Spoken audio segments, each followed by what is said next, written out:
Hello, I'm Judit Polgar, and I would like to welcome you to part 3 of Master Your Chess with Judit Polgar.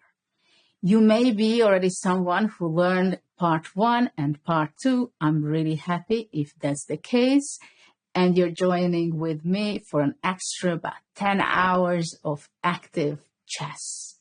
But if you start with part 3, that's also just fine. But here we are to make you improve your chess, no matter where you're standing in your level. The objective is to support your chess journey here, right now, and to enjoy the game as much as possible. But before we start with the first example and we take the board out, I would like to explain a little bit how we structured this part of this course. First of all, initiative is something so important for me because that's something represents my play quite a bit. This is maybe the most important and most interesting part of my game. How to get initiative. How to just somehow create a situation where I can start my attack. So this is what we are going to be talking and discussing about in chapter 1 of this course. And in different ways we are going to be discussing. We are going to be discussing how from the opening you can create some initiative. What happens when you can have initiative only when you sacrifice some material. So that's going to be an interesting part. And then, of course, as chess is not only about attack and initiative and tactics, again, we are going to be discussing quite a bit about positional chess.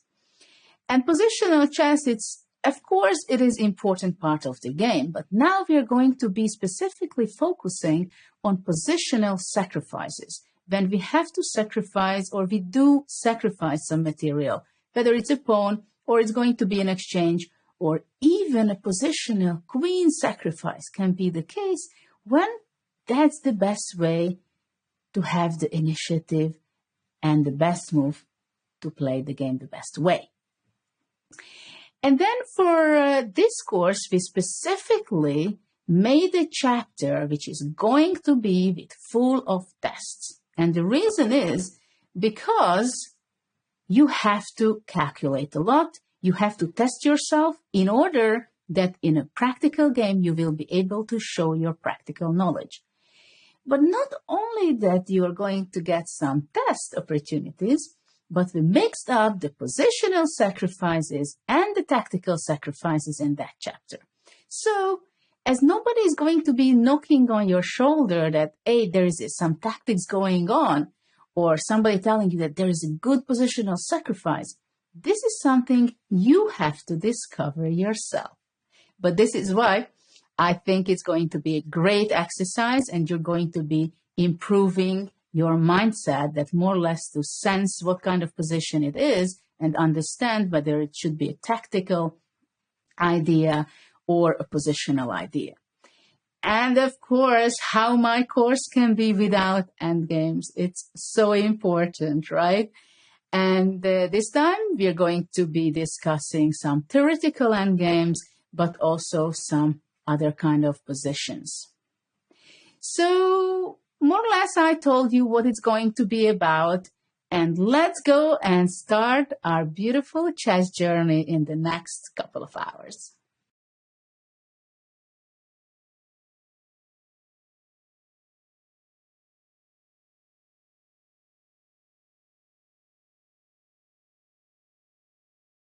Hi, so let's start with chapter 1, which is going to be about initiative.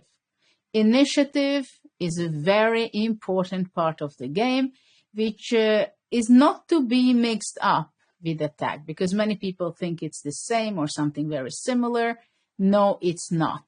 It is actually most of the time placed between the opening and the attack. So there is something in between which called the initiative.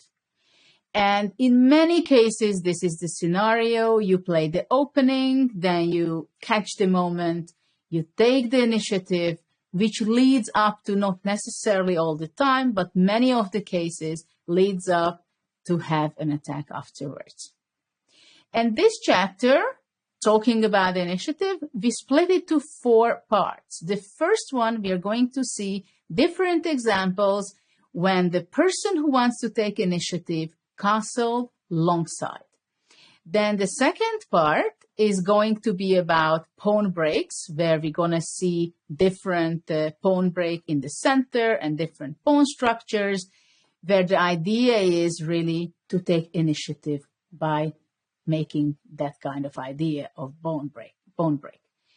Then the third one is when we have to sacrifice already material in order to have the initiative, because we value initiative more than, let's say, some material.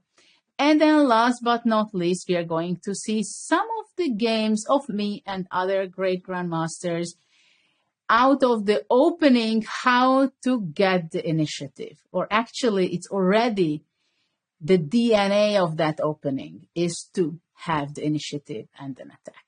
So let's start with the first example, which I prepared for you, which is going to be of my game from 1988 when I was just 12 years old. And this game was played in the Hungarian Team Championship against Mr. Molnar. He played the French defense, and I played in those years still this knight e2. Not the best system against the French. e5 is a better move, I believe I must say. So let's see, d takes e4, a3, bishop e7. In the previous course, I had a game which I showed where black took on c3, and it was a great example on weak squares and how I exploited in that position. After knight e4, knight f6. Now already you can think about it, how to continue the game. It is possible to capture on f6, or it's possible to play knight from e2 to g3 to protect the e4 knight. But I've played queen d3, and I have different reasons to do so. One, of course, the very obvious one, to protect the knight on e4. The other one is that I already give space for my king, and which can go long castle. These kind of positions I love to play with long castle ideas. And don't forget, last but not least, that the queen on d3 can be useful going towards to the king side. So black played the move b6, which is a very common and very typical way of continuing and putting the pawn structure in this system. Bishop f4, developing move bishop b7. Now already I have to decide something with my knight because it's attacked. And now I took on f6, bishop f6. So what do you think? How is it possible to take the initiative within a few moves? Correct. My next move is long castle. Black played short castle. So how to improve white's position? How to develop? And of course, in this position, usually you have already an intuitive idea how to continue. My intuitive idea was always somehow to look for an attack, but definitely look for initiative. So I played queen g3. It is also a good move because, first of all, I'm attacking the c7 pawn, and also kind of I want to stop the move c5 because after c5 I can capture, and then the rook is attacking the queen because it discovered attack of the queen. So black played knight a6, defending the c7 pawn. And now I continued my aggressive play, and I played h4. Of course, h4 is not threatening with anything particular yet, but I want to go control the g5 square. It can be important. I can also sometimes think about playing bishop g5, or of course, to think about playing h5 and h6 with the pawn. And my opponent played the move c5, and you can think about it for a second whether is it a good move? Is it a possibility? Can't white take just on c5, and with the discovered capture, it can attack the queen on d8? Because this is why I played also queen g3, right? But my opponent had something in mind, and he was not calculating far enough. Because after d6, d takes c5, my opponent just thought that this is not possible because of bishop b2, king b2, queen d1. White has no good development in the king side, right? The bishop on f1 is not developed yet. The rook on h1 is not developed yet. So it's just fine. I have an exchange up. But don't give up on calculation. This is also somehow you can win a game sometimes when your opponent stops calculating further. And of course, for this, it is something that it was natural for me to calculate further because I saw a move and I was just thinking, what about bishop h6? How can black defend himself? And the idea is that black cannot defend from d4. This is essential that black has not this kind of defense because I have my knight on e2, which stops this. So it means that g6 is the only move. And now I played a move which I was very proud during the game because I calculated further another few moves and I saw the final punch of it and I thought, okay, I have material up, so that is going to be good. Unfortunately, the computer says there is even a better move right here. So I played queen e5, but c6 even better, it says, because after bishop c6, white would be going queen c3 with a double attack, mating attack on g7, and to take the c6 bishop at the same time. But I've seen all with queen e5, and this is why I played this. It's forcing only move to play f6 to defend against the queen g7 mate. Queen takes e6. And now black cannot go to h8 because after that white would go queen e7, attack with the queen g7 mate, and after rook g8 already the f6 pawn is not defended, so queen f6 would be winning and mating in the next move. But of course black wants to go rook f7, right? So now it seems like everything is protected for the moment.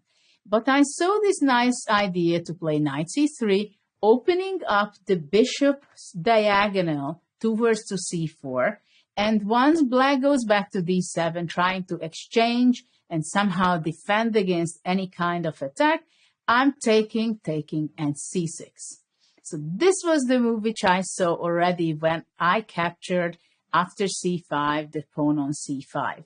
And after bishop c6, bishop a6, and within a few moves, my opponent resigned because white has a material advantage with the two bishops and the knight against the bishop, and the rook, sorry. So white has a rook, two bishop, knight against two rooks and bishop, but white has a more powerful energy in this position. So after b5, actually, I went rook e1, and after king f7, I played a4, which after black is in huge trouble because black cannot take or play b4 because after that bishop c4 would be a killer. Let's move to a next example, which is also going to be about long castle, but a little bit differently. Actually, quite a bit differently. And we go back in time, almost 100 years. We're going to see a game between Alekhine and Marshall. So this was a game which you can see that, well, black is active, queen on e5, and black's bishop is not developed yet. The knight is maybe too active at the same time. And after h3, black moved back to knight f6. And now you can think about it that white has a game which, let's say after short castle, he can play trying to look for f4. But Alekhine found something very interesting. First of all, he realized that short castle would be not something that it would give something special for white. So this is why he went and played queen d2. A very nice move. It's a multiple idea behind queen d2. Of course, I don't have to say that he wants to long castle, right? Because we talked about it, that we are going to see this kind of games. But more importantly, after queen d2, f4 is something in this kind of position that you have to look for in order to gain initiative. Because in these kind of positions, if you take the center and you're able to push f4 and e5, having your bishop on d3, which is going to be opened up that diagonal for the bishop, it means that it's already a great initiative plan that possibly can be executed, but it's not always so simple. So black played bishop d7 because he did not consider, now looking the game, probably during a game, I might be even considering g5. But of course, it is a risky move, and black cannot castle short side after this, so it's too much, I guess. So bishop d7, what has black in mind? I think you get the point. He also thinks to castle long side. And this is why Alekhine was paying attention very, very carefully. And this is what I would like to ask you to do so when you play your game. Always look what you want to do, make your plans, but at the same time, always be alert what is your opponent is up to. Because you have to adjust your plans or maybe delay your plan, but definitely pay attention what your opponent wants to do. And not only about whether he wants to give you a check or checkmate, or he wants to capture some of your pieces, but maybe he has just simply a plan which you can stop. Because that's also something can be extremely annoying when you stop your opponent from being able to do his plans. And this is exactly what happens in this game. Because white played queen e3. He did not want to play f4 yet, because he considered that after queen e3, for the moment, white stops black from castling because the a7 pawn would be under attack. And still, white's plan, of course, is the same, to go f4. Bishop c6. Long castle. So for the moment, it's very good for white because black cannot castle long still because black cannot solve this problem of a7 pawn. This is why black decided to go short castle. But after this, white was completely prepared for taking the initiative. How? Yes, exactly. I'm pretty sure you just said it. f4, correct. f4, this is the move. Queen e6, e5. So e5 is not threatening with anything yet, definitely not taking the knight on f6 because the queen is pinned from the black queen on e6. But white has another plan to do. For example, white gave up a g2 pawn. I don't know if you remember my game against Bareyev in the previous course, but when someone is taking a g2 pawn, that means that the person has incredible big self-confidence in his position. In this position, it would be a great mistake to take on g2 because white would just go rook g1, black goes back, f5. And really, after e5, this is the most powerful attacking move already to play f5. And actually, after queen g5, the game would be over because black cannot defend everything. Black is losing material. So bishop g2 would be already a great blunder, so-called. So black played in this position rook e8, but did not stop completely white from playing f5. It is true that for the moment, f5 is stopped because after f5, queen e5 would capture the pawn. So this is why you know how to improve the position, right?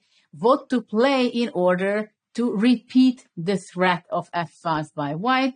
Exactly, rook e1. I know that you wanted to play this move. It's the most natural move, developing move, and definitely most importantly, f5 is already a threat again. And black didn't do anything against it because he could not. So after rook d8, white played f5. Great initiative by white. Look at the pawns taking space advantage completely, pushing back the queen to e7. White went queen g5, threatening already to capture the knight on f6, right?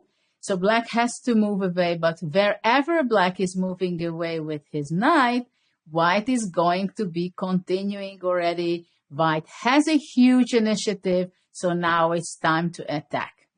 f6. After f6, queen g7, mate is a threat, queen is attacked, no other move is possible than queen f8, and now white goes bishop c4. Because, of course, you have the initiative, you have an attack, and once you have an attack, a winning position, you have to show how you can actually convert your very good position, winning position, into a victory. So you always have to stay focused. Knight takes e3, rook d8, rook d8. And yes, now white is not going to take back the c3 knight because queen a3 check would be right there, very unpleasant move. But white has a much better option right now, an intermediate move playing f takes g7, because at this point, black has no good moves, because black cannot take on g7 because of the d8. Rook is under attack, so in this position, if black would go queen e8, only after that white would be going b takes c3, and later on e6 is practically unstoppable. And even after b5, if black would attack the bishop, white would just go e6 and then capture the pawn on f7. Queen cannot take because the rook is hanging, and already a beautiful mate I just want to show you, and mate in the next move.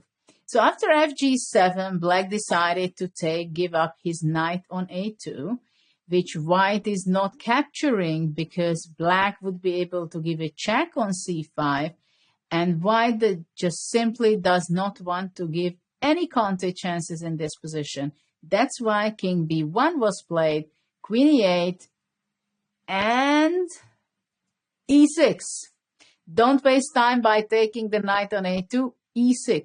So this is also something very, very typical. We were seeing quite a few examples in previous course. When we talk about attack, it's like you go and you don't pay attention what is really happening on the side. You have the killing move and you're just making it many times without taking some material of your opponent. And just a few more moves. Queen f6, e8, and if queen e8, then bishop d5, and mates in the next move. So this was quite impressive for me, how white first of all wants to take the initiative by playing queen d2, pushing his pawns, at the same time paying attention what the opponent wants to play, react, and defend, and he's not in a rush with pushing the pawns, but he was just having time and spending time stopping the opponent's plan. So this is also something very important.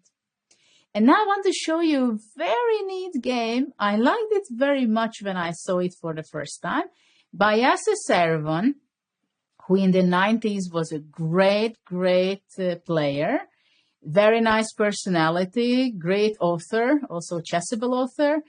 And in those times, also one of the top players in the world, my friend Jan Timman from Holland. And it was not the day for Jan, because look at this opening. It was a Queen's Indian.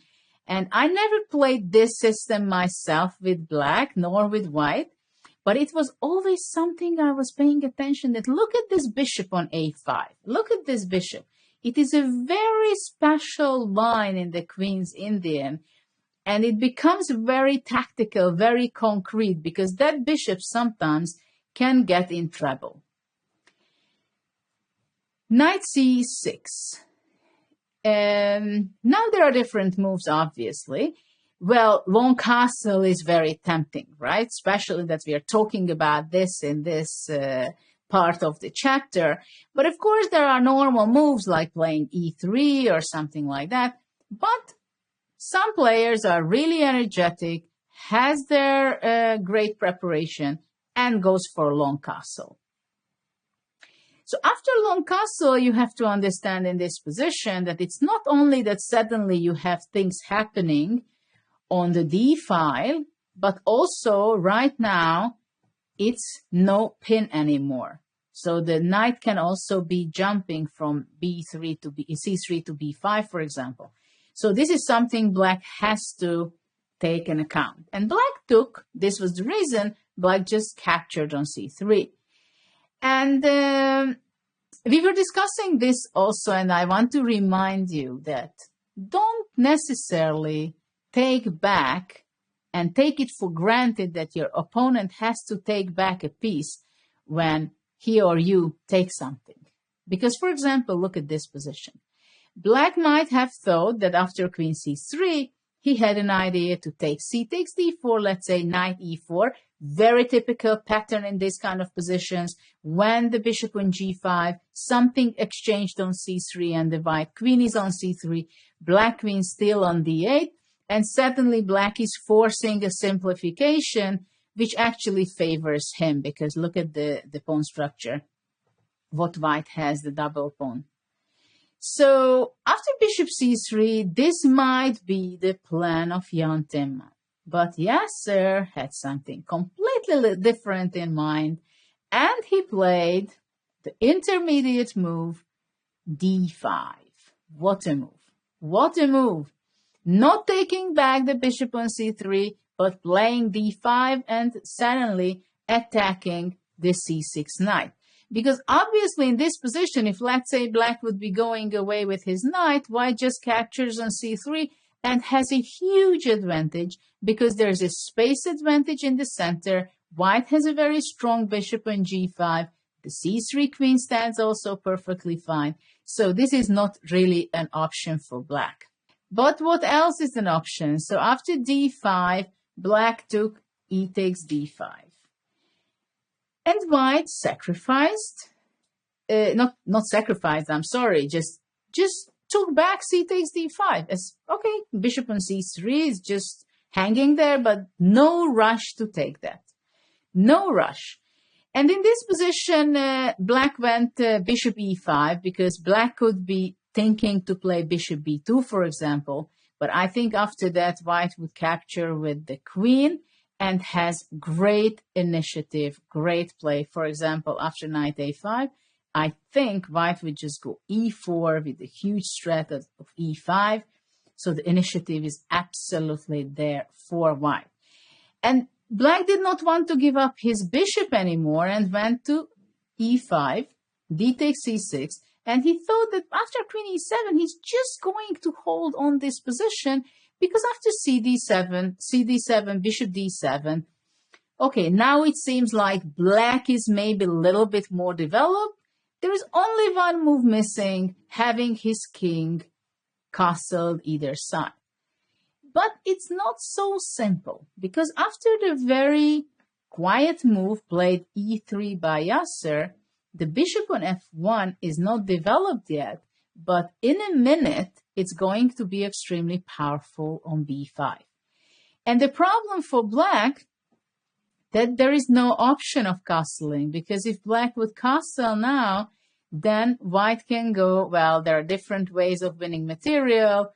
Rook d7 was also possible, but also knight e5 takes, bishop f6, and in the next move, rook takes d7, winning a piece. So after e3, it was not possible to castle for black. It's also not possible to castle long. I mean, I don't even want to show, but okay, I show you that, for example, this would be the over for black, because after that bishop a6 is going to be checkmate. So this is also not a possibility. So black played rook d8, still trying to hold on somehow to this game, but Yasser was in the mood, and he just played a fantastic, very great idea, tactical idea, how to kill black's position on the spot, played rook d7. Beautiful sacrifice. If now king d7, then white would be going bishop b5, king c8, bishop a6, after that queen b5 check, so pushing the black king onto black square, which after knight e5 and queen e5 is not possible because bishop f4 wins a queen. So after rook d7, there is no other way than to take with the rook, which after bishop b5 appeared. And now black continued with bishop d6 because couldn't castle at this point. White did not rush to take on d7, but still keeping the tension, keeping the initiative, the very big attack, and then rook d1, just improving his position. So after castle, White took on d7, takes, and bishop f4, which is already a winning position for White. But I want to show you the last few moves, because after c4, it's a little kind of defense by Black. Of course, White is not going to be taking on c4, because Black would play rook c8, trapping, winning the queen. So White went back, queen c2, knight e8, only move to defend the bishop. And now still the game is not over, but there is a new opportunity arise for White and played knight g5, just because in the previous move by c4, the White queen was pushed back to c2. Now look at this, on h7 there is an attack. So if Black would be going g6, then White is just simply playing knight e4, winning the bishop, the piece, and the game would be over. This is why Black played f5, to stop queen h7 mate and to stop knight e4. But after this, queen c4, king h8, and look how Yasser won the game with some neat tactics. After knight e6, queen c8 check, king b1, rook d7. Of course, White has a pawn up, White has initiative, but there's small final touch tactics. Queen d6 was played by Yasser, because after rook d6, and Black cannot defend anything against next move, rook d8, winning material, winning the queen back with an extra knight. And now we reach to some other games, which is going to be a game between Vasilin Topalov and Liko Peter. Peter, my countryman, he was an excellent player. I remember him when he was just, 12 or something, and I was traveling some tournaments. He was also playing. I remember when I played in the under 12 youth championship, later on under 14 in the United States, and he was in between games. He was playing always soccer. He was always a big soccer fan. And he was a very talented kid already back then. He's 3 years younger than I am. And of course, later on, we were playing in one team. And when I was board 1, he was still on board 4, I think, or maybe even 5. Those times we had 6 players in the Olympic team. And he always took chess extremely seriously. He was a great theoretician from a very young age. And later on, he had more serious trainers. He had Artur Yusupov, for example, and also many others. And at one stage in his life, he was even a challenger of Vladimir Kramnik, and he almost won the title. But for psychological reasons, he was not able to do so. The pressure was too high on him. But this was the year in 96 when this game was played, where he started to rise, getting stronger and stronger. He had one small drawback in his chess. For some reason, he was a very careful player. So many times he was ready to make a draw, even in some positions where he had the initiative or he had better position. Somehow he didn't feel so comfortable and he agreed to a draw. But there was this period of time in 2000, 2003, I think, when he played the World Championship title match. And there he played incredibly powerful because he got rid of this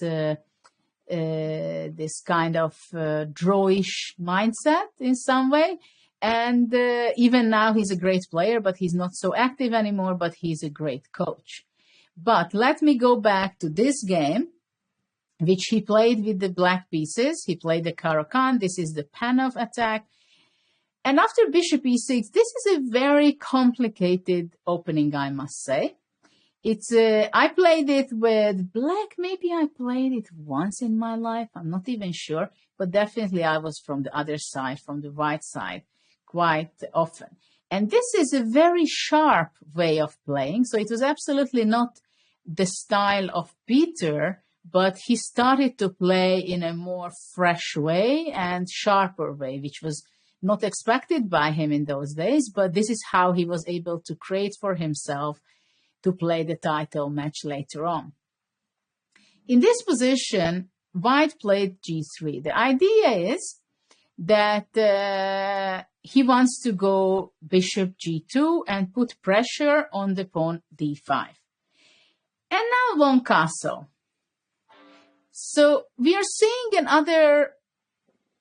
another example where black castles long, and well, in previous examples we saw white doing so, castling long, and it's not such a natural position to castle long, but at the same time black has such a strange structure in the middle of the center that he has no time to castle short.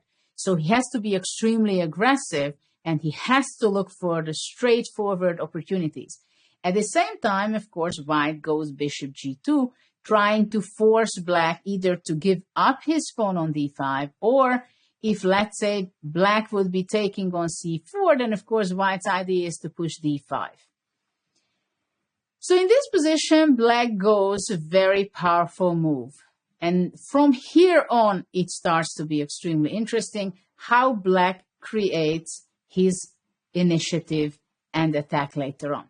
So black plays bishop g4 with attacking the d1 queen. So trying to gain a tempo and opening up the road for his pawn to either to e6 to defend the d5, or more importantly, to go e5 and break out in this position. Because don't forget that white did not castle yet in this position. So, of course, the natural move after bishop g4 to play f3. But this is exactly what Peter had in mind. To force white f3, come, weaken yourself, because I'm losing two tempes having the pawn on f3. But what did black gain in return? Let's see.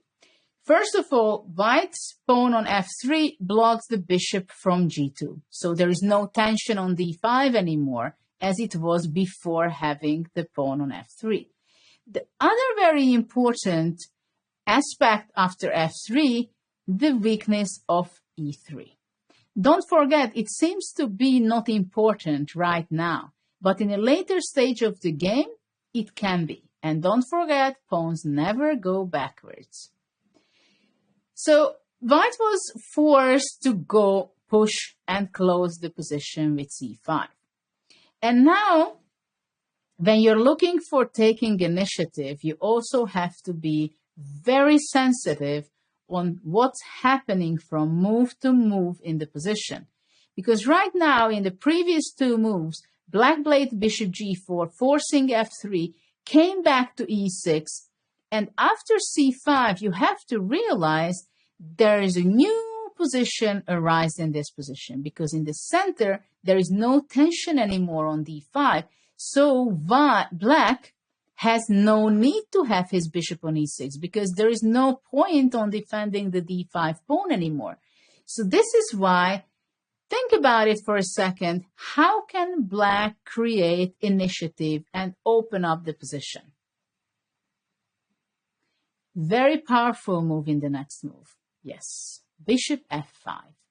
And after bishop f5, white's position is very difficult. The reason is because black is faster, and black's next move, e5, is impossible to stop from white. White played b4, e5, knight e2. And now you can understand very shortly, within a few moves, why I was telling you that the e3 square can be vulnerable and very weak. Because black played a very sensible, very good move, queen to e6. Queen to e6, already immediately, black is threatening with by taking on d4. And the problem is for white, this is why queen e6 was so excellent, that after white would be castle, then e takes d4, and white cannot take on d4 because e3 square, queen e3 check, and black is winning material. So this is why queen e6 is such an exceptionally good move. White took d takes e5, black played d4, not paying attention on pawns. No, no, no. He wants to take initiative. He wants to take space and just go forward. And look how forcing Peter started to play in this position. So White had to be moving away his knight from c3, going to e4 to block as much as possible the attack or the unpleasantness on the e file.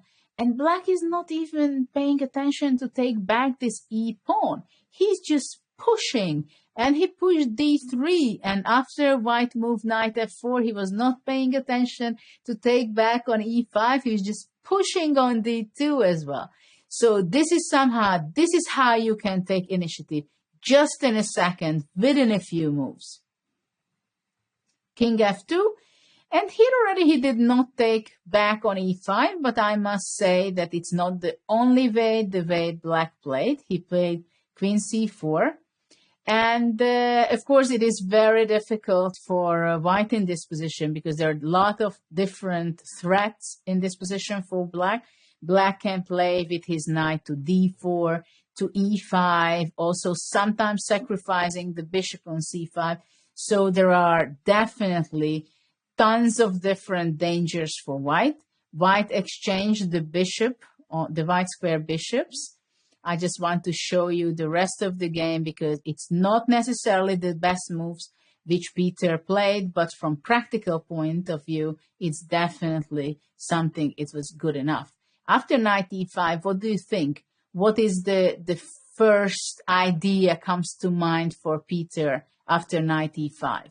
Again, you can pinpoint out still the weaknesses of white's camp, and it is still the e3 square which is the weakest from some point of view, because black can go knight c4 and jump to e3. This is very unpleasant, maybe the most unpleasant for white, and actually black is also winning material just anytime he wants by playing knight e3, but sometimes the threat is more dangerous and more annoying than the execution of it. So black just played rook d7. It's not only knight e3 threatening, but already h6 winning the knight on g5. Also something can bother white's play. But in this position already, it's very clear that black is going to win the game.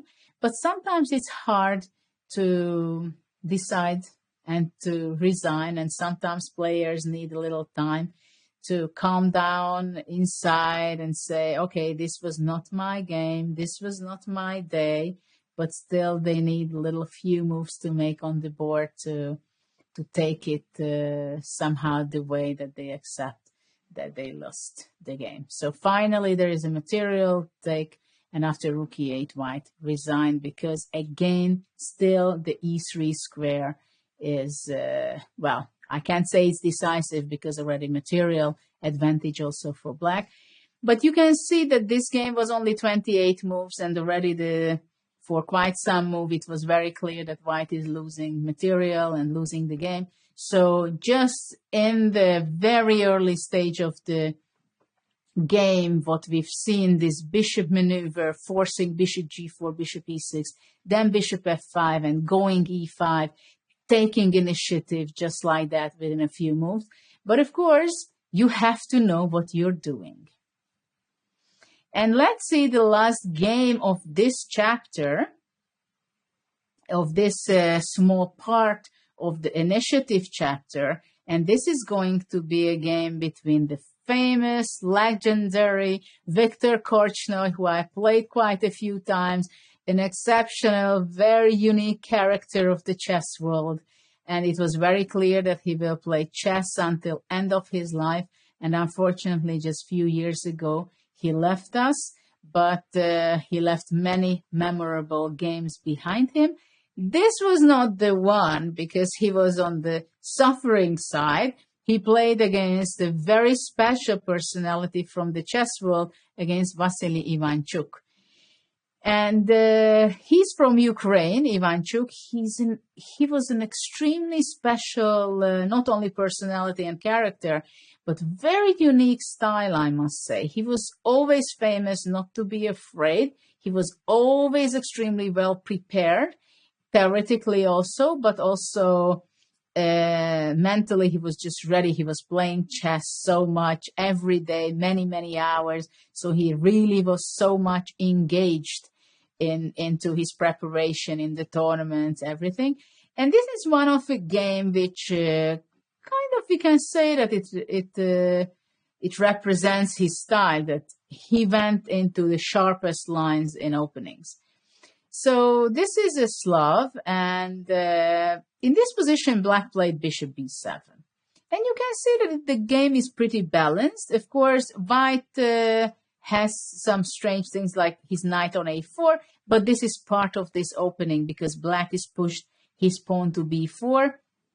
And the idea is, having pushed the pawn on b4, that Black is actually ready to attack the central pawn on e4. So this is why Bishop b7 is the immediate challenging move for White because of the central pawn. Bishop f6. And in this position, Black takes with the pawn on f6 because after knight f6, White would be able to play queen b5 check, and Black could get immediate treble because knight g5, the f7 pawn is attacked, and also the a4 knight is not bad, but actually putting pressure on the c5 pawn. So Black is in big trouble. So this was not a question whether to take with the knight on f6. Black took g takes f6. But this is a very special kind of system, and it's a very challenging position for both colors, I must say, because first of all, you have to be extremely well prepared in openings, and secondly, one move and the game is over. So you really have to understand what you're doing in this structure. d5. So if White has a few moves, of course, one of his ideas is to bring his knight to c4, develop, and where the Black king is going to be end up. Well, we'll see where it ends up. It castles long. And this is the natural place for the king in this opening. And the Black has to be extremely dynamic, extremely dynamic. He has different ways of playing, but he plays differently accordingly how White is trying to challenge him. White developed Bishop e2. And now what do you play? How to take over the game with the Black pieces? f5. Because the d5 center pawn makes it very strong for White, but with f5, now things are falling apart for White. And after e takes f5, there's a very interesting move played, knight b6. Don't forget that White has not castled yet, and he's not going to. And this is the problem for White, that now the d5 central pawn will fall off, and then already all the pieces of Black will be very active. So the game went exchange, castle, rook d5 with the tempo, and somehow it just completely fell apart, Victor's position. Still a few moves, and then something very bad happened to Victor, because after Bishop g7, he even resigned. So sometimes it can happen that if you're not paying attention, then if your opponent is playing very energetically, can take over the initiative in a second. So it is very important, according, of course, which openings do you play, but it is important to understand what kind of things you have to be careful so your opponent cannot take the initiative and lead the game, because that's what it will mean, that somebody who gets the initiative, it means that he or she is the leader of the game. They are going to conduct the game, which direction the game is going to be going. So for this part of the initiative chapter, we finished. And I hope you got a little sense how you can how you can grab initiative very fast if you use your king to castle alongside and to take advantage of the rook on the d file and be very quick in taking actions. And now in our next part, we are going to be talking about pawn breaks. See you soon.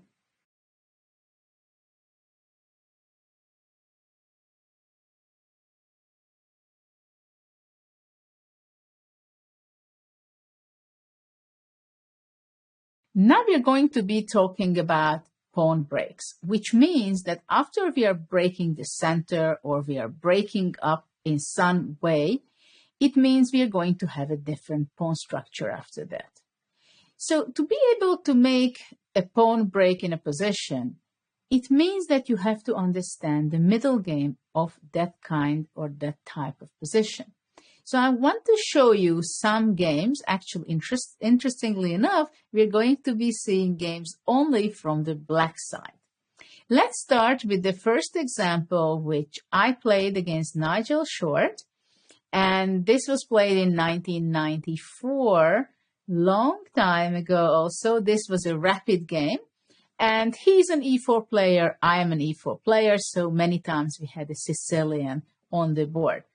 So here we see a position where white has his pawn on c4 and e4, which controls pretty much the center and makes sure that black is not able to break up with his pawns, or her in this case, right?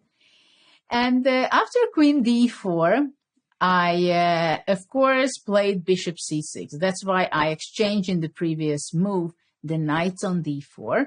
So the bishop on c6 stands exceptionally well because on this long diagonal, it is very supportive. And also, once white has the pawn on f4 and e4, the f pawn is not going to be protecting the e4 anymore. But of course, due to the two pawns on e4 and c4, black is having difficulty to play d5. So white played bishop f3 to strengthen his position on the long diagonal.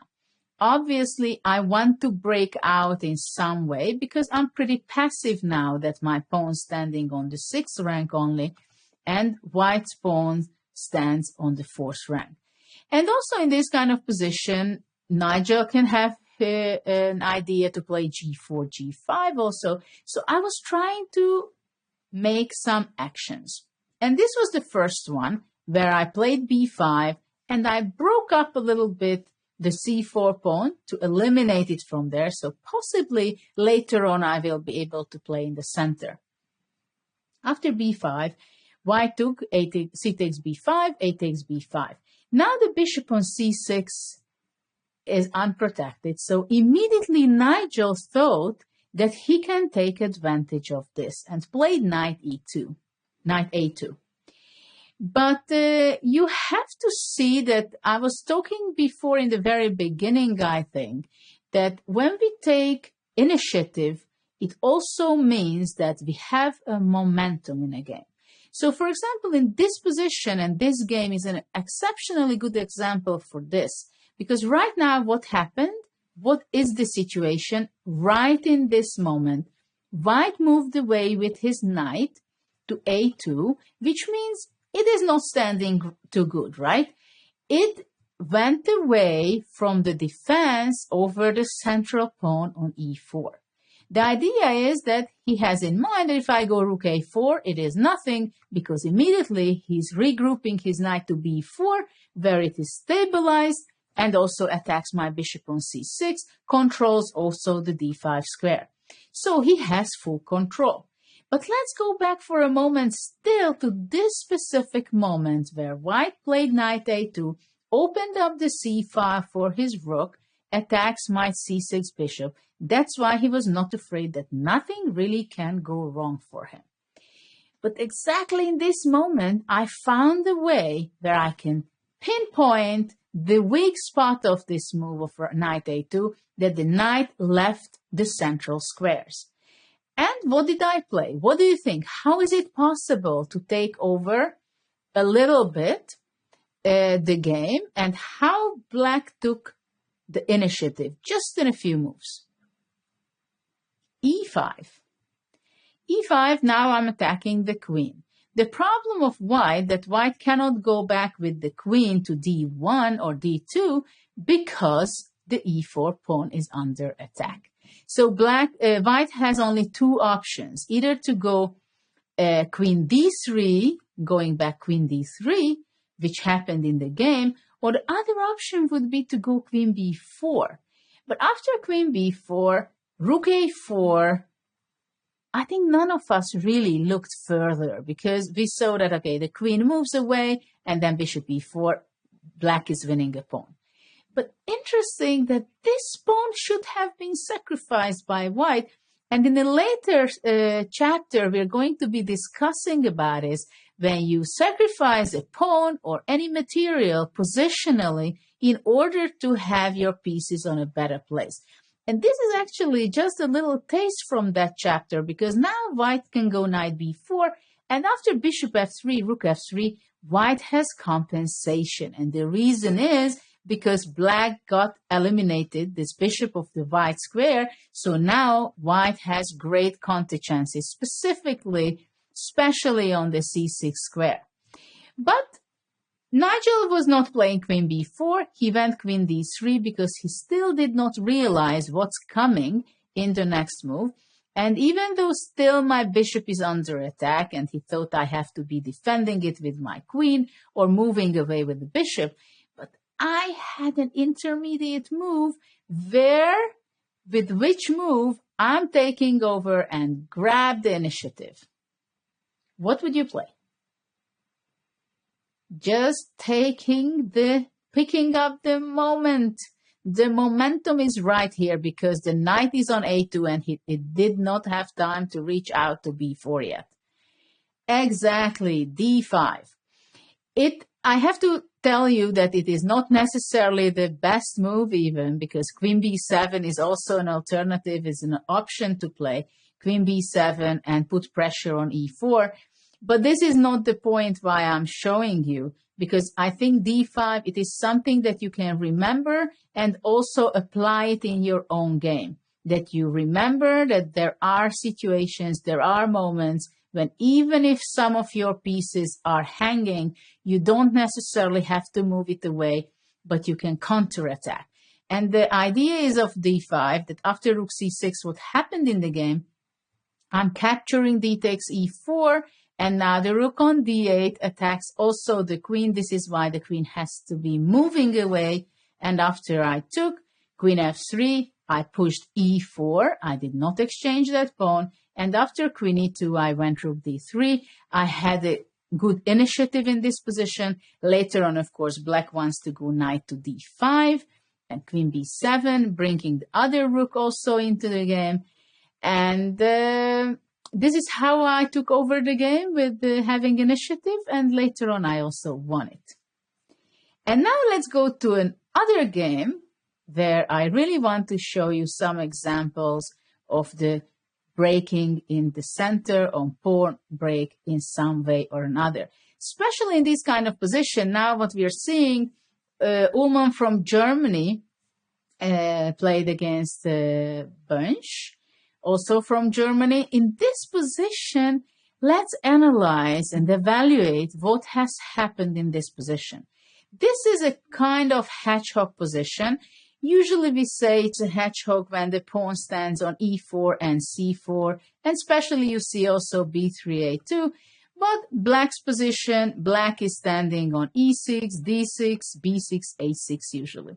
So this is a hedgehog kind of position. What really goes wrong for white in this position? We can immediately pinpoint out that this structure, having the pawn on f3, g4, h3, it definitely gives great potential opportunities for black to take control over the black squares. So this looks pretty shaky setup for white, I must say. I don't like it at all. I would like it maybe if the pawn would be already on f4, but still you have to be extremely careful in these kind of positions. especially when your bishop on b2, so it's not controlling the special weak square on that diagonal. So white played queen d2. Black has a marvelous position, I must say, and he started to take over. How to take the initiative, how to activate your pieces. You can activate your pieces the maximum if you can open up the position. And in this position, black's pieces are simply standing better, and specifically the bone structure is much better. What I don't like at all for white is this f3 pawn. It definitely should be standing on f2, and probably this g4 on g3.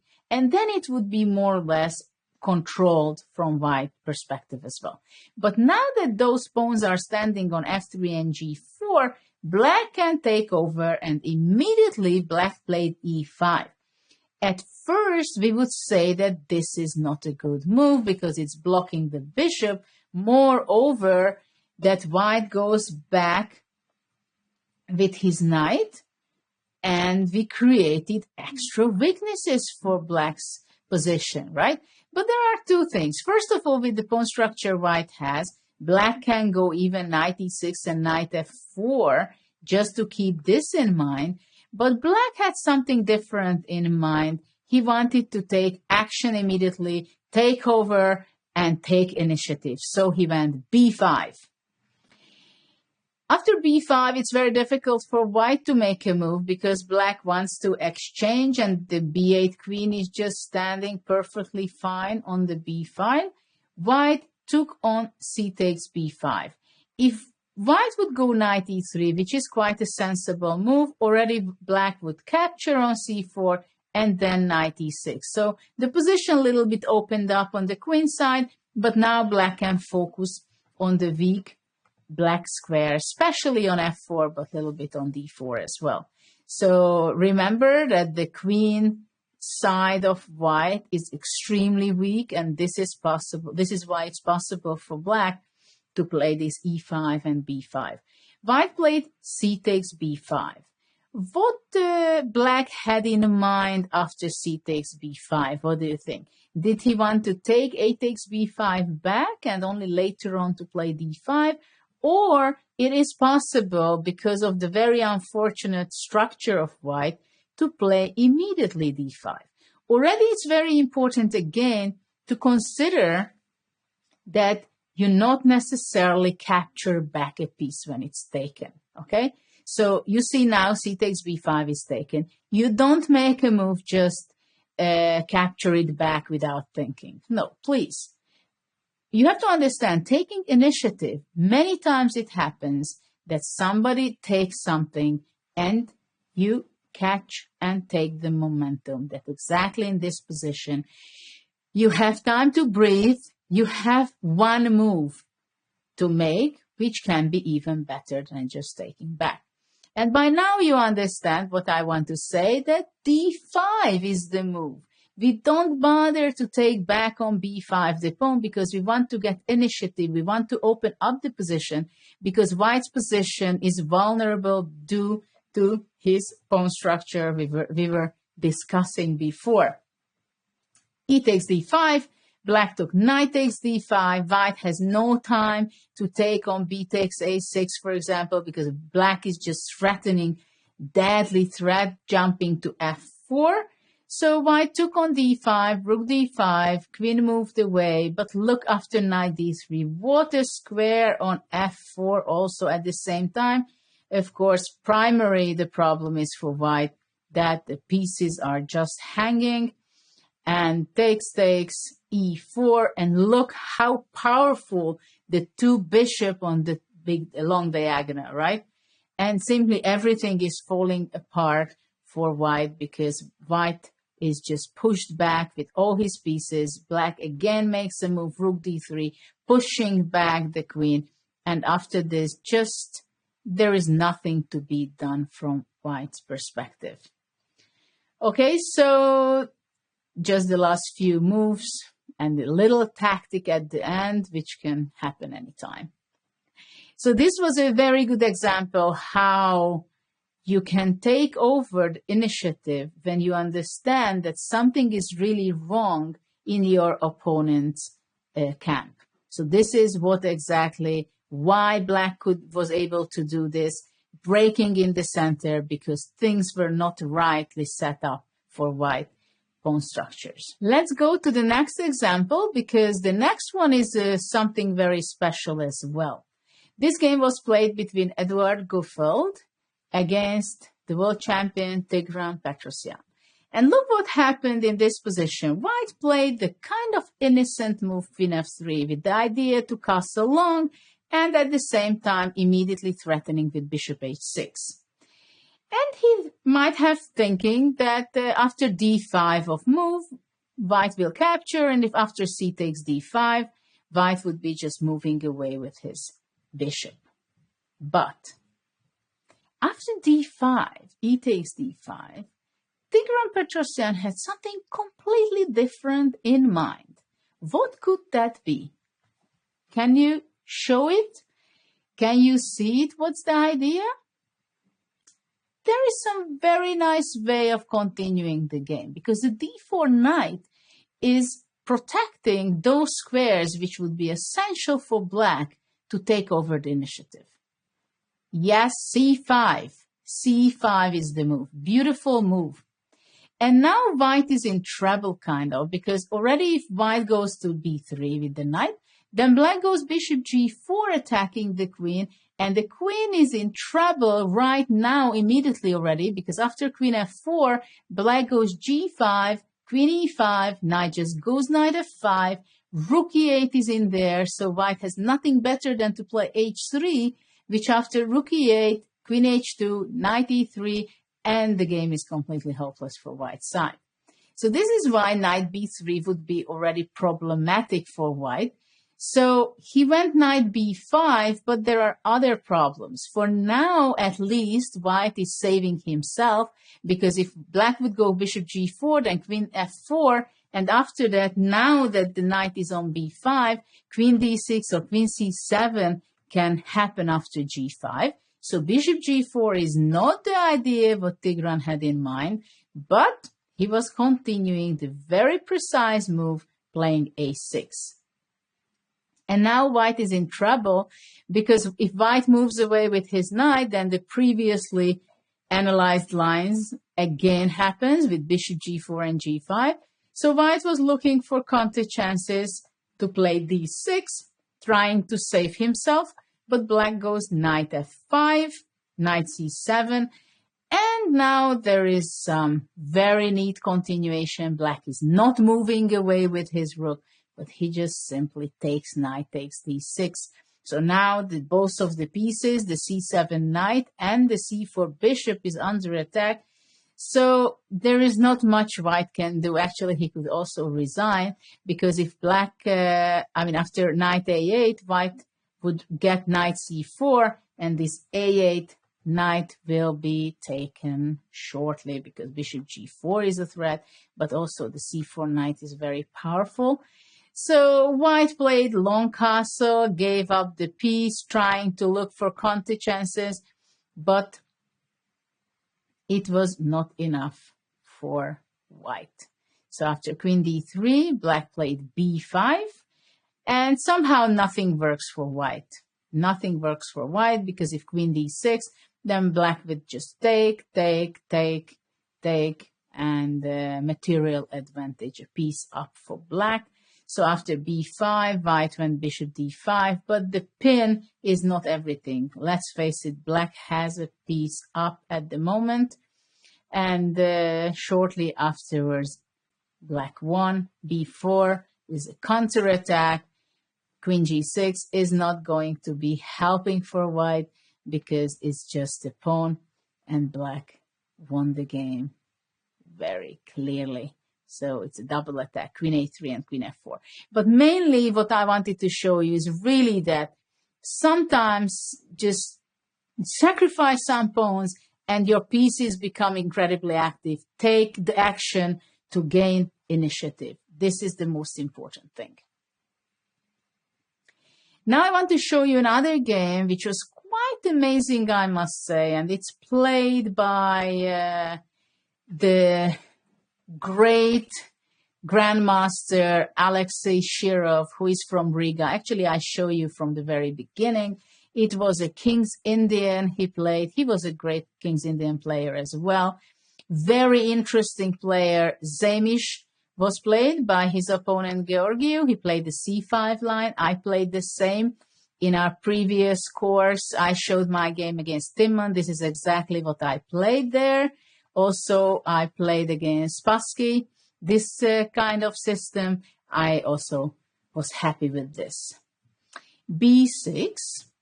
It is some kind, also Queen A5, I think, an other option to play. But B6 also has its ideas. Rook D1, E6, G3, Black goes Bishop A6, B3, Rook E8. In this kind of position, you have to feel that White has to be ready, always something happening in the center. And of course, at the same time, Black is always like waiting, like a lion to hunt, to play D5 at some point. So obviously, breaking out in the center, it is the main focus for both players. White played King F2. And well, of course, castling in a game, it's more advisable, I must say. But in this position, White wanted to make sure that he's defending his pieces, and specifically the E3, and controls to go out from the E file, and he considered that he has no time of playing just Bishop G2. But King F2, it looks a little fishy, isn't it? I mean, Black has some kind of advantage in development. And right now, Shirov makes the move. All of a sudden, it comes, D5, breaking up in the center. So White tries to stop to Black from opening up the game, but it's not so easy to stop Black from now on. C takes D5, C takes D4, Bishop takes D4, Knight D7. Now it's very important for Black to attack the E5 pawn, so there's not much of an option for White, but for now he wants to get rid of the D5 pawn. But now, Knight CE5. So now pawns disappeared and the position is opening up. What is very important for Black, that Knight D3 is there, so in the next move it is possible. This is why White played Knight F4 to stop this opportunity. And now Black played Bishop B7, which is a very important move, not to allow White, because after Bishop F1, White would just take, Rook takes F1, and suddenly White is quite okay. His Knight on F4 stands very well. The D5 pawn will be exchanged for the E6 pawn. But White King seems to be not having trouble. But because White is behind in development, Black wants to keep it this way. So he keeps his bishop on the long diagonal, because the B7 bishop is much more powerful and an attacker, while the F1 bishop is just a not developed piece for the moment. He went Bishop E2, Black took E takes D5. Though there was a nice opportunity for Black, to tell you the truth, and I give you a minute to find it, because I think you will find it, what kind of other option was there for Black. Yes, there was an option which Alexei Shirov missed, to tell you the truth.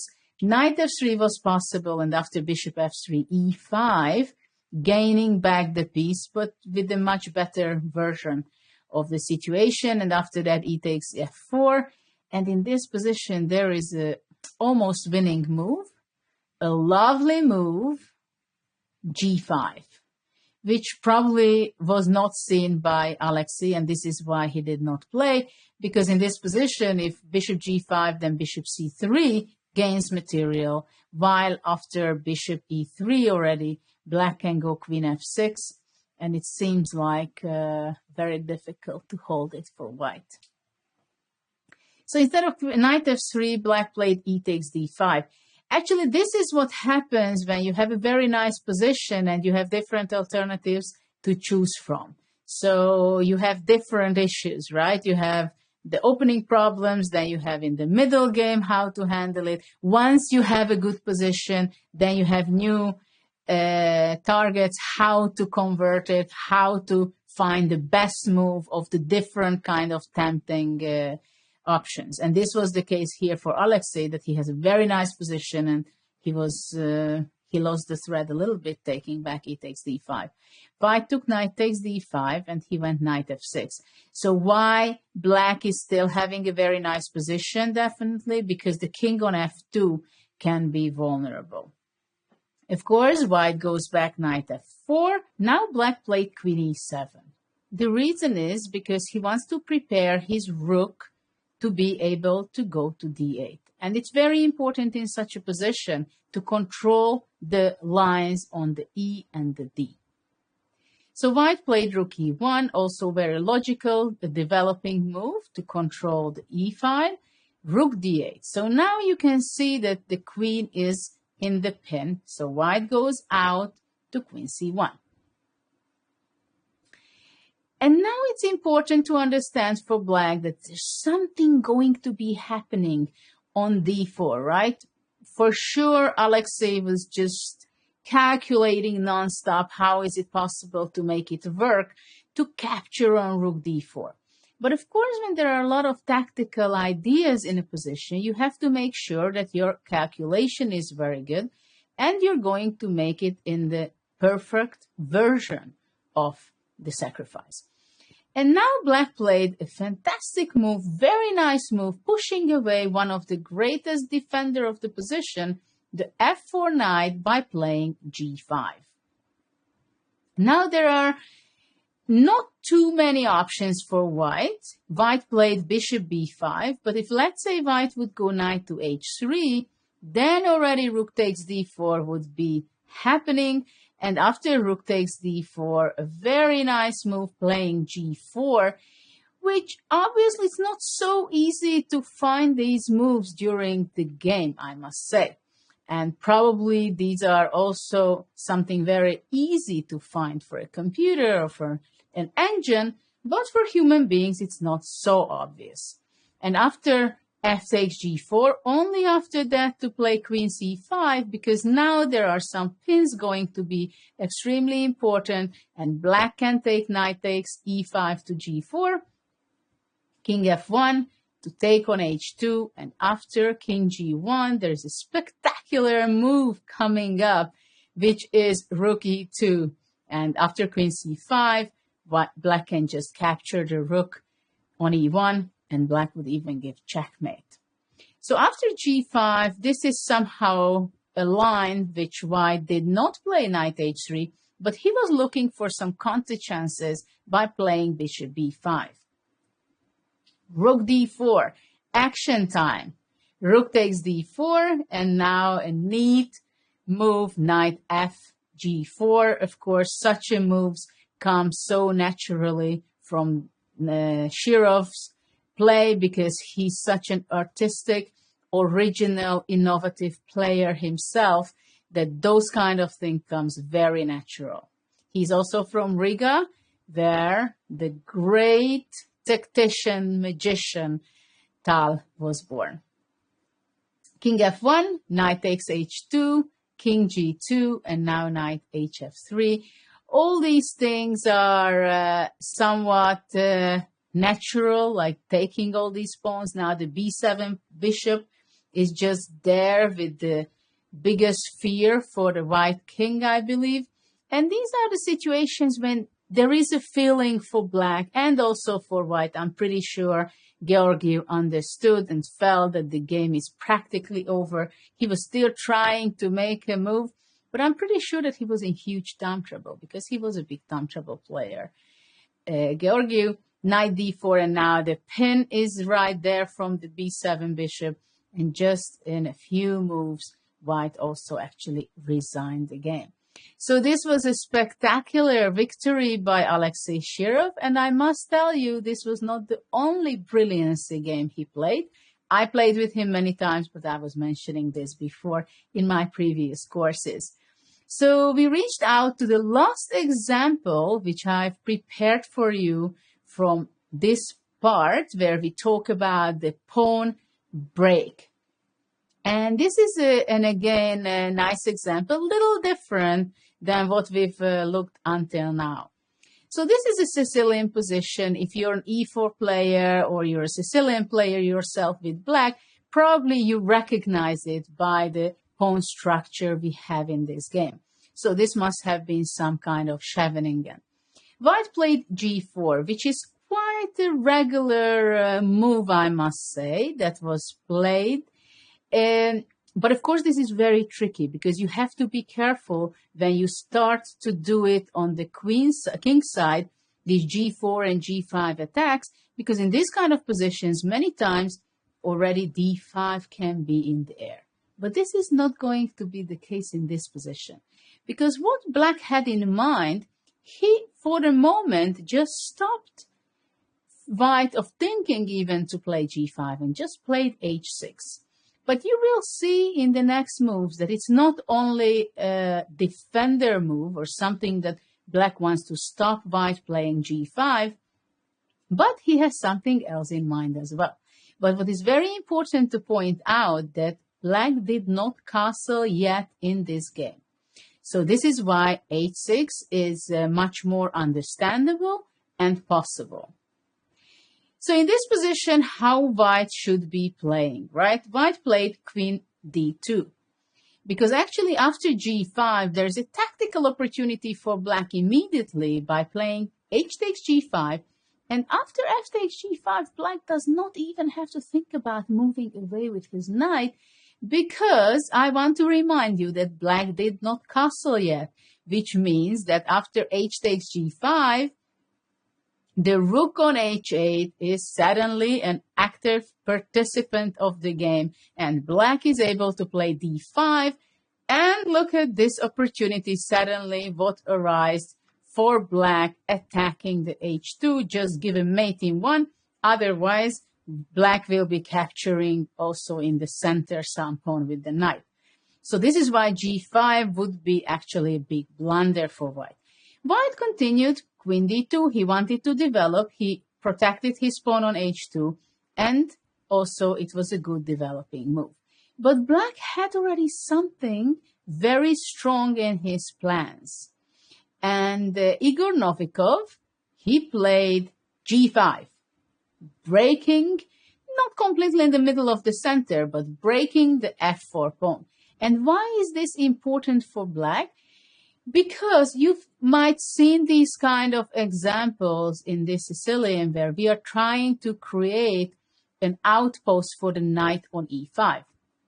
We were discussing an outpost situations and positions in the course number 1, right? Part 1 of my courses.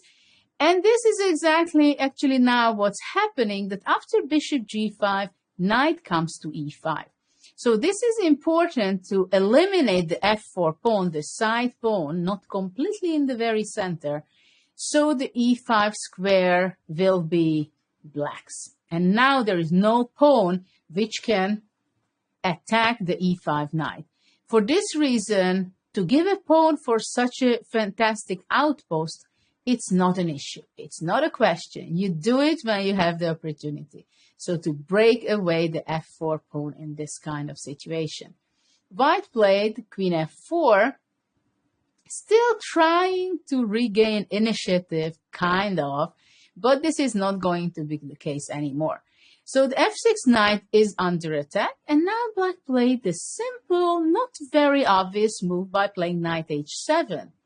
We've seen something similar to move away the knight when Nigel Short was making knight a2, going away from the center. But this is a little bit different because first of all, now I'm attacking the bishop on g5. So white either has to exchange the bishop on e7, which after black would have a fantastic play, because after queen e7, nobody will stop black from playing knight g5, and there is a full control over the black squares. So after knight h7, this is why white played bishop h6, because it was very inconvenient for him to exchange the bishop on the black squares. Rook g8. Well, now obviously black has a great initiative. Like you can see, the rook on the g file, knight on e5. What a combination. Also, don't forget that the bishop on b7 is always very powerful. And also, there is the knight on h7, which can be brought to g5 any second. Rook d1. And right now, black played not the very best move, good enough, but not the very best. He had an opportunity just to break the pawn structure completely, which is not a very common idea in this kind of position. So I understand that this didn't come to his mind. So I want you to think about it. What is the best move in this position for black? There are quite a few temptations in this position, but let's see how would you be really breaking up the position of white. Black played rook g6, but there was a better option for black, and it is playing f5. Look how unpleasant the situation is for white right now, because the g4 pawn is under a pin, and black rook on g8 is extremely powerful, and now you see the real teamwork between black's pieces of the knight, the pawn on f5, the bishop on b7, and the rook on g8. So after f5, well, if white has to play h3, then I guess things are really bad for white. And in this position, I think black would be just going bishop e3, playing f4, and black has an overwhelming position. It's just, I think it's more than a dream, I must say. It happens so rarely that you have such an amazing position, amazing piece play, that it just cannot be. So after rook d1, this did not happen, f5, and black played rook g6. And after h3, black played, actually, he had his hidden, interesting idea, and black played rook f6, pushing back the queen. After queen e3, black played knight c4. It became a little bit more complicated than should have been, but it is still a fantastic position, a winning position, I must say, for black. If queen b2, then black would not take on c3, but take on h6 first, and then everything is hanging on h3 and on c3 at the same time. So after knight b2, white played bishop d2. Black just grabbed an exchange. d5 finally, just to crown the actions in this chapter, where we are really talking about pawn break, and white resigned in this position. So in the last few games, we've seen 5 examples where black was breaking up the center in different forms, with g5, with b5, with d5, and also f5 in this position. There was an opportunity. So keep it in mind when you have a position where your opponent's play is not natural, or there are weaknesses in his position, and your position is passive, or it seems like that you cannot break out. Still consider it. How is it possible to break your opponent's center, or even the c or f5 standing pawns? How to break it, how to create for yourself outposts, and also to gain initiative, because after gaining initiative, then the attack comes. So let's move on to the third part of chapter 1, where we're gonna talk about the material sacrifices to gain initiative. Let's move on.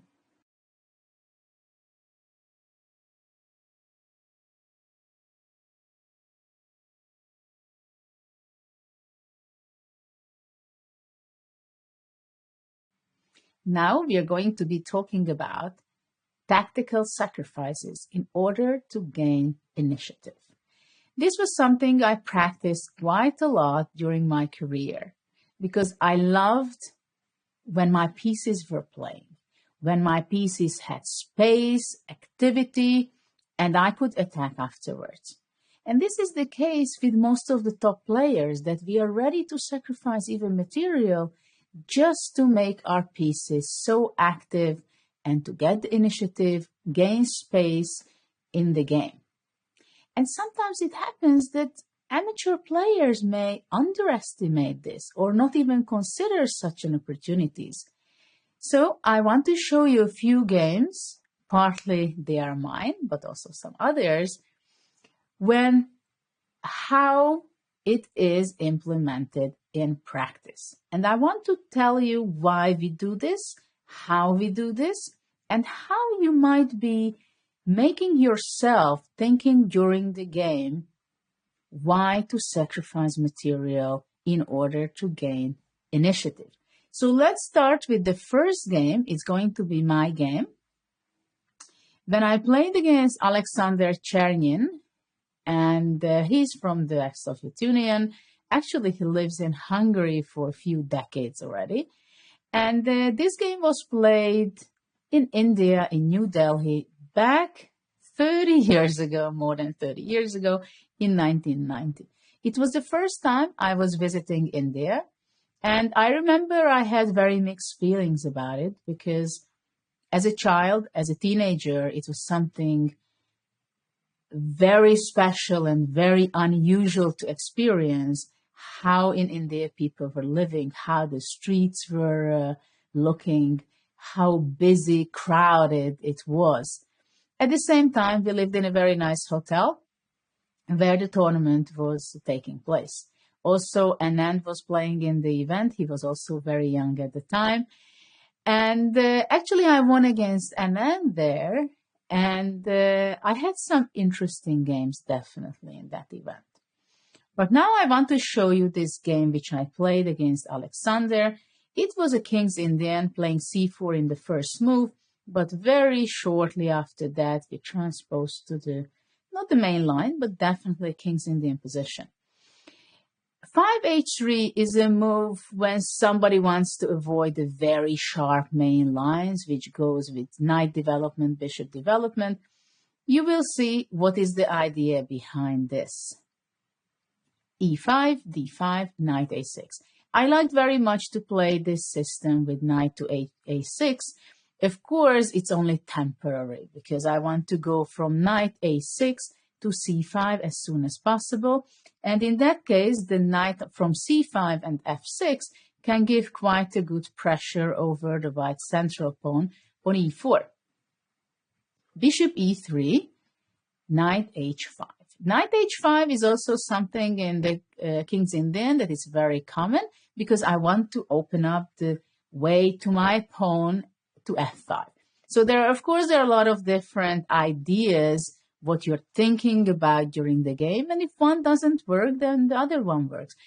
So the way I learned King's Indian when I was a kid, that I was looking many games of great players like Gligorich and Geller and Fischer, and many of those guys who were an expert in the King's Indian, looking the middle game, how they were playing, what kind of patterns and middle game ideas they're playing and it exists, and then trying to having this knowledge to do something out of this knowledge during the game and how to combine it. But of course, this is still theory. So you can say that both of my knights are on the side, h5 and a6, but this is part of this opening, this system. So white played knight h2. You may ask, why is this move? It's such a strange move, goes away from the center to the side. Yes, it's true, but it has a very concrete prophylactical idea.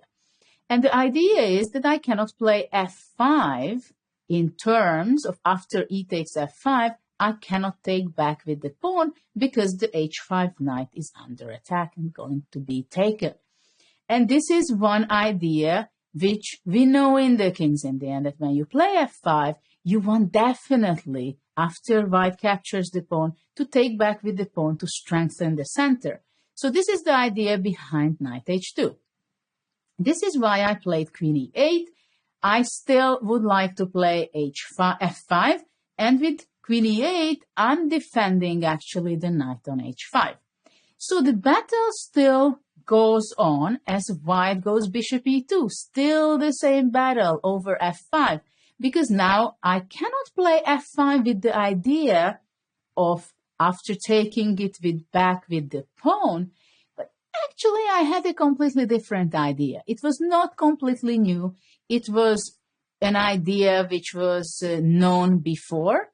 I don't remember exactly whether it was a novelty though by me exactly in this position, but the idea itself, it exists that you play f5, and after white captures ef5, I just give up the pawn. I don't pay attention to take it back. And I play knight f4. So now I gave up a pawn just in order to have some activity. And I want to take initiative. I want to see my pieces active.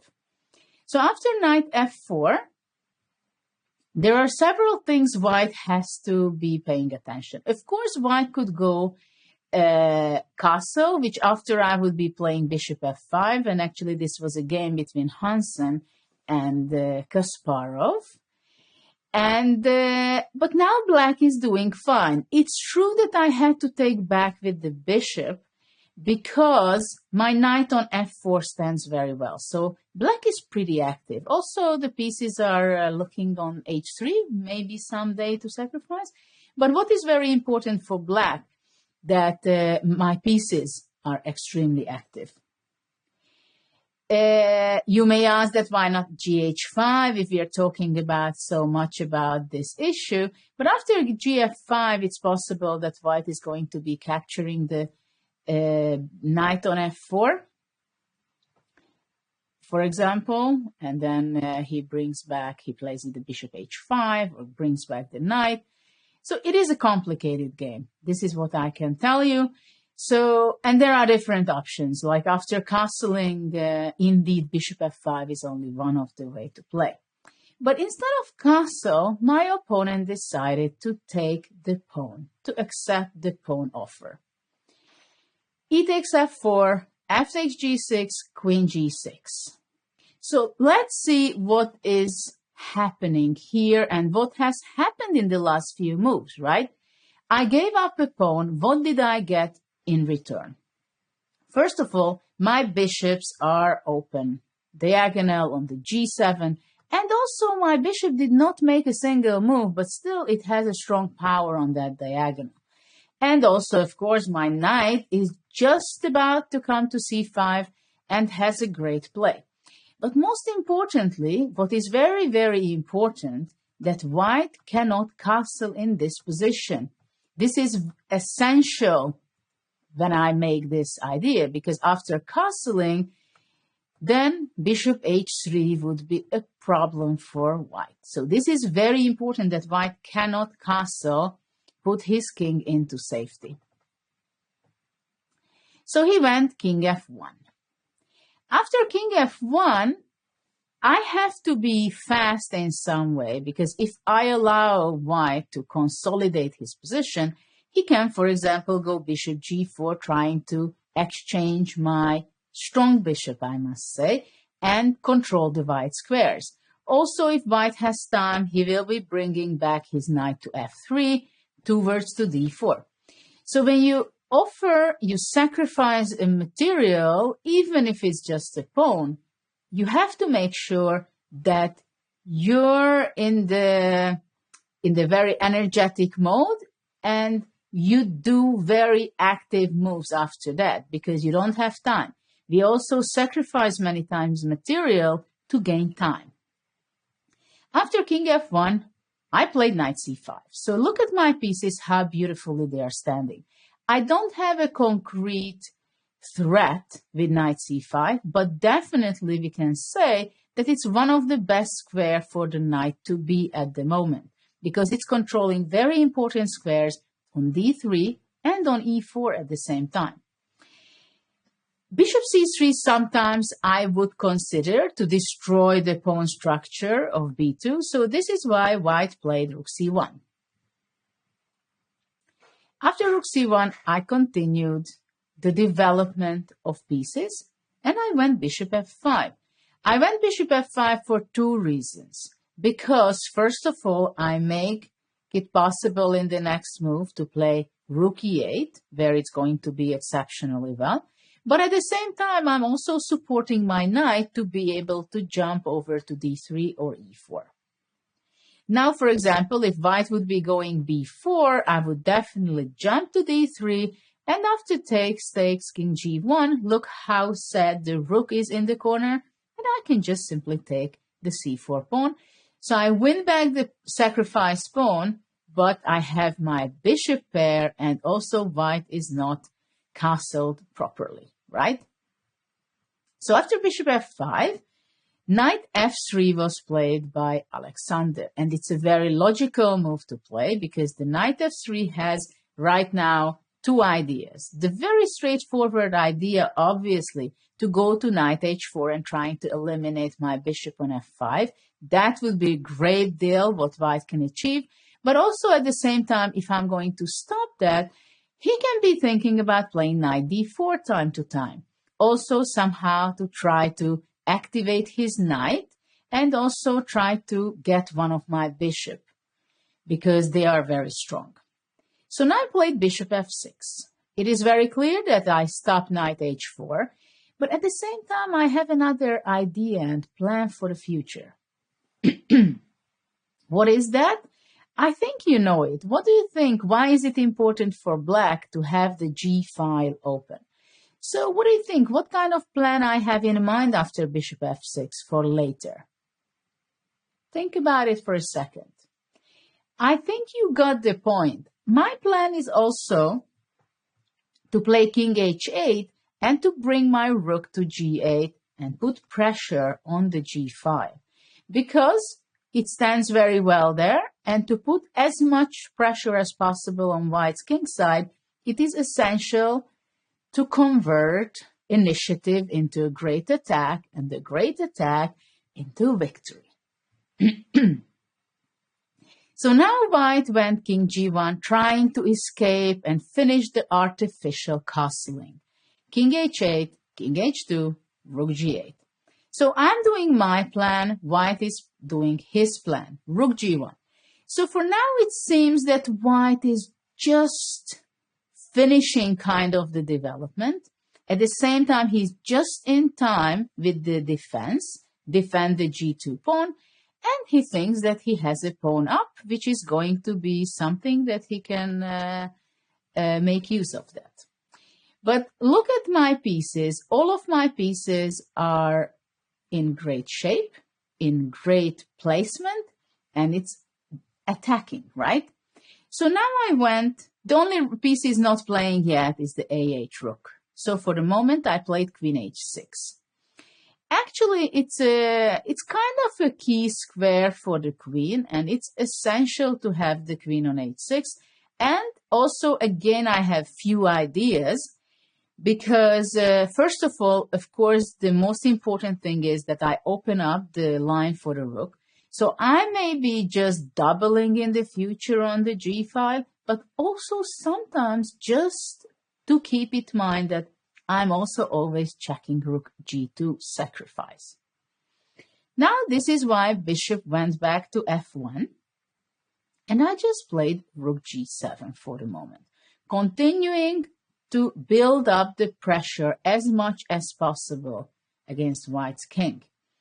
b4 finally was played, and I can understand why white played b4. The reason is because he wanted to push my knight back, and now white finally thought that after bishop d3, it's going to be a relief for him. Obviously, I'm not considering and thinking to exchange the white square bishop, but what can I do? Probably my opponent was considering that I might be going bishop g4 to avoid the exchange of pieces. But after bishop g4, I don't know how to continue, and also this diagonal can be very important for both of us. So I did not want to give this away. But now I want you to think a little bit how I continued my attack. Because again, we reached out to position, which is the momentum of the game.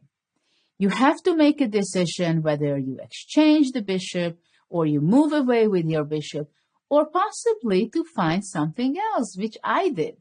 Because I had in mind already some tactical blow, which was not very nice for white, and it was a very surprising one. So let's see what I've done to my opponent. I took rook takes g2. Double exclamation mark. Yes, I love this move. And the reason I love it, because obviously king cannot capture because of queen h3, checkmate. So white is going to be capturing with the rook. But in this position, I'm not taking the h3 pawn with my queen, but my plan was to play bishop takes to h3. And now I have my threats. So for example, if white would be going king to g1, after that, I would be simply take on g2, and after king g2, I would be taking on c3, because black, after rook c3, plays queen g7, and look what happened to white after playing the b4 move. The c3 square is essential in the attack of black. So you have to look at the whole board when you play a game. So don't forget, this was one of my problems when I was a kid. I was looking towards the king, and I was not really paying attention on the other side of the board. But yes, every move has its connection to the whole board. So this is why after b4, new ideas arise for black. So king g1 was not the move. So my opponent went knight e4. Of course, it's a very nice centralizing piece, and I think this is what he had in mind when he was playing bishop d3, because it was not a surprise for him completely that rook g2 exists. The surprise was that what's coming in this position, what was my move? Because, of course, you're checking, I'm going away with the bishop, it's a check, but actually I have nothing really. If I take on g2, and after king g2 I go check, white just escapes with king f1, king on e2, and has an extra piece. So it was a nice try, but it's actually not working. So instead of bishop g2, again, I want you to think about it, but to tell you the truth, I had to see this move in advance when I made my sacrifice. So I was planning on this next move of mine, and I had to calculate all in details. What did I do? I just made a quiet move. Eliminate a defender from the enemy's king. Knight e5. So this is the surprising move completely, because it's a quiet move, and I have sacrificed the full rook. So let's see what are the options for white. He captured with knight takes e5 because I'm threatening playing bishop g4 and after that knight f3. So there is not much of an option for white, because if knight f6, I can just play, well, either way, either knight f3 check first and then simply to play bishop g4, winning the queen. So this is why there is actually not much of an option for white. So he captured knight takes e5. I went bishop e5 back. Bishop g4 would be a mistake because I cannot take the queen on d1 because of knight f7 mate. So this was not the idea of playing the move knight e5. My idea was just simply to take back bishop to e5. And now I have the two bishop, the queen, and of course the rook on a8 did not make a single move, but we all know that it's coming and it's going to be making a storm, because it's just when it shows up in the game on g8, that will count. That's for sure. So right now, already White has not really good options in this position because, for example, if White would be going King G1, I could go Bishop takes G2, King G2, and I would go Rook G8 check. And after King F1, I would be going F3, which is a neat move because White cannot capture it to C1. Rook is hanging. And after King E1, I would give it checkmate just in a few moves. This way takes and Queen H1 checkmate, right? So in these kind of situations, you have to be able to calculate very well. So you have to be very focused. So in desperation, my opponent went knight G5, trying to hold on the game, but it was impossible to do so because I captured. And finally, the last piece of mine comes into play to G8. This is what we were talking about. And after King E2, after F3, my opponent has resigned. Because if he goes King E1, then I just go Rook E8, I guess. And the game is over. So this was, I remember, a game which I was extremely proud of because, to tell you the truth, I was not even feeling so well during this tournament, and already this was middle part of the event. I had some stomach problems and it was some difficulties, but this is the game I remember from that tournament. It's a very nice memory for me because I felt that I went all the way, starting to gain the initiative by sacrificing material. And after that, I was not deviated by making bad moves. I was simply very much focused and build up after having the initiative to an attack and then convert it into victory. And now I would like to show you another game of mine, which has very similar feelings in my heart, because it was a very special game. And I will tell you during the game why is that. It's maybe the only game where, of course, I made a lot of attacks, a lot of games where I had great initiative. But I cannot say that I have too many games when I only went forward with all my pieces during the whole game, which actually the game is 35 moves. And practically, I always went forward, except one single move, which I will point out when we reach that point. This tournament was the individual European Championship back in 2011. It was played in Aix-les-Bains in France, and it was an open tournament with nearly 400 participants, and only 23 was qualifying for the World Cup. So it was a huge challenge. Players from 50 different countries were participating. And it was also interesting that it was in a theater, but they had different halls as well. And this was round 7. I had my score 4 out of 6 games. And they had this stage where they had the first about 15, 20 boards playing, who were after that, they were on the first floor in another playing hall, which was pretty crowded, and who were not in the top, 50 boards or so. They even had to go to another building because it was not big enough.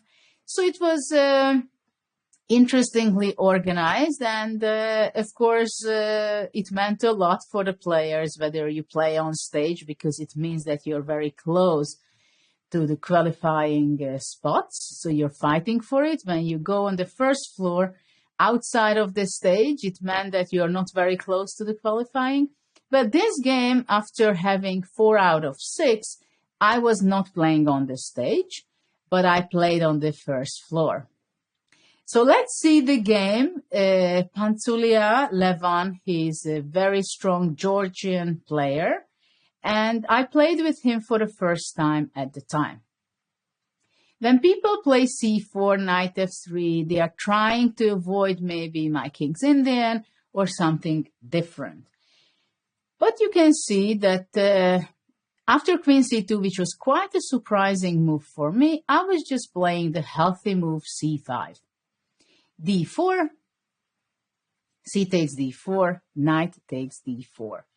At this stage of the game, I have to tell you that my opponent has been taking already 14 minutes on this specific move of knight d4. And which meant to me that maybe he's also out of book, not only me. Now I played e5. So this is already taking the initiative because I have my pawns in the center. I'm attacking the knight, asking the knight, where are you going to be moving? So white has to be very much alert in this position, and he made a very bad move in this position. He went knight to b3. He had to go knight f3. It was a better place, which after I would also go knight c6, c takes d5, and it's a complicated game, but black is fine because the queen on c2 is not really standing well in this kind of position. So after e5, knight b3 was played, and after knight c6, I can say that I have an advantage, which happens very rarely that with the black pieces move 7 and you have an advantage. The reason is why I consider that I have an advantage because of the c2 queen. It's just completely misplaced, I must say. White played bishop g2, I went knight b4, already taking, really grabbing the initiative, really trying to attack already the white pieces. White had to go back to d1 to its initial square.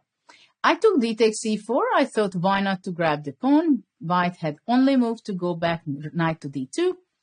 And now I had already different alternatives to play. But to my next move, I had too big of a temptation to play. Bishop e7 was probably even more convenient to play it with black.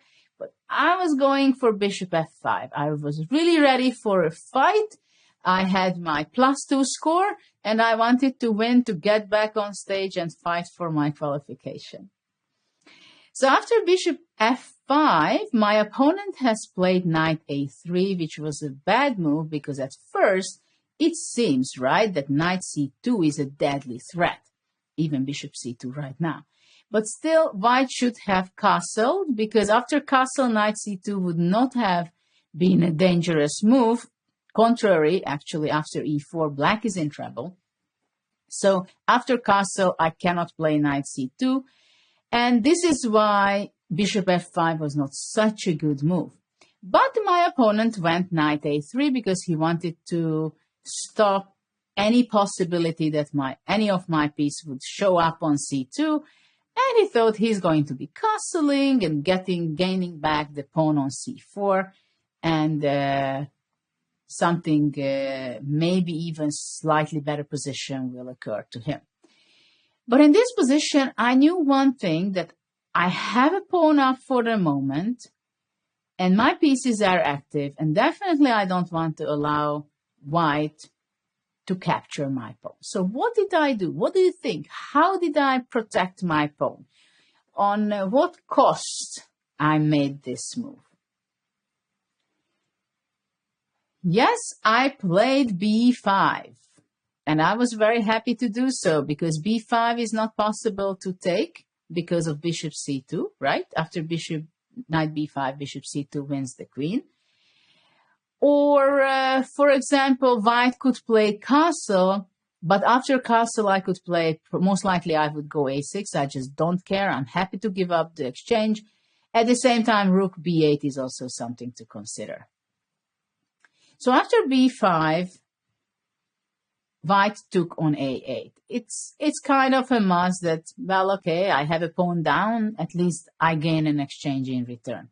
But I was very happy to give up this exchange because in a fianchetto kind of position where you have this pawn chain h2, g3, f2, and you have your bishop, this is called the fianchetto bishop.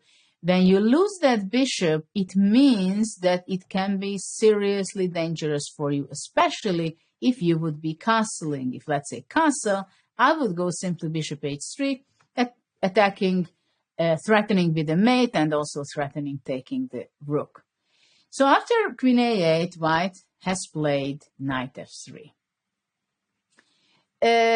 Actually, in this game, it was also Kasparov who visited the European Championship, and somewhere in the opening, he showed up also watching my game. And I remember his face expression when he saw, I don't know, it was move 10, few moves before or something like this, I think.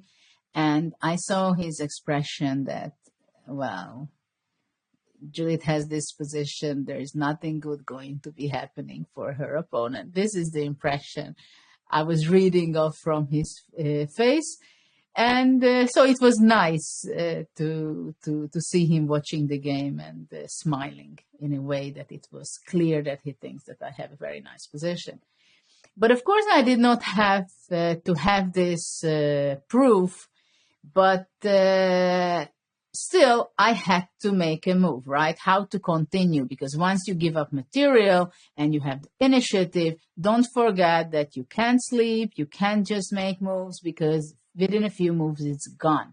So when you gain the initiative, you have to be focusing very well, looking for the best moves, the most active moves, to be building an attack also.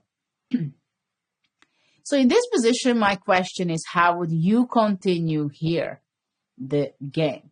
I found an incredible idea which I could not resist. I have to tell you, I was weak, I could not resist.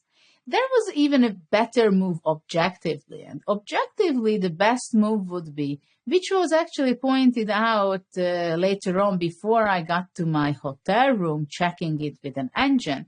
On the way back after the game, I met Gary, and well, he just said, okay, you want a nice game, but by the way, why did you play your next move? Why was it so necessary to even sacrifice more material?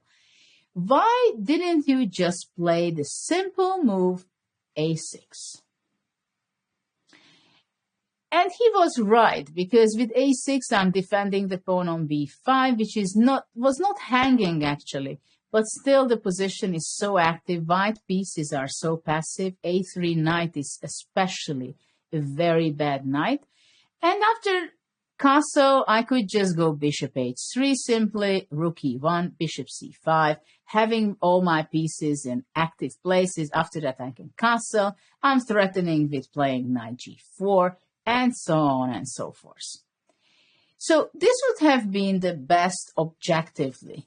But what is really the move I couldn't resist, right?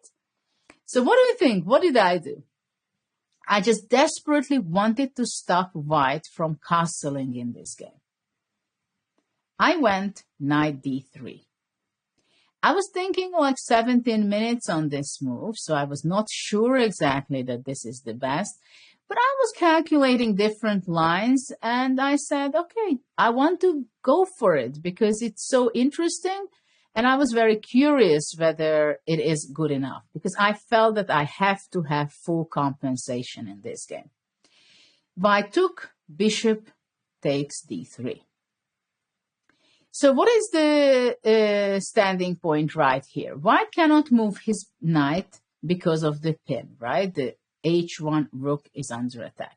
White should be trying to develop his pieces, but it's not easy because I have the bishop b4 move coming, which can be extremely dangerous, which is actually threatening right now, and that would be the next move of mine. And also look at this e4 square, which can be very useful for my queen going there, but even sometimes going with the knight or with the bishop.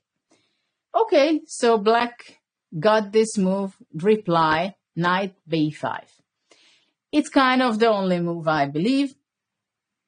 White is threatening with knight c7. So my move, obviously, I just wanted to develop my bishop with a check, knight c3. So now white is kind of tied up, but for one pawn, he has a full rook.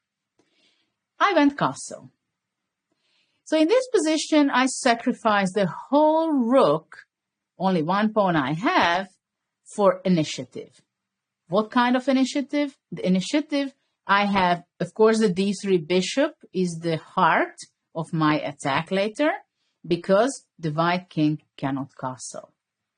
White went rook g1. It was a very logical decision because he wanted to free the f3 knight for later. I went knight e4, using the pin on b4 with my bishop. Bishop d2. So right now it was a critical moment of the game that it is very clear that I have very good compensation. And I played the most natural move in some ways to strengthen my position because, as you see, I have my two bishops playing excellently placed. My knight is in the center, so I have created some opportunities for myself. I have my queen on a8, which might look at first that it's away from the attack, but because it's I pointing on e4 and on the long diagonal, it's completely an active attacker, but there's one piece missing out of the attack, and it's my rook. So I played the move rook d8, but later on some people pointed out to me that objectively, by the computer, you will not believe which move is the best. It's rook b8, because it is very difficult for white to make a move. And of course, after rook b8, I can be moving my bishop also to c5 time to time, and it would be very strong power on the b5.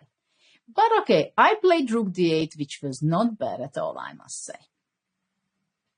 Now white played rook c1, which was not a good move. The best option for white was to try to get little counterplay, which would be after knight g5.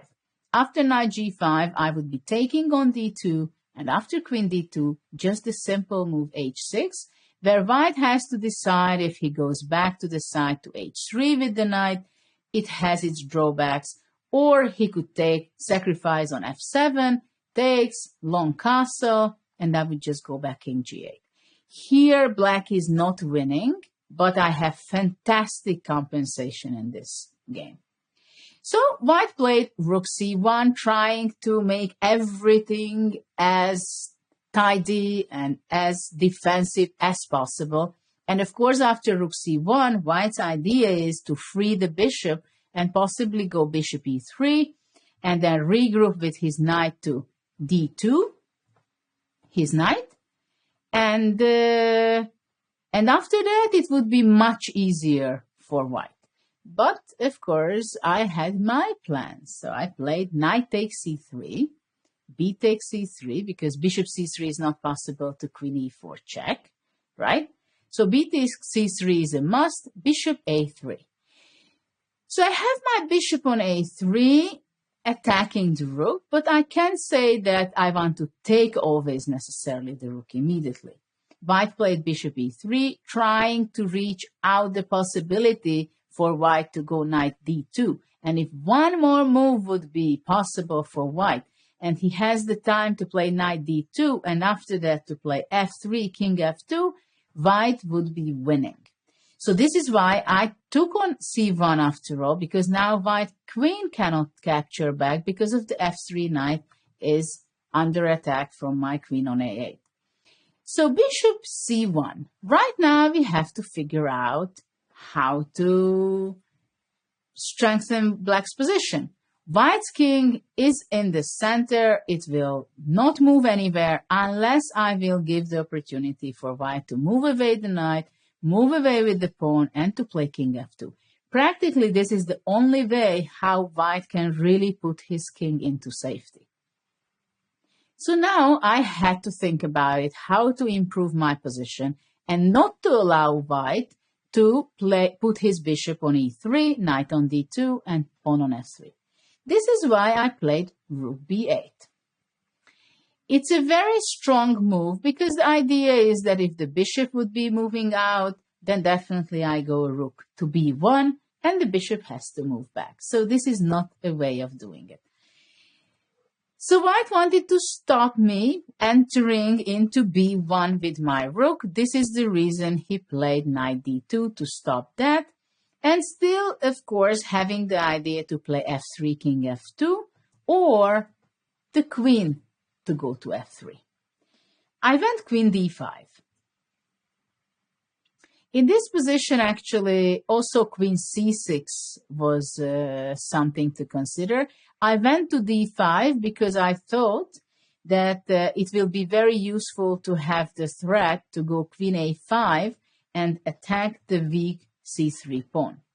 It is important now that if white would be going f3, then black has the very powerful winning move to play queen c5, attacking the rook on g1, and also the e3 square is a weak spot, so white has nothing against that and would be losing the game. So after queen a5, queen d5, that my move is stopped, my plan queen a5, this is the reason why my opponent went queen a4 to stop that. So I did not really care so much about the pawn on a7, but still I didn't want to give that. So I went a5, and I realized that white is in big trouble making his next move, because look at the pieces. The rook cannot move, the king does not want to move, I guess. The knight on d2 cannot move. The bishop could be moving to a3, but what would it do? So my next move in such a position, definitely, for example, if it's black to move, what would your thought be? How would you improve your position? What is the move? What is the idea you should definitely be making, unless you have a concrete winning on the spot? This is, I think, an important moment to stop for you and think about it, that if it's your move, what would you be doing if you don't have a concrete win? I can tell you that the first thing I would be thinking about to play h6, just to make sure that there is no mate on a8 whenever, so to make a little air for the king, just in case, and only after that to think about to improve the position and how to win it. Because that's for sure, if you have time for it, make sure that you don't even give the opportunity for white to think about it to give you mate on the back rank. So white thought that he did everything he could. He stopped me playing queen a5, went back to queen d1, and wanted to go queen f3. I played h6 because of the previous reasons that I want to improve my position. And I thought about it that queen f3 would be actually a blunder. And I was like saying that, oh, this is going to be a nice game if he plays queen f3. So I was already hoping that my opponent will be going queen f3. White's best move, I think, was objectively to play knight f1 and trying to regroup his pieces. I would be going queen c5 with the idea that after knight e3, I go rook b1. So look, it is very tight. My plan is to go rook a1 and to attack the a2 pawn. And also on the second rank, my rook would be at least as strong as on the first. So I have to alternate as much opportunities I have and seeing. And if white would go f3 with the idea to move out with his king, there is a new opportunity arises for black, because suddenly the e3 knight is only protected by the bishop. So I have this beautiful move to play rook b2, and then the game is over. So, okay, instead of knight f1, my opponent went queen f3. He thought that finally he's trying to exchange the queens and something will happen. Everything is defended, the queen, the back rank, everything. But I played this beautiful move, rook b1. I don't care about my queen because I want to give checkmate in return. So rook c1 mate after queen d5. The only move was practically to play king d1, protecting the bishop. And after that, I went e4, queen f4. And now still, even though I have all the three pieces in right place, my queen is in the attack, my bishop is in the attack, and my rook is very much in the attack on the back rank. So I went rook a1. I just want to take this pawn on a2. So what can white do? White did give a check, king goes out, g4. But I want to show you a beautiful line. What would happen if white goes queen b2. This is a beautiful idea, and I was so happy that I was able to play rook a1 because I saw this. And of course, you have to be able to calculate all these different lines. And in this position, I would be going back to b1. Maybe it's not the only way, but this was my plan, and I want to show you because it is so beautiful to go bishop c2, double check, discovered check. And if white takes, then queen d3, checkmate. It does not happen very often when you can sacrifice a rook, a bishop, and a knight, and to give a checkmate. And here, if king e2, then I would go queen d3 and queen d1 in the next move. So this is something, it was something very special when I discovered, when I played rook a1 in this position. So I did not play queen b2 because it was also another idea for black, of course, to go queen h5 check. This is why white played g4. And queen d7, finally the first move and the only move in this game where I went backwards with any of my piece. So this was something special when I discovered it myself, that how is it possible? I knew that it was a very energetic, great initiative attacking game, but when I realized that there was one single move only that I went backward, I found it interesting. So I want to go to queen a4 and to give a check and win the piece. White went queen e5 because he had an idea, and you see that even until the last second you cannot be sure, because if I would just go here, then queen f5 check, and then after king goes out, queen c8 would be a perpetual check. But of course, I did not allow this to my opponent, and this is why I played e3, giving up a pawn in order that my powerful bishop on d3 will defend the square on f5. And after f takes e, I went queen a4 check, king goes out, takes, and queen d1 taking the knight with check. So I hope you enjoyed it also, this game, because I was definitely enjoying playing it at the time, and also ever since writing about it in my book, explaining it to you now, and to relive these moments what I had been feeling during the game. And actually after this, I won some other nice, interesting games. I started to get into shape. And I qualified for the World Cup. Actually, I was tying for first in this tournament, but got the bronze medal at the end. And Potkin from Russia, he won the tournament. So it was a very nice memory for me.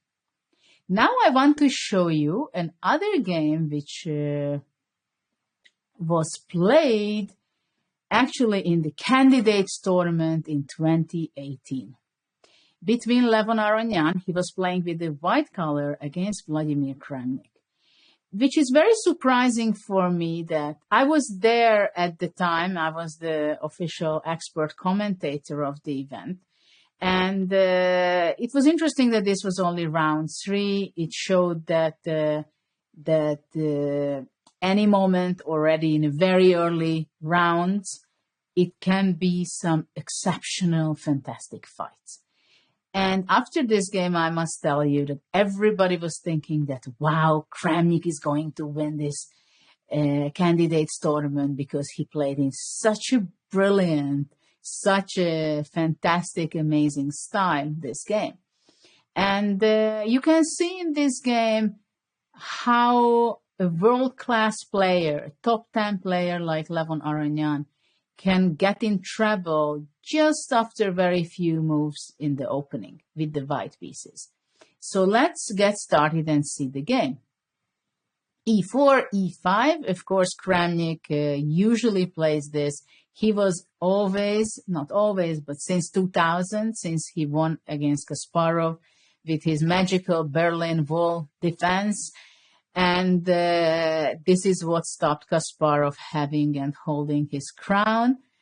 But here, Levon played 4d3. This is mostly what people play when they don't want to enter into the famous endgame, which would go after castle, knight e4, d4, knight d6, bishop c6. I just want to show you, to remind you that generally speaking, this was the basic position which everybody considered, let's say 20 years ago.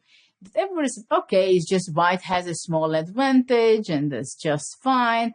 But Kramnik made special preparation, very different mindset, and this is how he won and became a world champion, 14th world champion later on.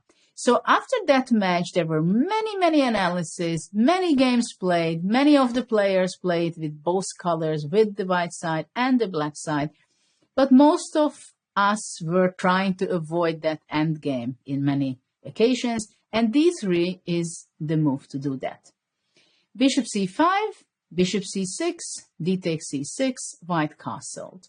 And Vladimir played queen e7. So just pay attention that he does not castle. But of course, he was not able to castle yet because the e5 pawn was attacked. But queen e7 seems to be a very innocent move that, okay, I defend my pawn on e5 and then I'm going to castle and so on. But of course, after queen e7 was played by Vladimir, I immediately had an idea that he wants to go bishop g4 or bishop d7 and castle alongside.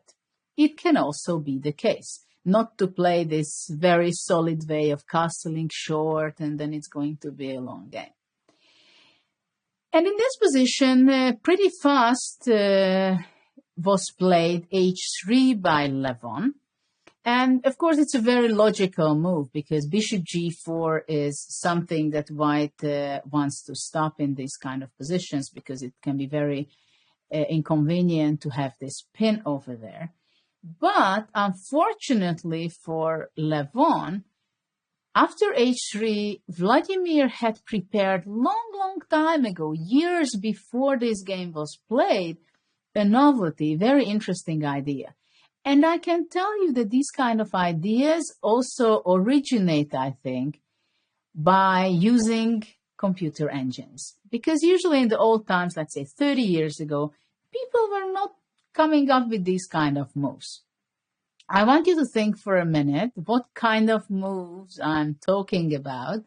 So I can tell you that black did not castle, but he had completely different idea to take the initiative just within a second. And it's only move 3. So what kind of idea can be after h3? It would be great to play g4. But first of all, it's illegal to go from g7 to g4. What about g5? g5 is too early because white can just grab it. So rook g8 was played after not much of a thinking by Vladimir. And later on, he explained that he had this analysis. He just had to recall it because obviously he was not preparing for this exact position. And the idea is very clear. It's not hiding it. That is clear because if you go rook g8, there is nothing you can think about, only that black wants to go g5, g4 and jump on your neck and just kill you. So I can say that, of course, everybody was kind of surprised. And white played king h1.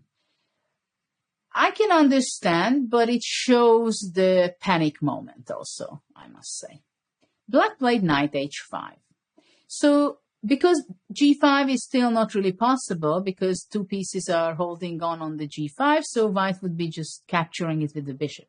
So after knight h5, the main idea for black is to play g5, g4, no matter what. Now white played c3, which was probably not the best move, and white should have been extremely careful. And he must have played, I think, knight c3, and after g5, knight e5, and after g4, already white can go d4.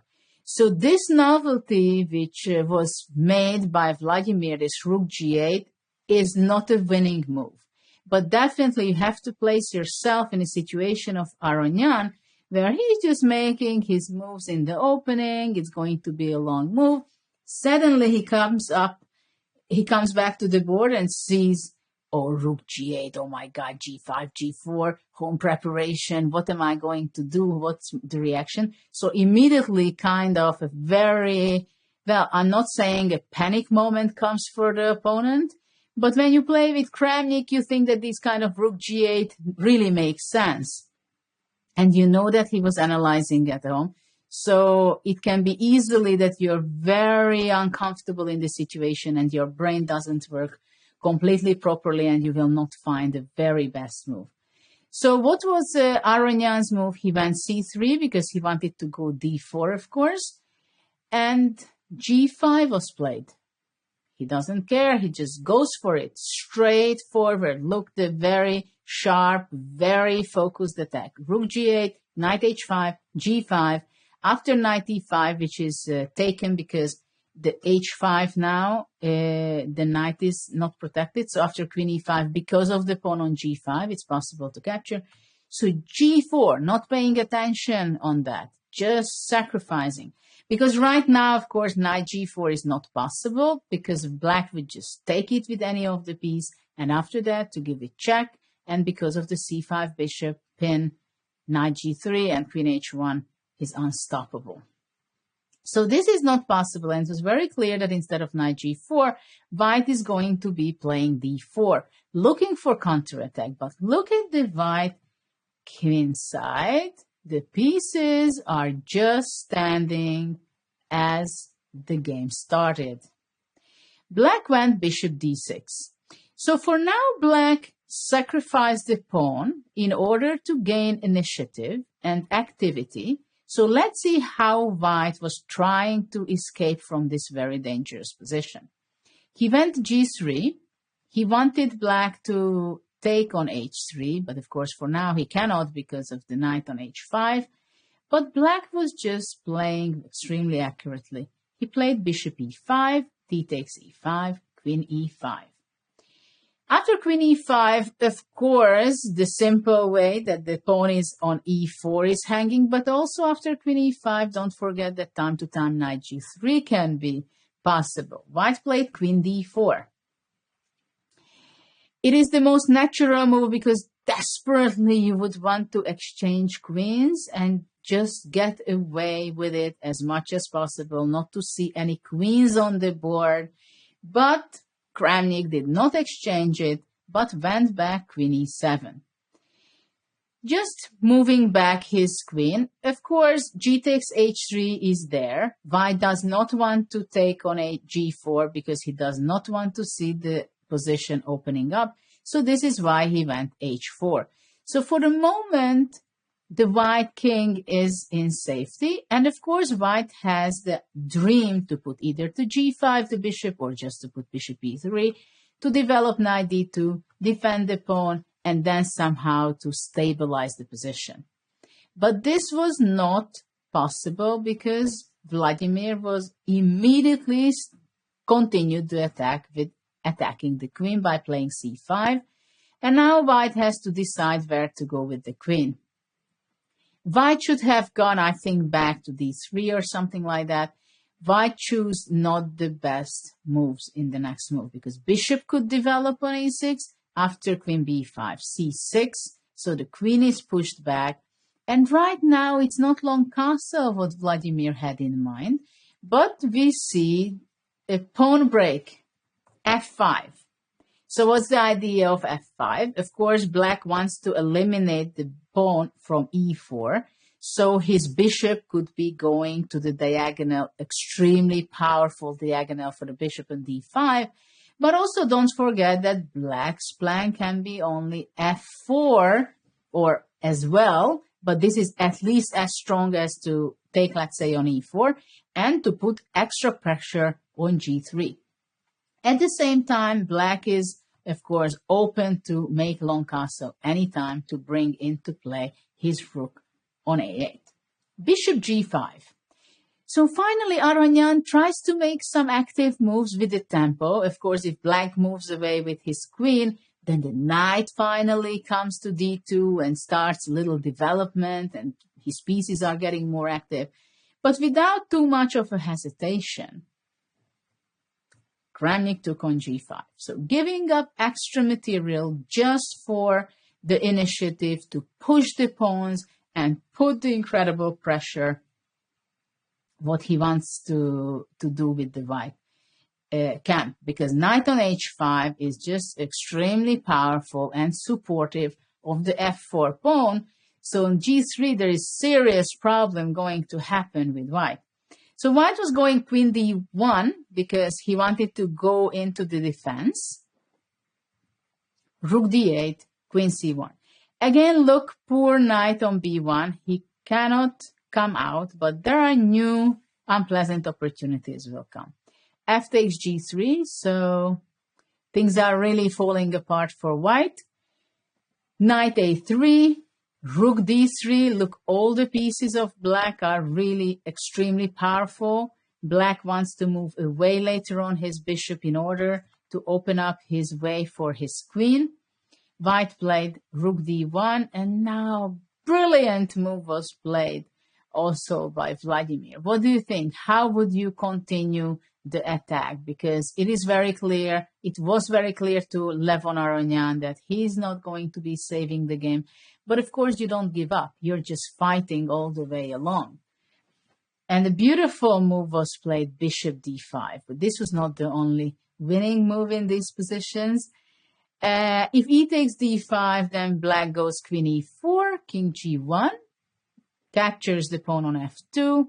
And in this position, the nicest move is rook g3 with the idea if rook e1, rook g2, and knight g3 checkmate. This is not the only winning move, I have to tell you. If after bishop d5, white would be taking on d3, then black takes on e4, and after f3, g takes f3, and look how beautiful checkmate is. But of course, this is again not the only way of giving mate. So after bishop d5, white played f3, kind of the only sensible move. Anyway, black just captured on f3, e takes d5, queen e2 is deadly because queen h2, queen g2 threatening with the mate. And after white would play rook e1, g2 comes with a fantastic, beautiful idea. When the king goes out to g1, or it would be if he would go to h2, then black goes g1 queen, and after takes, f2 is winning. If king g1, then f2 immediately, and then g1 takes, and a beautiful checkmate at the end. But of course, Aronian resigned after move g2. I think it was absolutely brilliant game by Vladimir, and I think it's important to understand that in the opening you have to be careful, and you have opportunities even in positions when nobody thinks that there is a way to take the initiative. But sometimes with creative play, with original ideas, this is what happens, that you surprise your opponent, and you get initiative already from move 8, even with the black pieces. This was the example of how Kramnik did this scenario against Levon Aronian. And now we are reaching out to the last example I want to share with you. This position, which we are going to start out from, it was played between the Hungarian Super Grandmaster Zoltán Ribli, who was part of the Olympic gold medal team. Back in '78, he was a world-class player for many, many years. He was playing the candidates matches, and he was a very stable chess player. He made lots of draws, but he lost very few on his way. So this is what he was famous of. And also, of course, he was extremely famous for his theoretical knowledge. And he worked so much on theory. He was a very strong player playing English. So he was always very solid in opening preparation, choosing his lines. He was not the guy who was playing sharp lines and very concrete lines, but he understood a lot of the solid openings he was playing. And in this position, you can see that he's playing with the white color against Rogozenko from Romania. And the black played bishop a4. So in this position, I can't tell you whether Ribley had his home preparation played. I'm kind of suspicious about that. I tend to think that he had this amazing home preparation, what he played. But it doesn't take away from his result and achievement, because in those times we were not using computers also so frequently. In 93, it was not the year when we were relying on computers that much. Contrary, in the year 93, we still were extremely confused using engines because they already suggested quite interesting ideas. But the evaluation, for example, was completely misleading, I can tell you. And so anyway, let's go back to the position. In this position, what would you be playing with the white pieces? We have to say that it's not good for white, that the rook on a1, the bishop on c1 is not developed yet. And right now, if the rook moves away to e1 or f1, the d5 pawn would be under attack, right? So b3 for the moment is not possible because the rook is hanging on a1. So I'm kind of telling you already what kind of situation we are in, and almost I'm telling you the move also, what to be played, because something very special was played here. And also don't forget that the fianchetto bishop has its extra value. So if you can get rid of the bishop on g7, that would be kind of an achievement. So this is why a brilliant move was played by white. You can think about it, you can stop the video, you can say it loudly yourself, and play the amazing move of rook d4. Isn't it beautiful? Just to play rook d4, put it into the attack of the g7 bishop, attacking the a4 bishop. And of course, if the bishop would be going away, then white would be going rook h4 or rook a4. So black captured, or actually, sorry, after bishop d7, even b4 immediately, I think it's winning the knight. But also, the rook could be going away on the fourth. So black took bishop d4, knight d4. What a beautiful position. Sometimes you got to see positions where you just feel the harmony of the game. Look, the bishop is defending on d5, the d5 pawn. Then this bishop is ready to go to h6 to control the weaknesses around the king, the black squares. But also don't forget, there is an option to play maybe b3 and bishop b2, having the bishop on the long diagonal. So there are a lot of alternatives. And now, which we should not forget, that the knight on a5, the bishop on a4, they're absolutely out and far away from the defense on the king side. So black wanted to react very fast, and he played e5 because he just said, okay, I want to give up a pawn. I want to open a little bit the position. So I'm looking for counter chances. White took queen takes e5, and after rook e8, what could be in mind of Ribley in his preparation or during the game? Because you couldn't take on e5 unless you see your next move. Knight e6.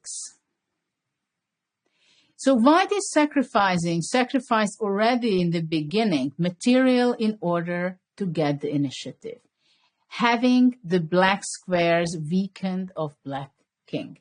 And why is this knight e6 possible? Because after f takes e6, if black would go f6, for example, then white would be going queen e3, knight c4, let's say, queen e4, bishop e3. I mean, with the knight on e6, it has such a huge advantage for white that even, of course, after this, I can even take and have a pawn up.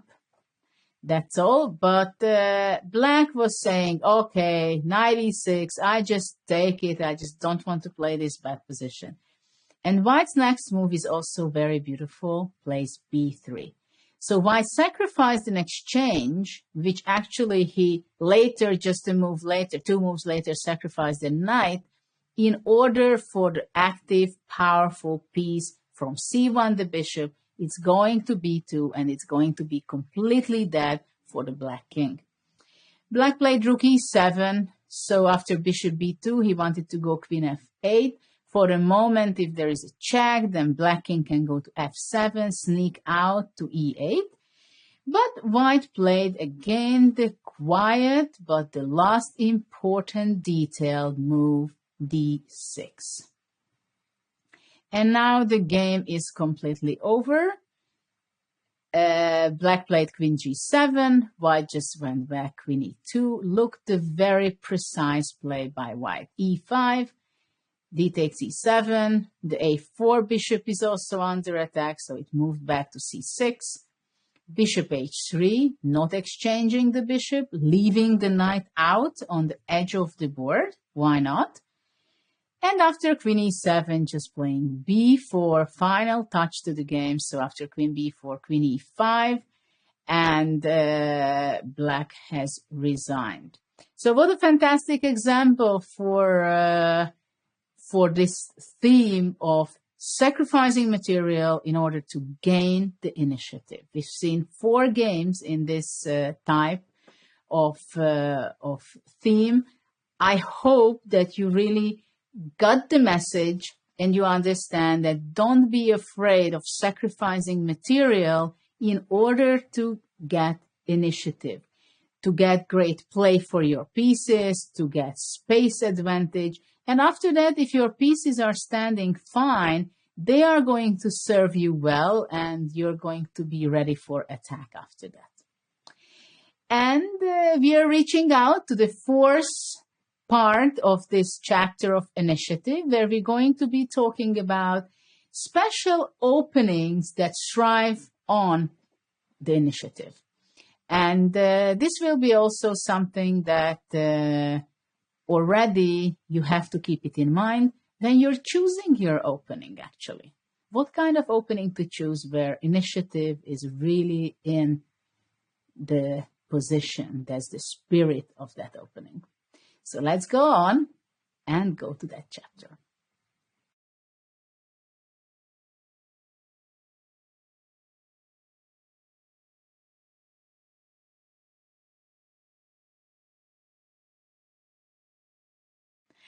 So we are reaching out to the final part of the chapter of initiative. We were discussing quite a lot in different forms of it.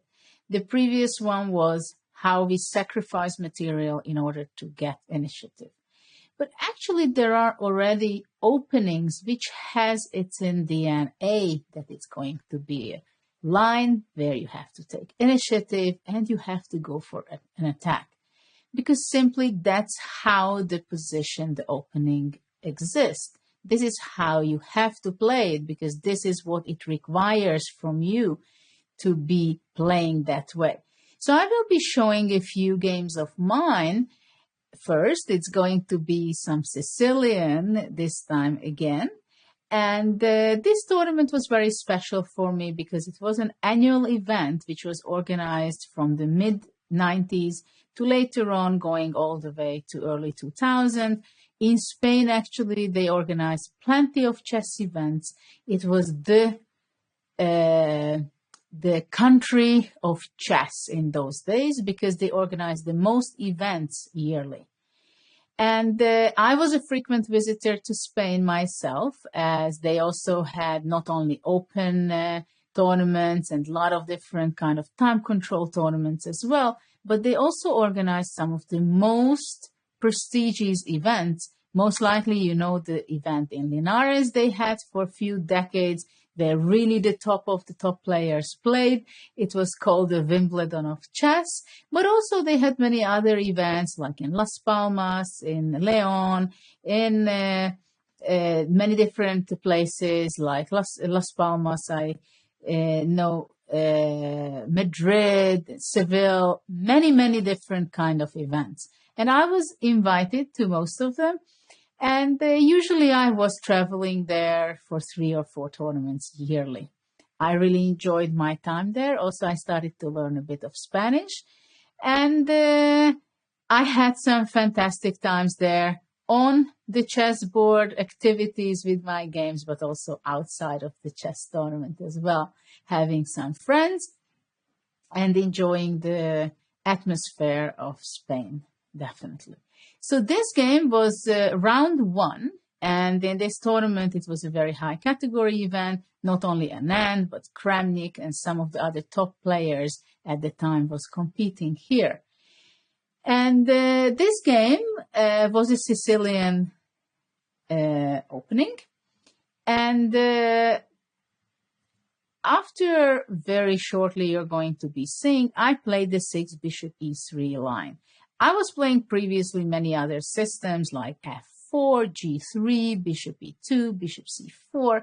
And later on, to be honest, I practically tried every possible move in this position, which makes at least a little sense.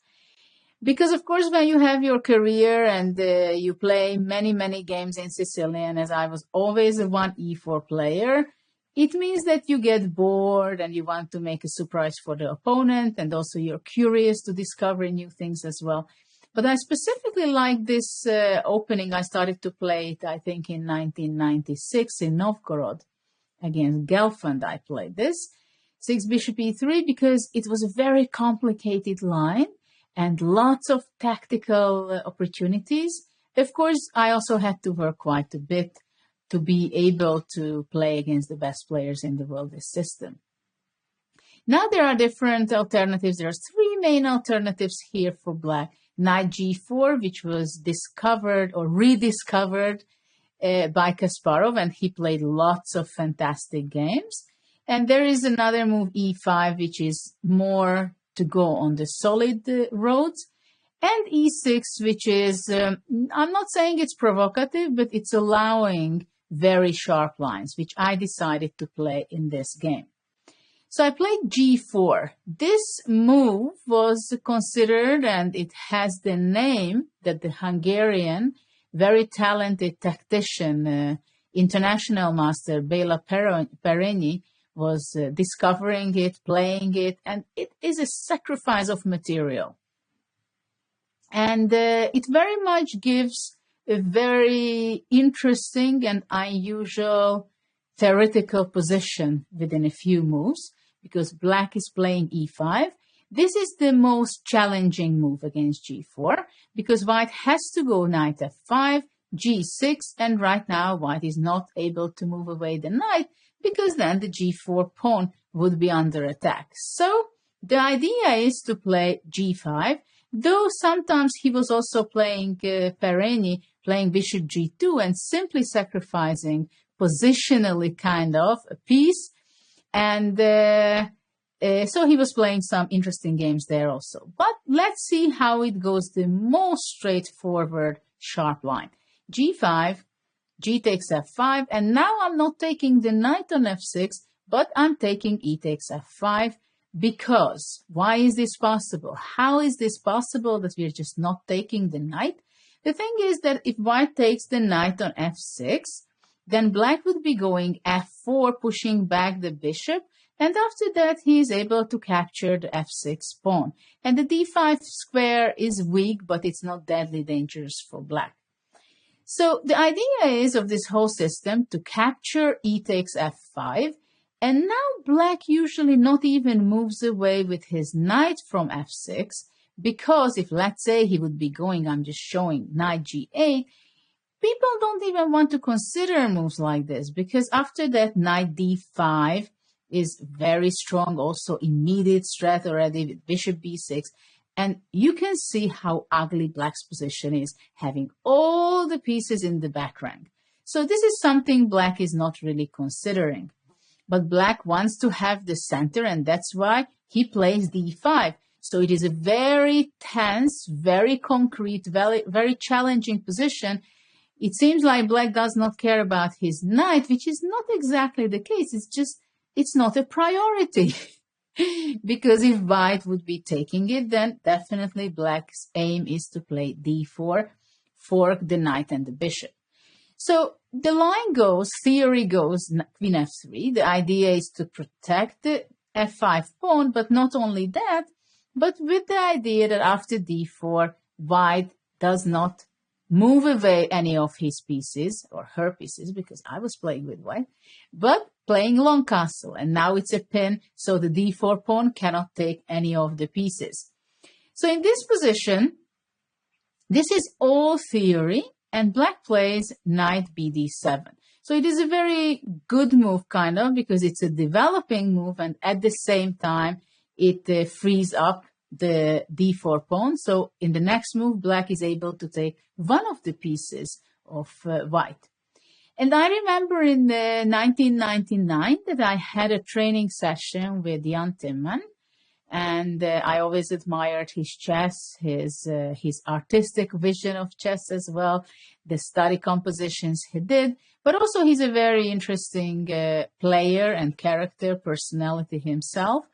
And we were working on this line, and actually the work was very fruitful because I scored quite a few points after this, not because the line is winning for white, but more because we figured out some very unusual or new ideas. And also by looking a lot of hours at these kind of positions, I started to feel the nuances, the details, where are the dangers for black and which direction I can dig deeper. So in this position, I went bishop d2. After bishop d2, of course, I'm kind of provoking also that, come on, take my knight, because otherwise, what was the point to play d4? Black took d takes c3, bishop c3. I also have to say that when you choose an opening, especially when I was choosing to play this against Anand, it was a psychological issue as well, because I played many games with Anand previously with both colors, but I've decided that, okay, so if I play a sharp line against Anand, then obviously he's going to be prepared in principle, because if you play this system with black, you have to be prepared that your opponent will choose this g4 system and sacrificing and going into this sharp line. But it must be very unpleasant to play, because I know Anand, and I know players, I know myself also, that when you enter to such a sharp theoretical battle, it also means that you're suspecting your opponent that they might be having some novelty cooked at home, or will I remember the best moves and best lines which I worked on maybe a year ago or two. So it is a lot of psychological problems and battles with yourself also, especially if you get this line as a surprise. And I saw it on Anand, on his body language, that he was not happy and not comfortable. But of course, he's a pure professional, so he knew that he has to deal with this. He went bishop g7. I went rook g1. It is also kind of typical that you see that the knight is hanging on f6, but many times, as Karpov said it also, that the threat can be much more powerful than its execution. Because it's there, the knight on f6. I understand that the knight is not going to be moving away, because black is not going to consider knight g8 in this position, because simply white, I'm going bishop c4, I'm going to be developing the pieces, queen e7, let's say. I can even go just king b1. And actually, it's so difficult for black to develop with his pieces. Even though black has two pieces, two extra pieces, I just have two pawns for that. But look at the activity, the passive pieces of black. There's no way that black is going to ever castle in this game. So there are a lot of opportunities for white. And this is exactly something that, first of all, it should be good for white. And even if it wouldn't be good, this is something you will very rarely find on top level, that somebody wants to go back to g8 with the knight and play such a passive position. So what Anand played, it was kind of logical, because he wanted desperately to have his king in safety. But it's another question whether there is safety in this position for black. He went castle, and now I went g takes f6 finally. Queen f6, and now I knew that I have to somehow make some action or action plan. So that's why I played my next move. This was already out of preparation because at some point when you make your preparation, especially in this kind of positions, you say at one point that, okay, this, if it's going to happen, I just have compensation enough. I'm going to be playing. So I played queen e3, but actually in this position, king b1 was something to consider. Very strong move, I must say. With the idea in the next move to play queen e3 or queen g3 possibly. And why king b1 is so important in this position, as actually at some point of the game I played it, because it goes out from this diagonal. And if once the queen goes to h6, for example, then it can be a problem. You will see in a later stage of the game. So I played queen e3. The idea is very straightforward. I want to put pressure on the e5 pawn. And also I want to play f4 because this rook and the bishop, toward looking on the g7 bishop, it can be very unpleasant and decisive as well. So after queen e3, black played king h8. It is a defensive move, and it is very logical that black wants to go out from the g5, right? The g1 rook is so powerful and scary, and also black possibly wants to move with his knight, and he doesn't want to have his bishop in a pin. But it's not only that, he makes availability for his bishop to move to h6. I continued my plan and went f4. And now black should have played better than what he did.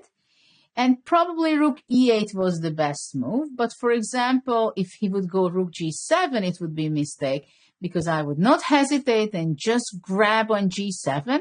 And after queen g7, I would be going f takes e5. And it's going to be extremely difficult for black to hold the game because the c3 bishop is worth pieces. Not only one, but it has such a power on the diagonal. And e6 is a threat immediately. And also the bishop from f1 can join into the play to play bishop c4. But this is something that black cannot hold on. So rook g8 was not a good option. And, bishop h6 is not possible because after that, rook d7 immediately wins. And after that, bishop e5 wins the queen. So the only reasonable move was to play rook e8, hanging on the e5 square, which after I'm going to be going king b1, queen b6, queen g3, bishop f6. And somehow black is trying to hold the position. But to tell you the truth, I will be always more happy to play this position with the right side. So instead of rook e8, black played queen b6, forcing my queen away to g3, which I didn't mind at all, because Vichy wanted to go queen h6 and pinpoint out that it's a pin, because f4 pawn cannot take on e5 because of the pin, the king is pinned. So here I found a very good idea, which turned out to be extremely powerful in this position. And I want you to think about it. What would you do with the white pieces? Would you go king b1, which also makes a lot of sense? Would you go something else? Bishop d2 is also possible. I found something which forced black to make new weaknesses. And this move was rook d6. So obviously queen d6 is not possible because queen g7 mate. And now black has to play f6. Why was it so important for me to force the move f6? Because right now, look at this bishop. We could even say that it's a pawn because it has no play at all. No play, no moves. And the queen on h6 is not doing anything but actually protecting the g7. Also important that the f6 square could have been important one moment or another to play knight f6. So the pawn is actually taking away important square space from his other pieces. But how to continue now? Because black is threatening with taking queen f4 and exchange the queen, or taking with the pawn and then later on to play knight e5. And now I played a very important move, which was, I think, underestimated by my opponent, or he was not even looking at it. I played bishop d2. This is important because right now I'm threatening by taking with my pawn from f4 to e5. So I'm forcing black to make his move e4. But I want to show you some very beautiful line. What would happen if black goes knight c5? And after knight c5, there is an incredible line going on, which I have to admit that I didn't see it coming all this.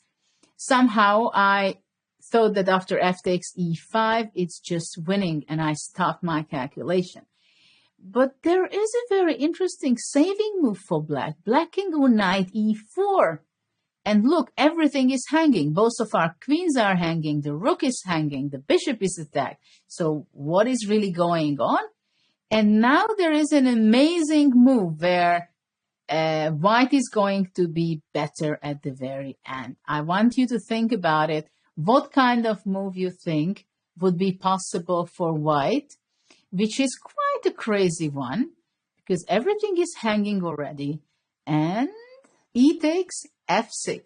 Isn't this an amazing move? Everything is hanging. So knight g3, I take f takes g7, not taking the queen on h6. No, I don't care. I play f takes g7, queen g7, and now rook g3. And look at the bishop and the rook still standing behind in development. So now black's best move is to play bishop f5. I will take on g7, then also I take the exchange back by playing bishop h6, king g8, taking the rook, and after that to develop with my bishop on g2, and white should be winning with an extra pawn. So this was the line if black would go knight c5, but black went e4. But now it's very important that black has very little counterplay in this position because look at his queen. It's just defending the bishop. And I had in my mind that after this f6 move was played, after bishop c4, if let's say one day I can eliminate the bishop from g7, there could be a mating net, right, on queen g8. Of course, it's far away, but it's good to keep things in your mind for later. But also bishop on c4, it stands very good because it can also go to e6, for example. And generally speaking, to control this diagonal is very useful for white. And it's also very difficult for black to get out of the box and to develop in this position. Black went b5. After b5, I went bishop e6. It was pushing me to play bishop e6. And now black went rook a7, defending his knight on d7. But more importantly, I think Vichy had in his mind that he protects everything on the 7th rank. But now I wanted to improve my position and don't give too much possibility for black to come out with his knight towards to c5, for example. This is why I played rook c6. So after rook c6, I stop black from playing knight c5, but also I keep in mind that one day maybe somehow it's going to be useful that I'm attacking the c8 bishop. a5, it is very difficult for black to make a move. I went bishop e3, pushing away the rook. Black went rook b7, and now I played a very good move, I believe. I went bishop d5 with a concrete threat because right now after bishop d5, I'm threatening with a very simple move taking on c8 and then with the bishop taking the rook on b7. So there was nothing better than to move back with the rook to the 8th again, which made it possible for me to make the move rook c7. And we know that the rook on the 7th, how powerful it is. And look, just within 3 moves from d6, I replaced my rook to c7, which is a much better place. But also don't forget that now bishop a7 trapping the rook is a threat already. But also bishop c6 attacking the knight on d7 can be a threat. So I felt from the body language also not only what was happening on the board, but I felt that Anand was feeling very uncomfortable. And the position is really something that you're not ending up in such a passive and such a bad position very often if you're Anand. He played b4 because, of course, he wants to start looking for counterplay, at least a little bit, playing b4, a4, maybe pushing it to b3. And for the moment, I'm not giving checkmate, or I'm not taking any piece. So this was generally the only way of trying to look for counter chances. And in such a position, the biggest opportunity for black, when white is just having many different opportunities, many different wins, probably there is not only one. And maybe if you're going to be taking things easy and you think, this is winning, that is winning. I know players who are ruining with the attitude their winning position. But I knew that I played so well this game, and I knew that it should be winning. And I found the move which I was extremely proud, because I was always considered a player who is always calculating, very playing concrete lines only, straightforward. I cannot make quiet moves. At least I was not famous for that. But in this position, suddenly I realized I have a quiet move which is going to be maybe not exactly the best move. This is what I thought during the game. Maybe it's not the best move, but I'm going to play this because this completely paralyzes black's opportunity. And this is exactly what I need now against Anand to limit his move options. And later on, this move was very much appreciated by many, but also Anand's second trainer, who was helping him for many years, Ubilava, he came to me and said, well, when you played this move, I knew that it's over. He knew it anyway, that the position is completely hopeless. But after this move, somehow he understood that I'm holding in my hands the position. I know what I'm doing and I'm controlling everything. So what do you think what I played? What is the quiet move which stops black from his marching the pawns, a4, let's say? I played b3. So after b3, black has no move without losing material, because I'm threatening with bishop e6, bishop a7.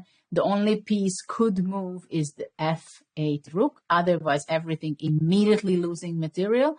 But Anand played rook b5. After that, I played bishop c6, rook f5, and I executed my plan to play simplifying the winning position by playing rook c8, bishop takes d7. Now both of the rooks are hanging, so black has to go rook c5, because look at this, how it's coming out. Bishop f5, rook f5, and after this I played rook d1, regrouping my rook, because suddenly there is nobody defending the 8th rank, because the rook became far away. The queen we should not talk about. It's still standing there on h6, not helping out black on the 8th line. So after king g8, I played queen g2, the very quiet, simple move, which after the e4 pawn is unprotectable, and the game is lost.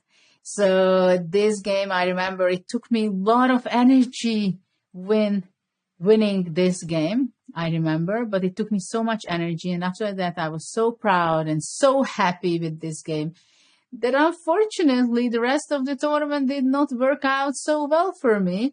I was in the bottom of the tournament and I made a few draws, but I didn't win any other game, unfortunately, but this compensated it all, because this game, I remember always that how great energy I put into this game, and so many good hours in the analysis of this opening. And also later on, I was able to complete the whole game and not to miss any opportunity in this game. Okay, and now I would like to move on to the next game, which is going to be my game against another world champion, against Rustam Kasimjanov. And why is it interesting and also extremely memorable for me? Because actually it is the same opening which we just looked at. It's also the 6 bishop e3, e6, g4 line. And in this position, again, we are going to the same line, d4, long castle, bishop, knight bd7. And in this position, I played bishop d2 in the previous game. But here I had another idea to try it out, and that's what I did.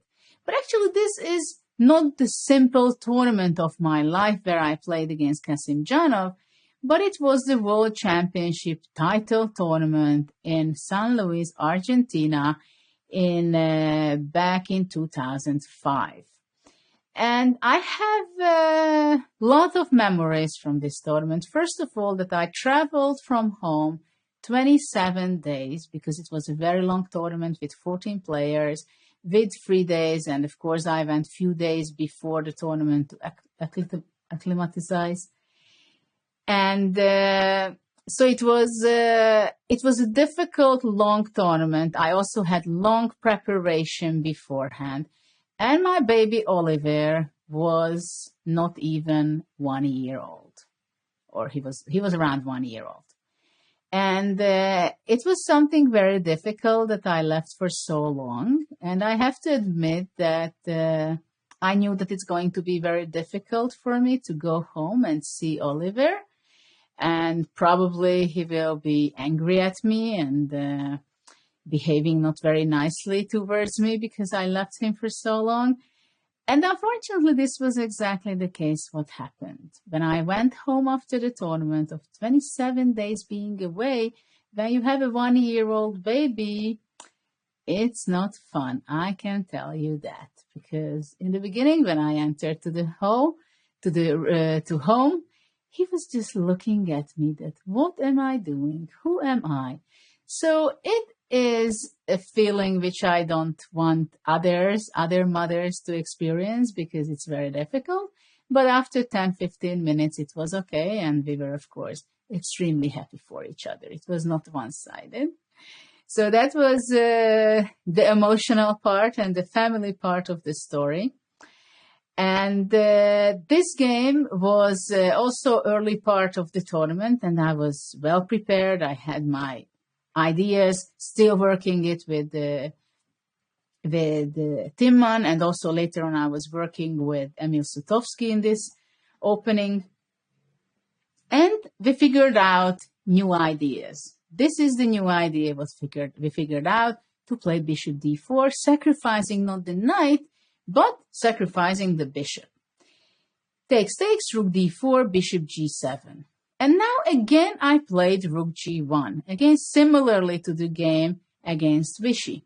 The idea is again that I want to be ready for castle, which is actually not really possible for the moment, because I would be taking on f6 and then rook would be coming on the g file, like something like this. If castle, I think I would be capturing, and I can go rook g4, and black is hardly be able to defend. So black went king f8. In this position, again, there are a lot of different moves. Of course, bishop c4 is something to consider all the time, because the bishop stands extremely fine on c4, putting pressure, attack on f7. One day it can be very useful, especially if the f6 knight is moving away or I'm taking it. And probably bishop c4 is a better try as well. But in this game, I went queen e3. 2 pieces down. I have 3 pawns for the pieces. but it's very difficult for black to get out of the very difficult situation with his pieces, because my pawns are very much powerful and unpleasant on the 5th rank, right, on f5 and g5. So Rustam played queen e7. He wanted to obviously trying to exchange the queens, but I'm not the one who wants to exchange the queens, so I went queen d2, which is a nice move. I'm controlling the square even, so there is not going to be any problem. And I keep the battery on the d file.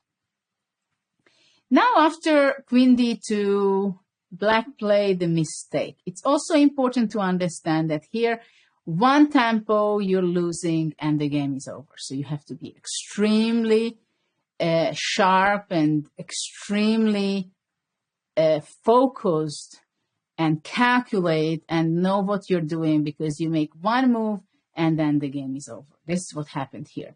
Black played h6, but the only move was, and the best move was, to play rook g8 in this position, not pushing h6, because at some point if I take the knight on f6, later on it can be also important to have the square for the black bishop on h6.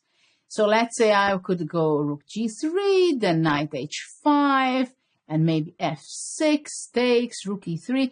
Very complicated. You can analyze all this endlessly, practically, but it is also extremely difficult to play it with the black color as well, because there are so many alternatives. And at the same time, you want to get rid of, somehow you want to force white to take my knight on f6, take it, take it. I want to get out of this tension and this pressure that my knight is hanging, because I cannot move out with my pieces. So this is how he provoked me, by playing h6. I took g takes f6, and now black took knight takes f6, thinking that after rook d8 check, he's going to go back to e8, and I'm not able to play knight d5, because then the d8 rook would be not protected anymore.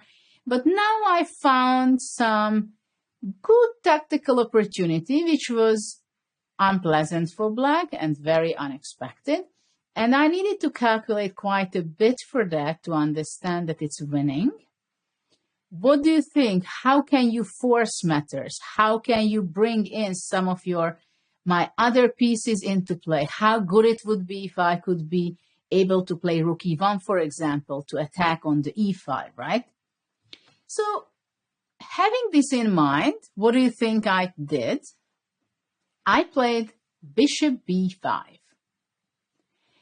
And the idea is that after black takes on b5, I'm going rook e1. So I could reach with my rook to the e file. And now it's true that I have two pieces down again, but there's no coordination whatsoever in black's position.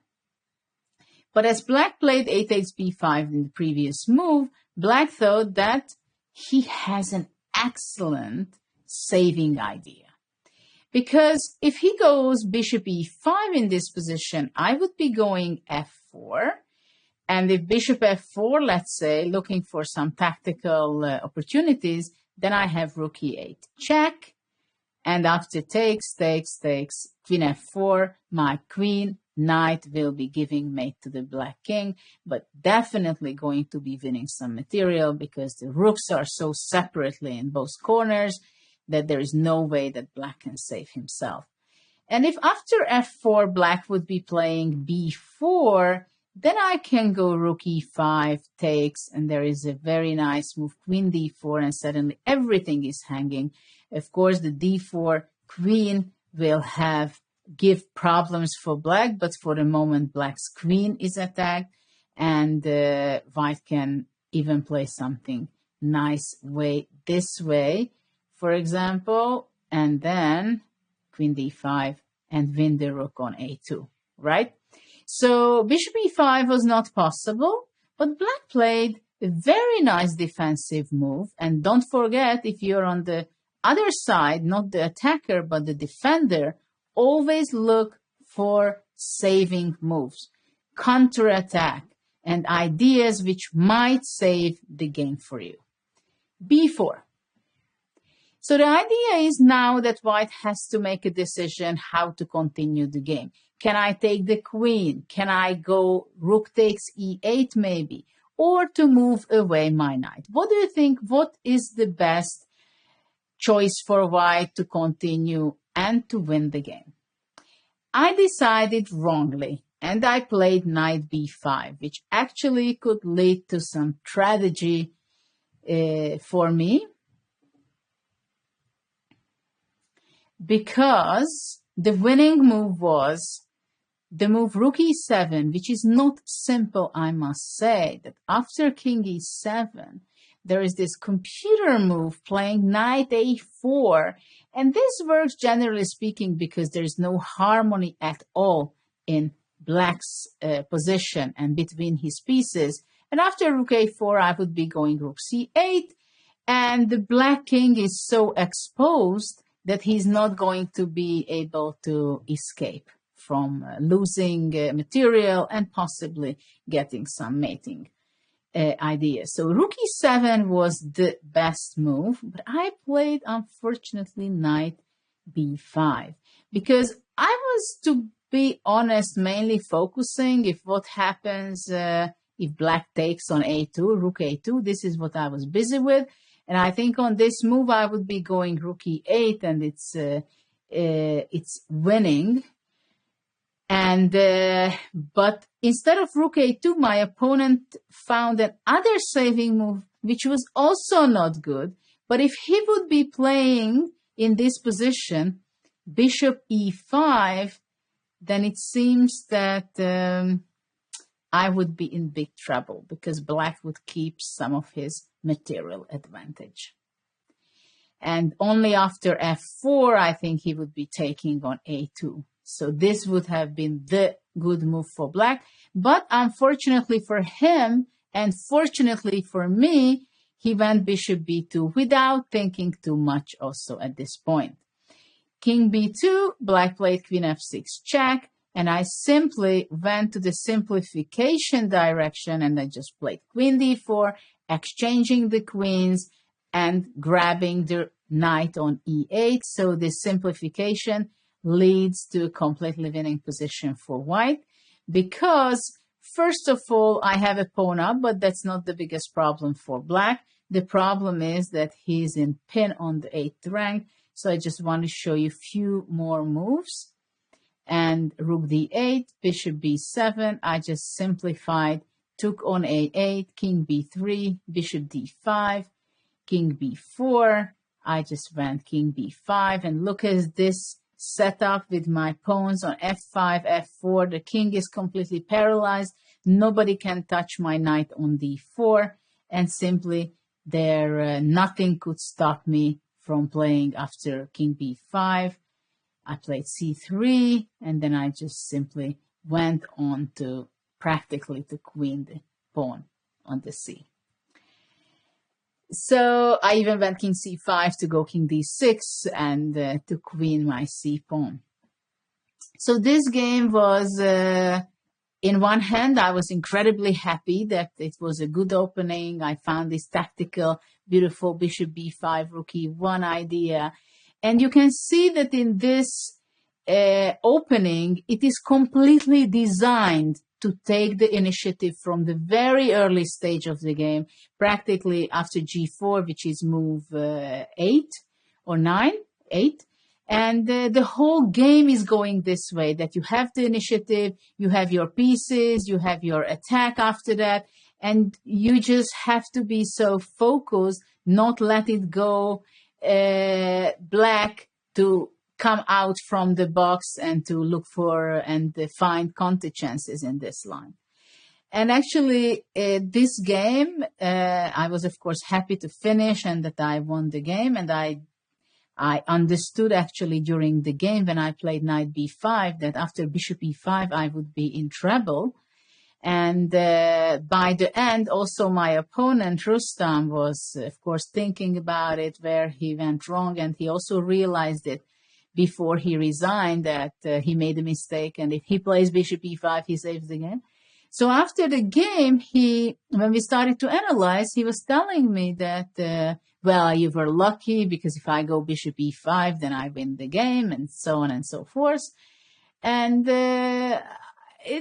it was a bad feeling for me because I thought that I calculated quite a lot in this game, and I found some very nice ideas, this bishop b5, rook e1, and other moves as well. So I said, okay, but you were lucky because my idea was very good with bishop b5. I just made knight b5 an inaccuracy, and otherwise I would be winning. And so we were discussing, and then we went to have dinner, and later on in the evening, we were sitting on separate tables having dinner. He came to me and he apologized that, well, he was overreacting after the game because it was so painful for him, and he realized that what kind of mistake he did. And to tell you the truth, I really appreciated this gesture by him because, of course, after the game, people are very emotional. You can react in one way or another, which not necessarily the best reaction. But I also believe that if later on you realize it and you correct it and you go to the person and say, I'm sorry that I overreacted, this is something means that he's a really big champion and personality who can handle his mistakes. So this was the story of this game. And, well, the World Championship itself, the tournament, it was extremely exciting, but it was not my tournament, to say the least. But it was a very interesting experience, definitely. And now I want to move on to our next example, which is going to be between All and Kaidanov. So let's load the next game of the example of another interesting opening, which, to tell you the truth, I never played myself with either color. It's the Slav, and specifically there is this very sharp line, which is the Botvinnik variation. It is so sharp that you need a very special character for this game and extremely good preparation. So it goes like this: g5, knight takes g5, takes. Now there is this pin on f6, so the knight cannot move. Black defends from knight bd7. g3 is one of the main lines. Queen a5. So queen a5 is one of the main counterattack in this position. After e takes f6, black goes b4, attacking the knight on c3. At the same time, having the queen on a5 attacks also the bishop on g5. Knight e4, bishop a6, developing move and defending the c4 pawn. So white played queen f3. When I'm telling you that it's an extremely complicated game, you can't even imagine how complicated it is. There are lines, tons of lines, and you have to be simply analyzing this thing, because this line has so many small details, and it's very difficult to understand because white has a bunch of pawns. Look at this on the king side, right? White has a g5 bishop, which is not a very good bishop because f6 pawn is more of a defender for black's position than an attacker for white. And at the same time, black has a great powerful pawns on the queen side for counter chances, and he has a very active queen on a5. Usually black castles long. He's not keeping his king in the middle of the board. And also black has this plan of playing knight b6, knight d5 to regroup his pieces to make it on a better place. Black castled immediately already. So this is something extremely typical in this Botvinnik line, that king goes to the queen side. It does not mean that it's in safety, but simply the king goes to c8 to b7, defend the c6, and the rook on d8 simply stands very well and gives a lot of activity and tension towards the d4 pawn. White played b3, knight b6. So it is a very logical follow-up of long castle to play knight b6. Defending the c4 pawn, we can say he's heading to knight d5, and of course, most importantly, attacking the d4 pawn. White played knight c5, attacking the c6 pawn, bishop b5. Look at this, white is not castled yet, and he's not going to castle either. White goes bishop e3, defending the pawn on d4, and black centralizes his rook to d5, which is also not rare in this position. And you can see that the rook on d5 actually has its power also, for example, to go rook f5 sometimes. At the same time, maybe black wants to capture on c5 and bring his rook, doubling the rook on the d5. And so it is a lot of mess here in this position. But I think black wants to take on c5 and take on b3 in the next move.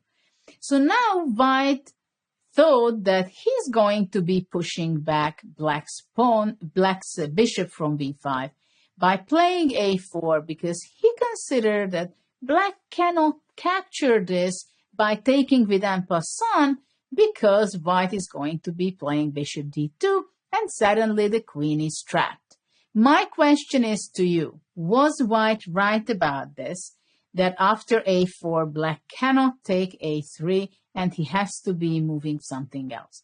Of course, the bishop is not hanging at the moment because the a1 rook is unprotected. But what do you think? How would you be continuing the game?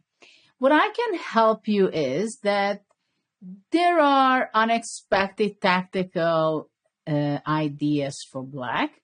And this is what Kaidanov saw and played and executed in the game. White has no development. I mean, look at this. Rook on h1, bishop on f1, king on e1. So black is kind of better developed. Black took on a3, and after bishop d2, had a wonderful combination in mind and just took on d2, queen takes d2. Look at this, king d2 and playing bishop c5.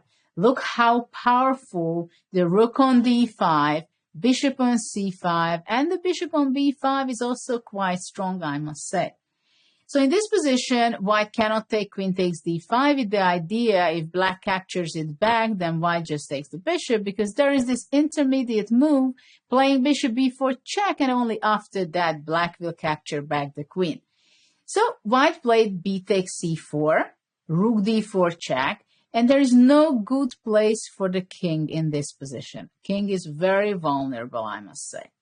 If he would go king c1, then black just goes knight c4. And black has great compensation because these two bishops, the bishop pair of black, is just devastating. For white, it's just completely devastating. So, for example, just to show you a funny mate, white cannot go rook c1 because after that, rook b4 and rook b2 checkmate. So white has to be careful a lot. He played king c3, which is not the safety road, but I'm afraid there is no safety road for white in this game anymore. And black played knight takes c4. So there is going to be a lot of unpleasantness for white. For example, if now rook d1 exchanging the rook, it's not going to happen because black has a nice move of knight e5 and white is going to lose extra material. So after knight c4, white took, bishop takes c4, rook takes c4, king b3, rook b4 check. Again, similar problems as before, so white cannot go to a2, to a3. He goes back to c3, rook b2 is very powerful. Now bishop b4 is a threat, so white can get kind of mating net very shortly. After rook b1, black goes bishop b4, king d4. Now black goes c5 check, king e5, where just in a few moves white even resigned because rook e2 check, and after king d6, black would go rook d2 with the idea if king e7, then rook d7 checkmate. So if white goes back to e5, black goes rook d5, rook f5, and then just taking material. So if after rook e2, white goes king f4, then e5, bishop d2, and bishop d7. So in this opening, the Slav and the Botvinnik system especially, it is definitely coded to be a position full opening with only talking about who has the initiative, who has the attack, and to fill the position of within one move or two, it can simply go back and forth the initiative, the evaluation. So it is really something that this system, if you want to play with either color, it means that you have to love it. You have to feel this system. And now let's go to another game, which I remember very well because I was playing in this tournament. And it was between Garry Kasparov and Vladimir Kramnik in Dos Hermanas, a game which I was talking about previously when I played against Anand. That was 99. This was 3 years earlier.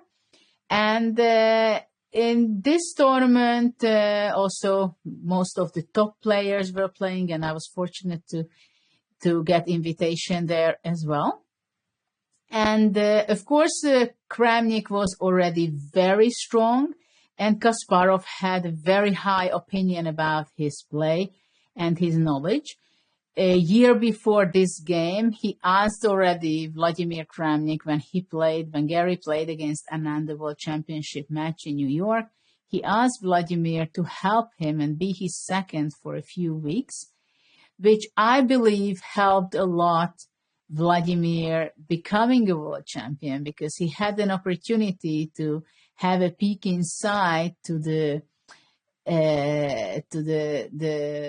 workplace of Kasparov, how Kasparov thinks, what kind of problems, what kind of theoretical way of thinking he has, and how is he handling the difficulties, the challenges, the victory, and how he's handling a world championship title match. I think also Vladimir learned a lot from that experience. But it was also very clear that Garry Kasparov was thinking that one day he is going to be playing against Vladimir a world title match. And later on, it happened that he was kind of aiming that once he's going to play the world title match and the challenger will be Kramnik. I'm not sure he's not regretting it by now, that in 2000, actually, this was the case, and the world championship match was won by Kramnik and against Kasparov, right? So I don't know, but I know that for years already, Kasparov noticed that Vladimir is really exceptional talent. And he was the person when in 92, when Vladimir was only 16 years old and he was very talented, Kasparov noticed him and he said that he should be included in the Olympic team in 92 to the Russian team. And they won. Vladimir Kramnik made 8.5 out of 9 on board 4. So Garry was right that he was extremely talented. And of course, if you're a chess lover, you love chess, then you know who Vladimir Kramnik is. And he has such an amazing style and understanding about the game. But let's see what happened in this game. So again, we are witnessing a Slav.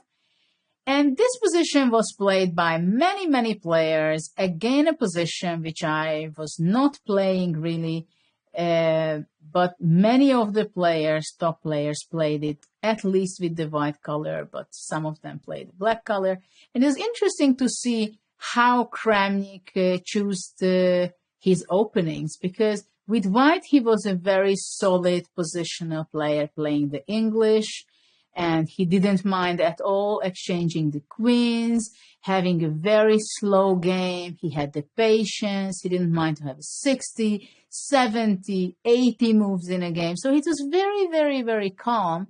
At the same time, when you were seeing his games from black side, he was playing the Rouser, which is a very intense and Sicilian opening with a lot of exciting ideas and messy positions. And he was also playing the Slav, where he also entered into the sharpest lines. So it was really interesting to follow his career. C takes b3, a takes b3, b4, knight a4 is a pawn, well, not a real pawn sacrifice, but giving up the center pawn on e4. In return, white took on e6. So in this position, what do we see? It is a complicated position. White's knight on b4 stands very good, on a4 is not so good, but sometimes it goes to b6.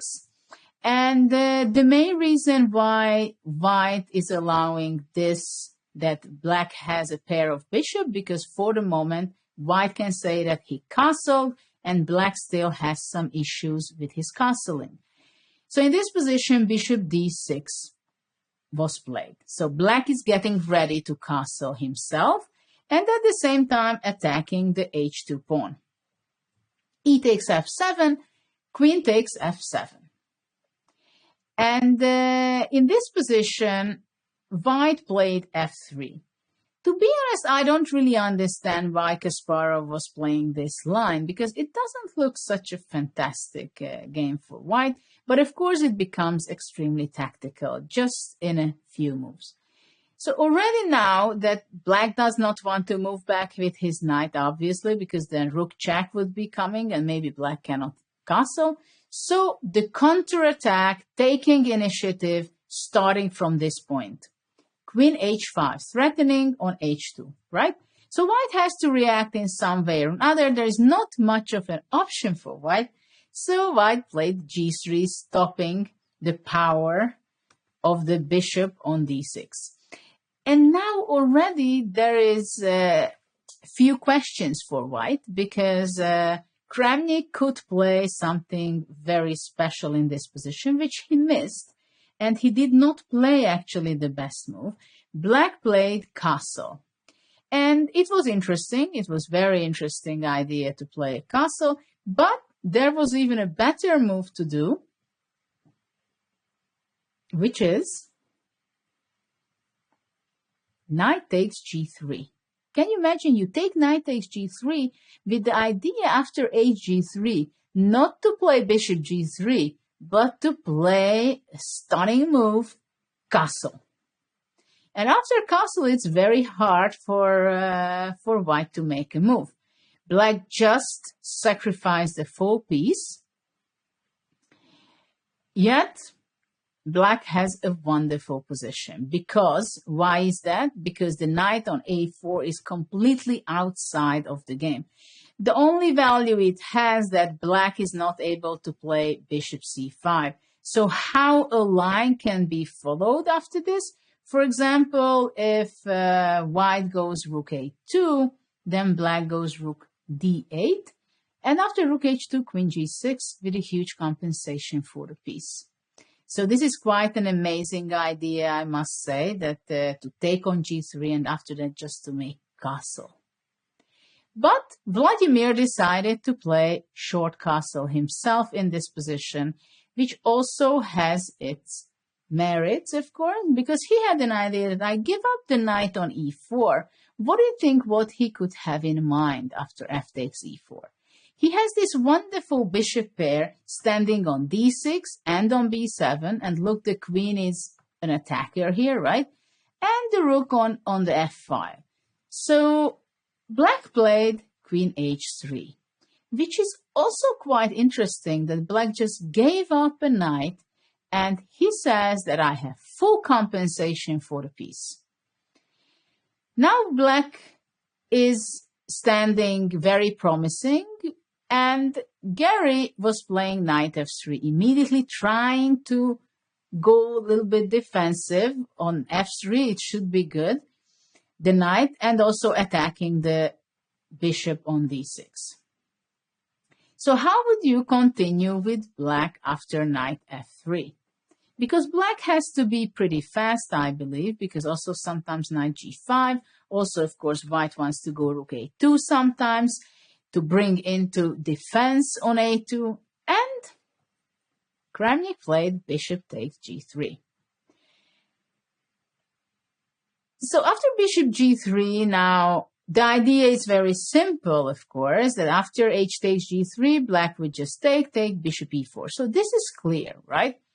But there are some very interesting things which white is not prepared for. Because, for example, what would you be playing on rook a2, which is a very logical continuation? Just defend on the second rank and things are going to be okay. But now again, there is a move, the best move in this position. You will be surprised what's the best move in this position. The breathtaking move is bishop b8, to regroup the bishop to a7 in order to have it very powerful, the two bishops. And you're going to be seeing that the bishops are extremely powerful standing on the long diagonal and to stand on the b8h diagonal. But at the same time, they can be extremely strong from a7 on the a7 g1 diagonal and later on the a6 f1 diagonal. So bishop pairs can be not only powerful this way on the long diagonal, but sometimes they are switching diagonals, and in pairs they can be very powerful there as well. So after bishop b8, the idea is, for example, that after queen e2, black just goes bishop a7, and then bishop e4 wins on the spot. So rook a2 is also not possible, and Gary was making a move which he was holding the game and played knight c5. So knight c5 is attacking and defending at the same time because it attacks the b7 bishop, at the same time is defending the e4 pawn. So it seems like that white is doing just very fine, don't you think so? What was Kramnik's move? But you see that Kramnik, after queen h5 few moves ago, started to gain the initiative, and ever since he's concretely moving, move by move something, capturing something, sacrificing something, threatening with something. So what's the next move of black after knight c5? It is a very logical move. I would even say that it would come first move, comes to mind, this move. But it seems that it's not necessarily working or it's sound. So rook f3, another sacrifice by Vladimir. And now Kasparov went wrong because probably I have the feeling that he just couldn't believe his eyes. That how is it possible that I can lose this game? So the best move was not rook takes rook, what he played in the game, but to play rook a2 after all, really to defend on the second rank. And after, there's no better than exchange the rook on f1 and exchange the queens. And after this, it looks like as black is in trouble, but black has a great move by playing rook c8, having a counterattack, even though both of the bishops are under attack, g3 and b7. And after bishop e3, black has another intermediate move by playing bishop f4, exclamation mark. And in this position, of course, black is better, but I'm not sure he will be able to win. So after rook f3, Gary was not going to this rook a2 defensive move because I fully understand that it was not very tempting to do so. And he went rook takes f3. But after rook f3, the game is lost. Queen h2, king f1. So now let's see the situation. White thinks that he's just going to be escaping from this situation. Because if black goes queen h1, then white goes king e2, queen g2, king e3. And just it seems that black is not in time with everything, and the c5 knight is actually wonderfully defending the white's position. So in this position, what could be in Vladimir's mind? Why did he really sacrifice the rook on f3 after already sacrificing his piece previously? And I was mentioning already to you that the bishops can be extremely strong on the long diagonal, and also aside from that, not only the long diagonal. And now that the king stands on f1, There is another diagonal where black can really make huge trouble for white, which is bishop c6.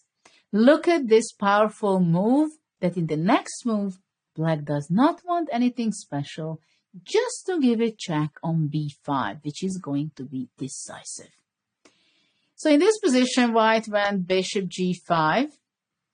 Kasparov completely fell apart under pressure, but there was not too much of things to be done. Bishop b5 check, knight d3. So again, it seems like white is holding the game. Look at this.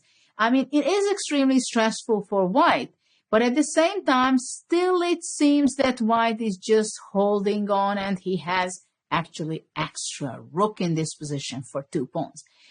The bishops are playing very actively. The queen is extremely close to the king. So there is a final piece which is not in the attack, which is the a8 rook. So what do you think? Where should be the a8 rook go?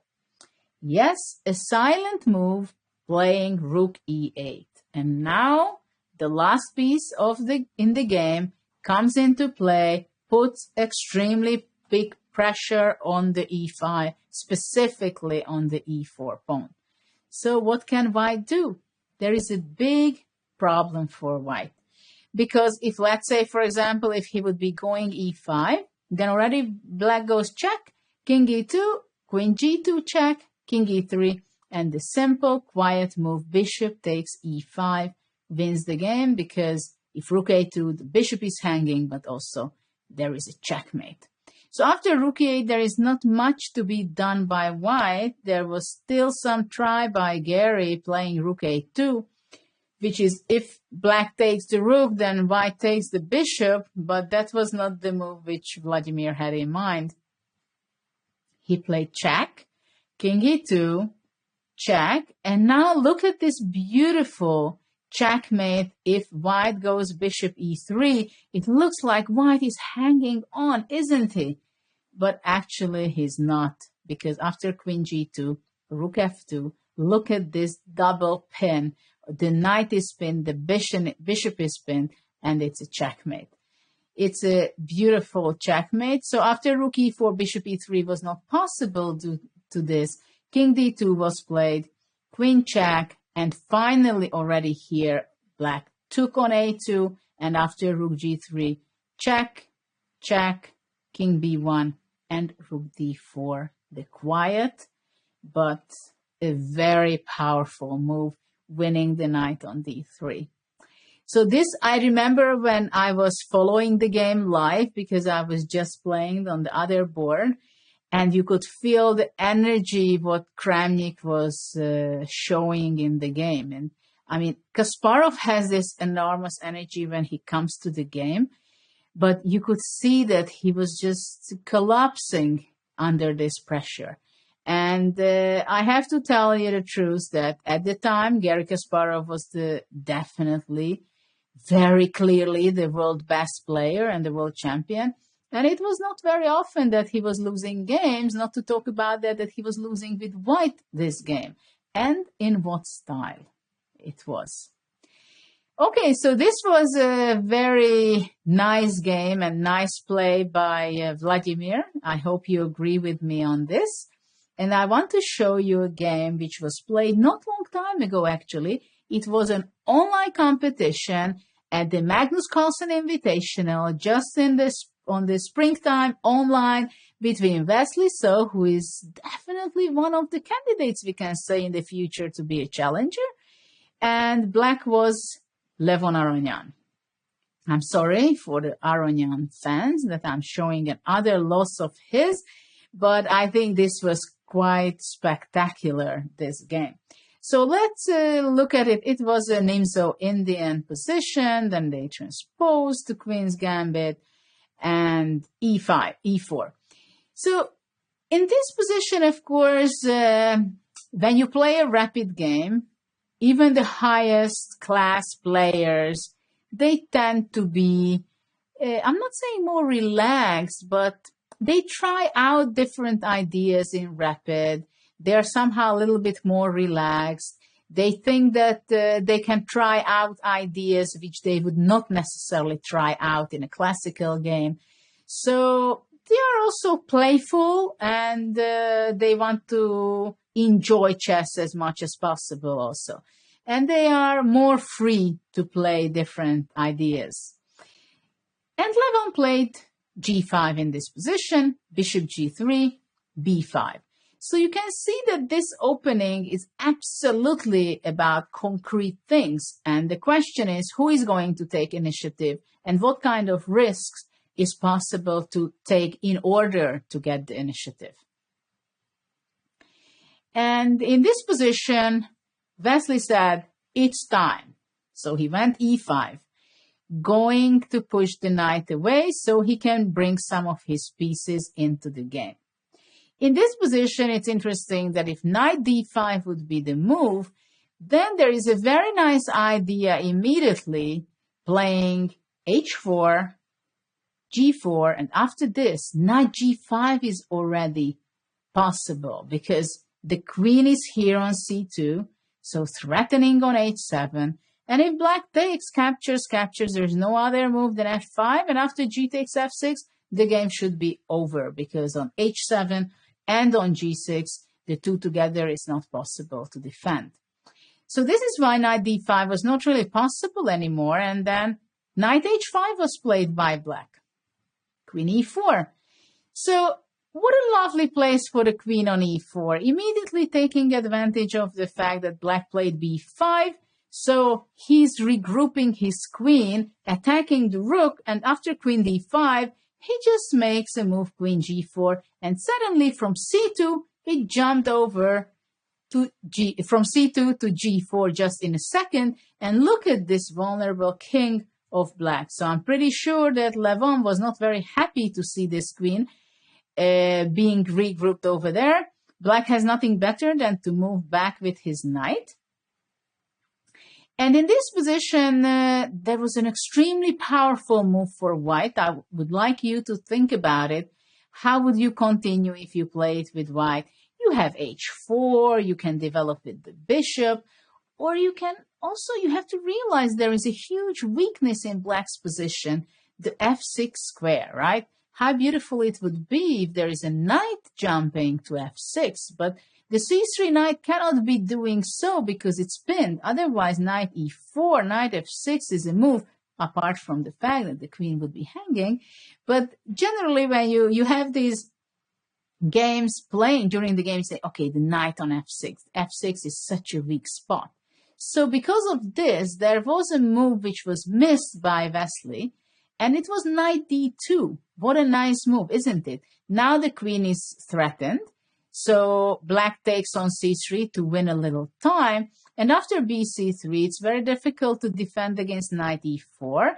So black would go bishop b7. And after that, h4 would give a huge advantage for white. But okay, knight d2 was missed by Vasily, and he was playing bishop e2, which was not the best move. But it was good enough for this game. But still, knight d2 was something to consider even more. So now black played f5. There was an option to play knight c6, and because it's a tricky move, if white would be going h4, it would be question mark, because f5 with the idea, if e takes f6, then black goes e5, and suddenly look at the poor queen of white, and suddenly white is losing the queen. So knight c6 was definitely the move which had to be played by black. Okay, but black played f5 immediately, which was, we can say that it was a losing mistake. Because white played queen h3, giving up some material. Look at this. g4, queen takes h6, takes, bishop takes f3. And now black has some problems. But okay, he went queen d4, and which was maybe not expected by black. White was not taking the rook on a8. He just went playing castle. So you remember that Kramnik also played a move like this, castling. sometimes we don't take the move which is expected by our opponent. So castle is very important here because the rook is still hanging and there is a much more important thing happening, bringing the rook into play, and also there will be enough pieces for the attack. But let's see how. c6, rook d1, pushing away the queen from d4, queen b6. So now you have to see that white's bishops, we can say that they are not necessarily so active for the moment, but of course the black square bishop eventually can be brought to f6, for example. But there is another idea, very straightforward idea right now with white. I want you to think a bit and tell me what is the winning move, winning on the spot, I must say. There is not much defender piece for black. There is an f5 pawn, g7 knight, but white has much more pieces to bring into the attack. Yes, yes, yes. Knight e4. What a move. I think you found this move, knight e4. And after f takes e4, bishop takes e4. So things are really happening, bad things on h7. This is why black played rook f5, bishop takes f5, e takes f5. So for the moment, black thinks that at least I'm saving, I'm holding on, even though it looks really bad for black. Now again, it happens many times that when you have a great initiative, it merges into a great attack, but then you need space. And in this position also, it's a situation where you need more space for your rooks, lines, for your bishop, diagonals. So what do? Vasily played e6. Another lovely continuation, I must say. Black played bishop f8. White brings in his bishop to the diagonal to e5 and threatening with e7. And black played c5 in order to defend a little bit on the 6th rank. So for the moment, e7 is not possible. But how Vasily wins here? Can you tell me how he really won within a few moves? He took on g7 and had a very special idea playing after bishop g7, e7. So now if black takes on h6, then white would just queen on e8, and after that capture the bishop on c8 with the rook in the corner and such a vulnerable king, the game is over. So after e7, to stop the pawn from queening, black played bishop d7,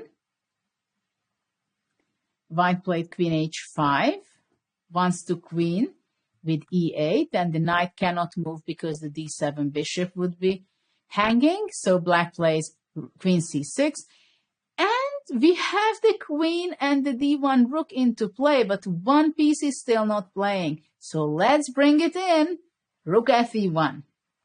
Yeah, look at the position that simply the rooks are extremely powerful and it's impossible for black to defend. He was trying still bishop e8, rook d8, knight a6, but there is some tactical move which is quite shocking for black, I must say. Rook e6 and queen d7 is just trying to hold on, but after rook a8, and of course white is, well, you can say he's lucky, but it's a fact that queen d1 cannot be done because it's protected by the queen on h5. After knight c7, still some small details. Rook d8, knight e6, rook takes, knight e8, knight f8. There are other moves than what was played in the game, but he made it in style, and he played rook f8. So what do you think? Wasn't it a fantastic victory? It was like from the start, it was a great lead by Vasily. He took the initiative by playing e5 in a very early stage of the game, and he just went on. And basically, there was only 1 point for Levon to save the game and stay in the game when he played this move, f5. Now, we reached another game of one of my favorite games I've played in my life. And many people saw this game, but I hope you're one of the person who has not seen my game. This was played in Budapest in 2003. And I have to tell you, unfortunately, that we don't have very often great tournaments. This was one of them. Viktor Korchnoi was playing here. Nigel Short was playing. Also, Leko Peter and some of the other Hungarian top players like Almasi. And Berkes is famous to play the French defense. He's a very solid player. And with white, he never loses a single game. He's like this. And also with black, he gives a stable play. He's around 2,700. He is obviously part of the national Olympic team for many years already. And in this game, I knew that this will be standing on the board. At the same time, just within a few moves, you will find the position. Obviously, I casted long. This was something I was always doing. I played bishop d3. I knew that this is more or less which is going to be happening, standing on the board. But I said, okay, something will happen. I mean, there are not very concrete lines in this line. He played b6. And during the game, I found some very interesting idea. And what I found, I played knight eg5. It was not a new move, actually, but very few games was played in this position. h6, I went bishop h7, king h8, and of course people would consider to play h4, right? Because black cannot take, because of if the h line opens up, then for sure there is a lot of risky things happening for black. And in this position, my opponent thought that, okay, bishop h7, king h8, if I go bishop e4, of course he can go rook b8, but which has to be made. But he was so tempted that he played h takes g5. And I'll show you why he did that. The best move was either rook b8 or actually the other move which was even played in a game, to play bishop takes g5, so eliminate one of the knight, and after knight g5 to go rook b8, and I can go h4, or I can go back with my knight. Black goes knight f6, probably I can go bishop c6, between plus equal and equal. So it's like white is trying to get a little something, little pressure, little play, maybe more pleasant to play with white, but most likely black is going to be equalizing. But in this position, my opponent thought that, did I blunder something? No, he cannot believe that. But what do I have in mind after h takes g5? And the idea is that I was planning my move here, when I found it during the game that after h takes g5, what I have, because the reason is why I cannot take on a8 the rook, because black goes g4, pushing away my knight. It's either he's going to take the knight, or if I move the knight, then bishop g5, so I'm losing my queen. So Berkes also understood when he took my knight on g5 that I'm going to play my next move, which is, what would you be playing? g4. And I think he knew that I'm going to play g4. He just couldn't believe it, that it can work and it can be so bad for black that he cannot save the game. And this is the case, that this is move 14, and after g4, black is losing material with rook on a8, or he's ending up with some very strong attack the way I developed it.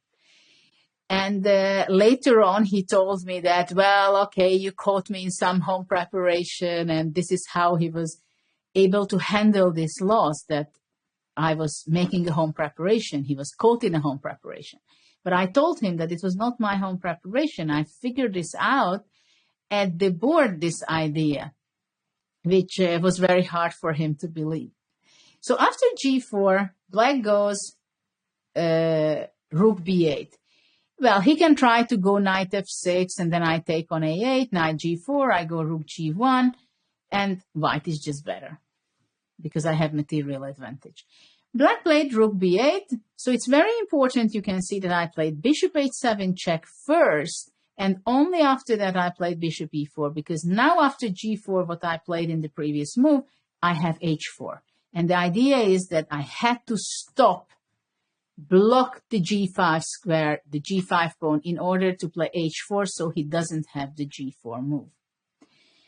And now, of course, black has to be very fast, because if he's taking on h4, obviously I just go g5. Later on, my plan is to play queen h4, queen f4, queen h4. So it's very difficult to save for black. Actually, it's impossible. So after h4, he went g6. I gave a check. King g7, more logical than king g8, because after king g8 also I just go queen f4. And now also my route is to the h5 with my queen is through h4, through f4, I'm sorry. So queen f4 with the idea that one day I can go queen h2. But of course, for now, my knight and queen is also kind of tied down to the pawn on g5. So now there are different alternatives for black, which had to be calculated. For example, what happens if rook h8, if black wants to eliminate some of my attacking pieces? I would be just capturing, so it's important that king cannot take it back because of queen f7, and then rook h1 is coming. And if queen takes h8, I will be going knight e5 first, and practically it's very difficult for black to survive, because, for example, if queen f8, I'm going to be going rook h1. And after king g8, I can take on f7, takes rook h8, and then king f7, rook h7 wins. Wins completely the game. So if instead of queen f8, black captures the knight, then I take back king g8, and I go queen c7, which is winning because black cannot stop me taking material.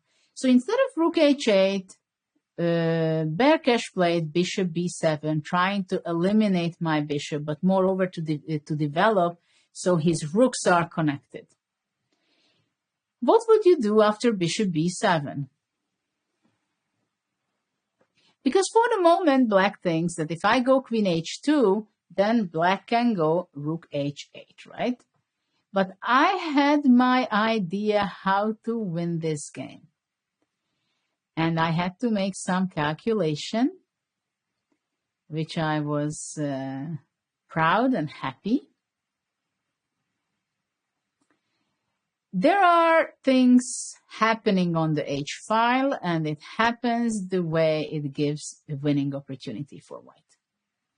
Yeah?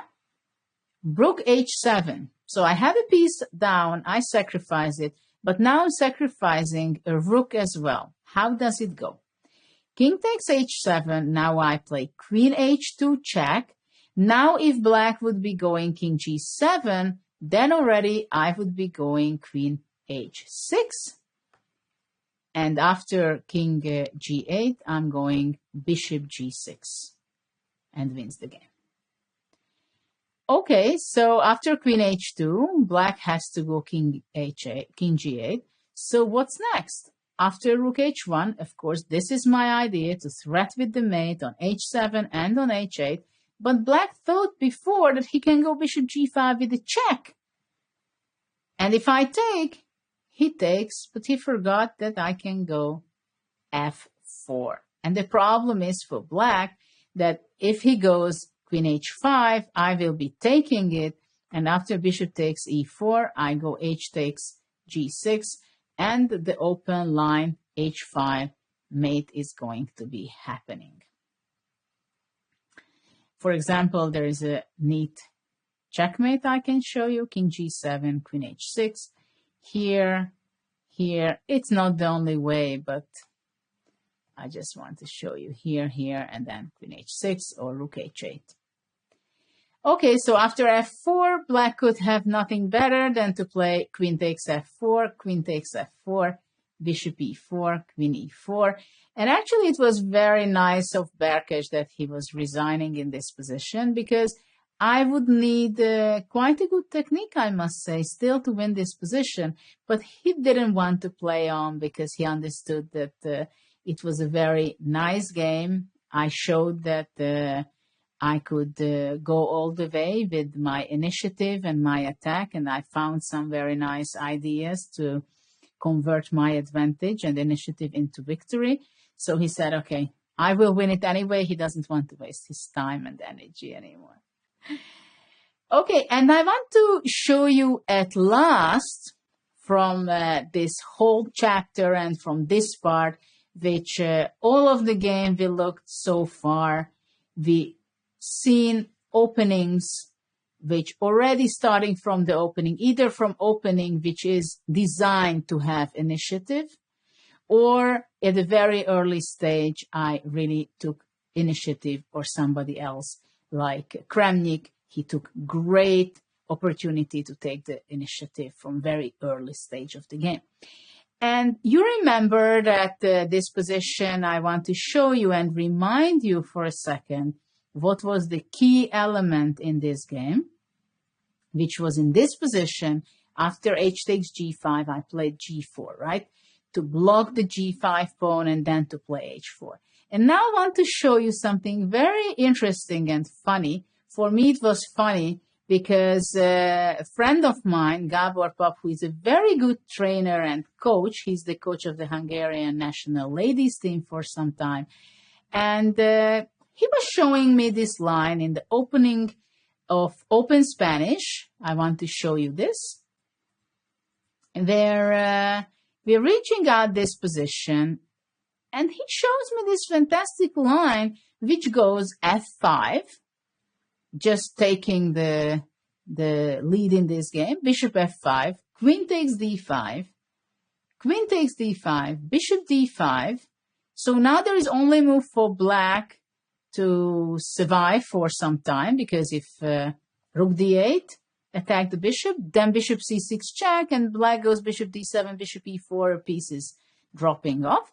So after bishop d5, long castle. So if the f5 bishop is taken, then the d5 bishop is taken by black. But white goes bishop c6. And after bishop g6, I want you to think about it. What kind of similarity you can find between the two games? Before, you remember that I played g4 in order to play h4, right? And in this position, the very similar thing happening, it's only happening on the queen side, but the pattern is very different. And what's the move? Yes, b4. I couldn't believe my eyes when I saw this, because it's so amazing. After b4, white is winning here as well. And look, after bishop b4, a4, so black cannot push the b5 pawn. He cannot get away from opening up the a file. And after b takes a4, white goes rook a4, a5. Black might think that, okay, I might be surviving, but no, because white has some great tactical idea. I want to give you a second or two to figure out how to take advantage of the fact that white has a bishop on c6, the black king on c8, and somehow, one way or another, you should be giving mate on a8 with one of the rooks. But how is that possible? So I want you to find this, and I think you're getting closer to that, which is, what is the move? Yes, rook b4, eliminating the bishop first, and after capturing, playing knight d2, attacking the knight on e4. And after rook takes d2, already bishop d2 first, and after knight d2, white can go rook a1, king d8, rook a8 check, and white wins the rook. And also the game, because after king e6, white can give a check, and after that, white just goes king f2 and has a winning endgame. So I hope you enjoyed this chapter, as we were discussing in many different ways how to take initiative. When we sacrifice material to gain initiative, also we were talking in different forms from the opening how to gain initiative. And I do hope that you really have a good feeling now how to grab your opportunity in a game, how to think in an opening position when you have an opportunity. For example, the other game when we saw Wesley to play e5, to play aggressive in some way, to be very, to take the initiative, to take the lead. So you're going to be the one who has the initiative and the lead in the game. So you are the one who is directing the game to which direction it should be going. So I wish you good luck for that, to implement it in your own games. And especially if you are playing openings like that, where you can take advantage of this mindset and this attitude that you should be going forward and look for the opportunity, taking the initiative. But once you took it, don't forget, you have to be very focused and continue it and play the best moves, or at least very good moves, and then attack and then win the game. So now we are going to be moving on to the next chapter.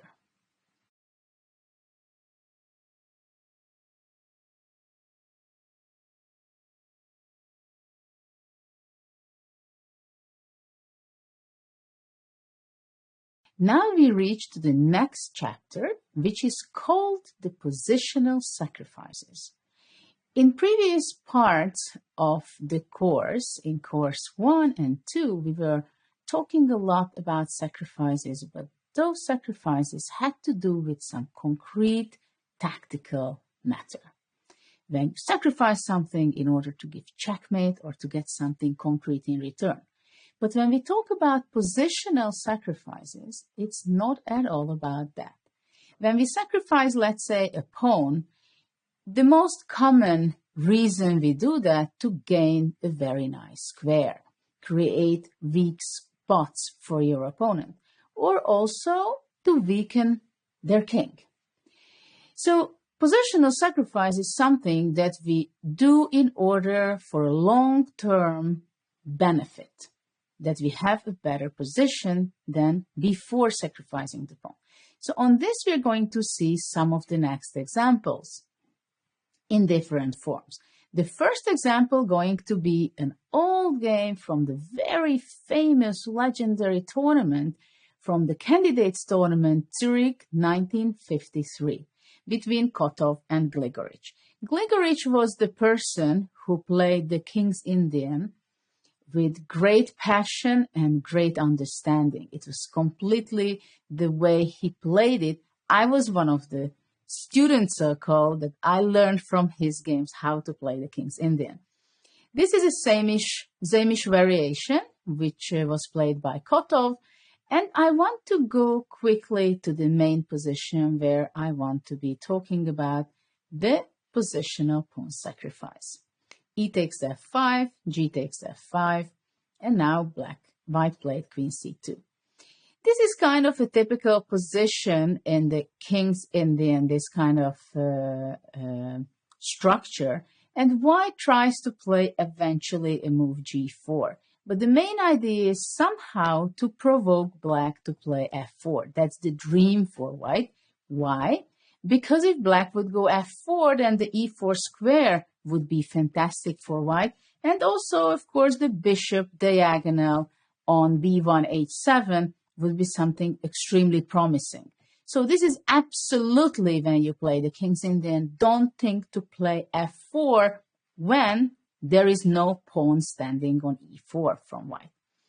So how can you think black can make something and create a very nice opportunity for himself?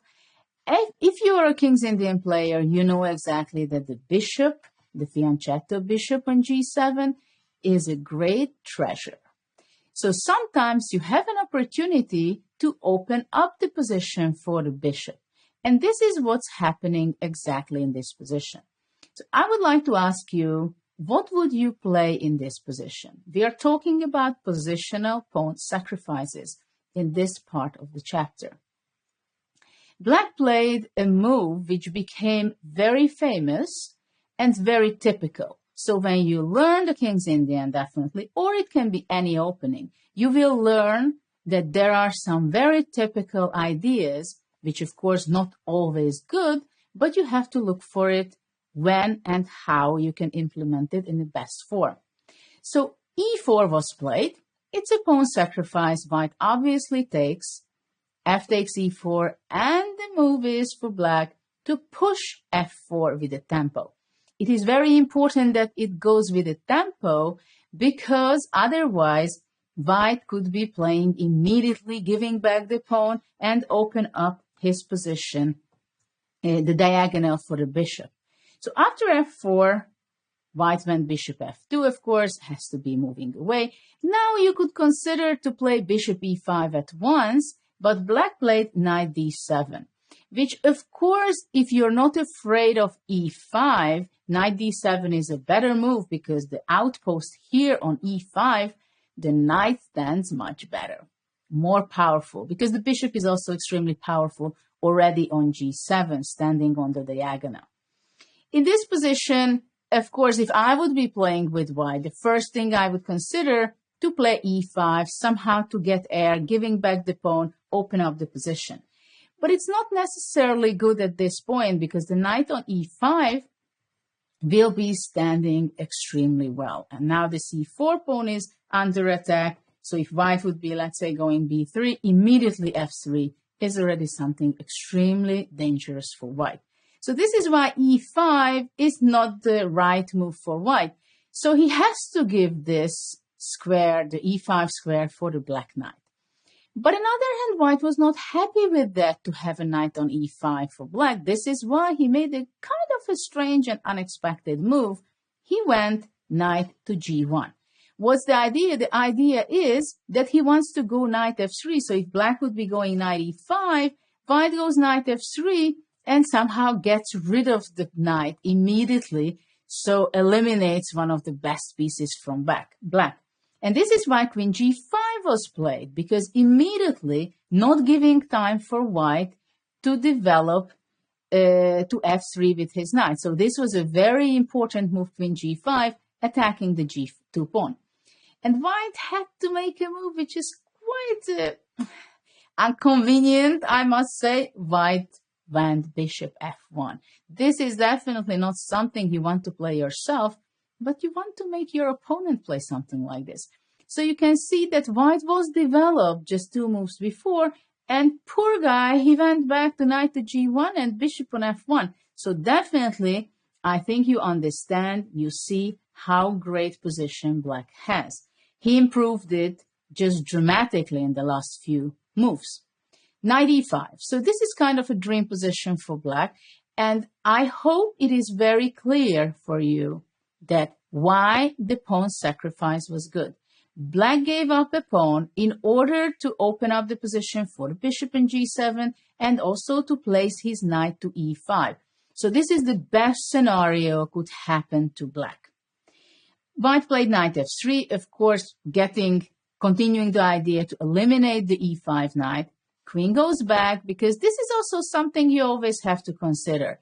In this kind of position, should you be taking, which means that white will capture with the pawn back and he's going to have some counterattack and attack on the g5, or you just move back and keep the tension and you'll see how it will work out, whether white will be giving up and exchange on e5, or later on you can consider to take, or sometimes to go bishop g4 or knight to g4 also, to keep that option. White captured knight e5, queen e5, long castle. Of course, white did not have too much of a choice to do, and that's why he just castled long. Now, if you look at this position, knight on h5 is not standing too well. It's not doing too much anymore. It did its job. And now it comes back, knight f6. So don't forget that when the structure is changing, also the piece placement has to change. So you always have to reconsider that maybe already the pieces where they are standing, it's not the best place. So when you have a little time, then replace your piece to a better place. This is why knight f6 was played, in order to threat already to go knight g4. h3, very logical reaction, and black just develops bishop d7. You see, black gave up a pawn, stable queen on e5. For the future, he has his ideas, but black also has to develop. So bishop d7 makes the opportunity for black to play rook e8, but also sometimes a6 and b5 can be very powerful in these kind of positions. White played bishop d3, developing move. It is very difficult for white to find a good counter chance. The idea of bishop d3, you will see why he played that. He defended the e4 pawn in order that after a6, white decided again with his other knight to try to reach to f3. And what is the best and the shortest route to that? To go knight b1.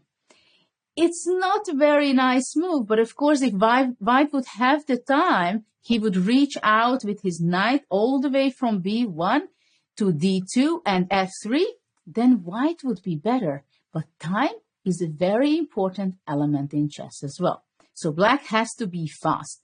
In this position, black did not play the best move, I must say, but he played a very tempting move. I was also thinking about this quite a lot because I really love squares to control. And in this position, the best move was to play knight h5, to open up again the diagonal. And you can think, okay, come on, the knight was on h5 just a few moves ago, right? Nothing really changed. Why is that? But you shouldn't forget that it has a difference there because black after knight f6 forced white to play h3. So now knight on h5 can be again powerful because of the g3 weakness, but also later on black can think of f3 and control the square of f4 with the knight, which can be extremely powerful.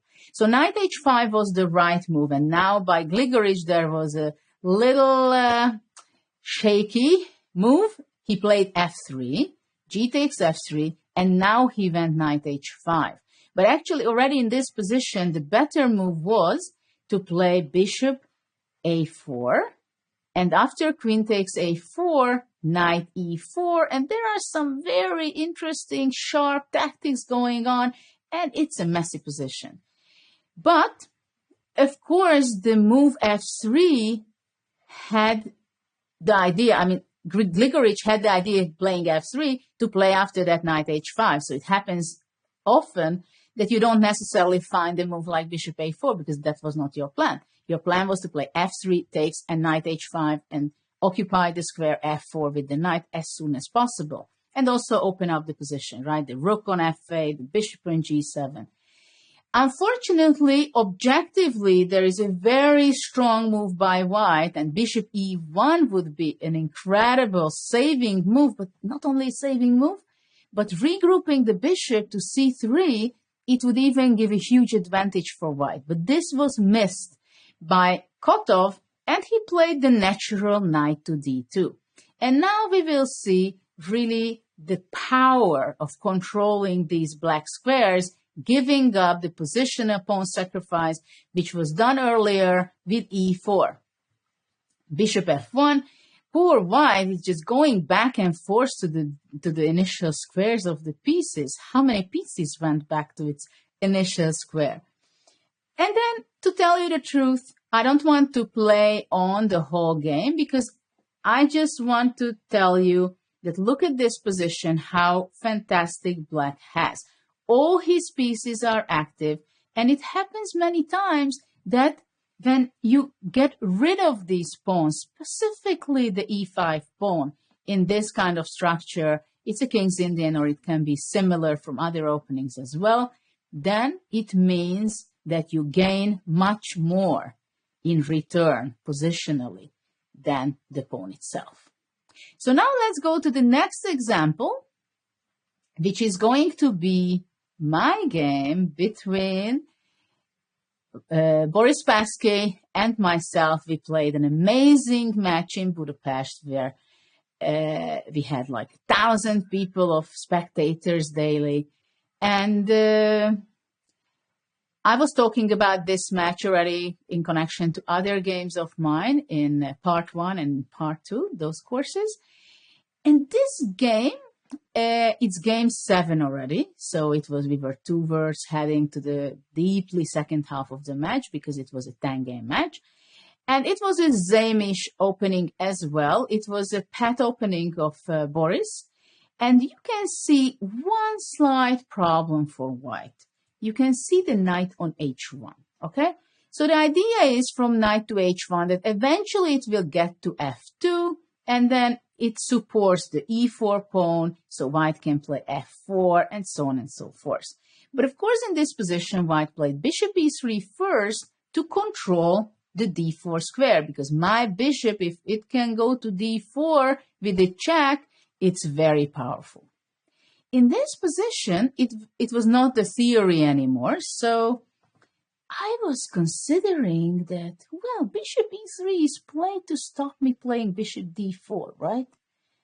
But what about it if I play bishop d4 anyway? Because I'm sacrificing a pawn in order to get control over the f4 square specifically. So this is why I played bishop d4. And I remember that I found this idea during the game, and I just liked it. I love this idea, so I say, I don't see anything wrong with that. I'm going to have enough compensation because the knight is still on h1, so I played it. And here white actually has to take on d4, because after queen d2 would be only a trap. So if you would think that, queen g5 and I have such a wonderful game, but actually it would be a blunder to queen d4 and white has a huge advantage. So after queen d2, I would be going knight f4, which is so powerful that black is already almost winning, I must say, because if white would be taking on d4, then already queen g5, threatening mate on g2. But if, let's say, white is defending against it, also knight h3 is a threat, taking the queen on d2. So queen d2 was not a possibility here. So white just went taking, capturing the pawn. This is what Boris played. And now I had to be thinking what to do, how to control the f4 square. Should I be going with the knight immediately? But no, I did not play knight f4 immediately. I went queen g5. Important that white cannot play f4, so I stopped white playing f4, the possibility. And in the next move, I want to go knight f4, of course, but also I have my other knight to go to e5. So positionally, it is so beautiful for black. I don't care about the pawn, but it is a positional sacrifice. But of course, at the end, it becomes also tactical, because after knight f4, I want to have some tactics on g2, right? So Boris played rook ad1 developing. And now knight f4 was kind of a good move already to play, but it would be very similar to the game in pattern, I mean, because I played f5 because I thought, okay, I can still try a little more. And only after e takes f5, I go knight f4, but actually the same thing will happen, because after g3, I went rook f5, and after bishop d3, I went nothing better than a draw by perpetual check here. Because for white, it's impossible. If he would go king, he cannot go away, right? So here, if he goes king e2, it would be king f2, it would be extremely dangerous. I would give it check and bring my other pieces. So don't forget that the knight on h1 is not placed very well, I must say. So this is a very interesting game of mine. And this is what I advise you, that sometimes for activity and for long-term compensation, you can easily sacrifice a pawn. That's not a big deal. I mean, pawn is just a pawn. Of course, it's very important to treat pawns respectfully, but to give a pawn to have very strong weak squares in return, it is most of the time worth the sacrifice. And now let's see one more game regarding the same topic, and it was played between Gatakamsky and Kasparov back a long time ago in 1992 Olympiad. And again, we are going to see a King's Indian Zamish, because this system can demonstrate it perfectly what we are talking about when we tell that sacrifice a pawn for positional compensation. So in this position, I was not playing this system, to be honest, with c6. I was not exchanging these pawns, but there were many different ways of playing against the Zamish. Kasparov, needless to say that he was a huge expert in King's Indian. I loved his games because it was suited his character so much that it is straightforward. You can't waste time. You have to make not only home preparation, but also at the board, you have to be present. You have to know exactly every move, what you're doing, and how you continue the attack. Because if you're losing time, you're losing a move, then it just makes a difference in the game. Knight h5. So this is very typical, right? To go knight h5, open up the line for the pawn from f5, from f7 to f5. And as we learned in the previous game, in the cutoff game, knight to f4, even on a cost possibly to sacrifice a pawn to open up the bishop on g7. And now white played g4, which was, I must say, a very strange decision by white, because obviously after knight h5, black is not going to go back knight f6 after g4. No way. The most obvious continuation, of course, Gary played knight f4, sacrificing a pawn, which was actually not even taken by white, because after bishop f4, black takes and queen b6, for example, black has a fantastic compensation. I believe a huge advantage already, because the black pawn on e5 would only do, not harm, but it would not allow the bishop to be open. So it's much better for black not to have the pawn on e5 because of the bishop, because of the knight comes to e5. So white did not play bishop f4, and this is why I don't understand how Gata really played g4, forcing Gary to play knight f4. But okay, he went away with the bishop because he didn't want to give up his bishop. b5. It is interesting that in the King's Indian, many lines, it unfolds the way that black is focusing on the king side only. But there are positions such as this one, when already the c-pawns disappeared, now actually black plays on both sides. So you will see a very nice example how Kasparov is playing on the king side, sacrificing a pawn with knight f4. At the same time, he's also paying attention what is really going on the queen side. So after b5, white played queen f2, knight d7, developing move, knight ge2. Of course, white wants to get rid of the f4 knight, and he would be dying to exchange this knight, especially if Gary would exchange it on e2. But this is definitely only hopes, but not realistic hopes from white. b4. Now black starts forcing matters and also be very aggressive on the queen side. Now knight a4. Of course, when you play b4, it's double-edged, because in one hand you're pushing away the knight and you make your plans. In the other hand, knight on a4 is not necessarily stands bad in this kind of situations, because it can come to b6. But the d7 knight is absolutely perfectly defending the black's army with that. a5. What do you think why a5 was played? Not to protect the pawn on b4, but in order to open up the powerful bishop from c8. When it gets to a6, it can be extremely powerful on that diagonal, and also forcing the white knight to do something on e2. Finally, white took on f4. He thought it's about time to capture that. After bishop f4, the d6 pawn is under attack, so black was not hesitating much and played knight e5. Knight on e5 stands extremely well, and it gives new opportunities for black also to go to c4, possibly attacking f3 as well, but it's leaving the important b6 square. So it's always, you give something, you get something. And, well, in this position, white just went castle, because right now, knight b6, I think knight f3 simply possible. So white just went long castle. I'm not sure I would do that. Maybe I would go to short castle to safety direction a little more, because after long castle, many problems will arise for white. Knight c4, very nice move, opening up the diagonal for the bishop and also controlling the b6 square at the same time. A little bit provoking white, but also what can be extremely strong in the future to play queen f6 to the diagonal.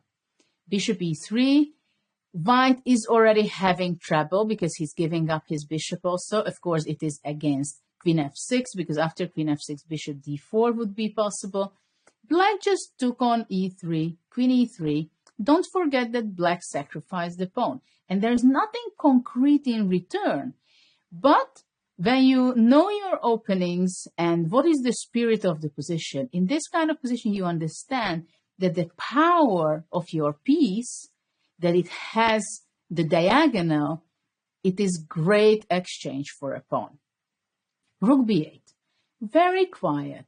The move is done. Of course, it is very clear to understand against knight b6.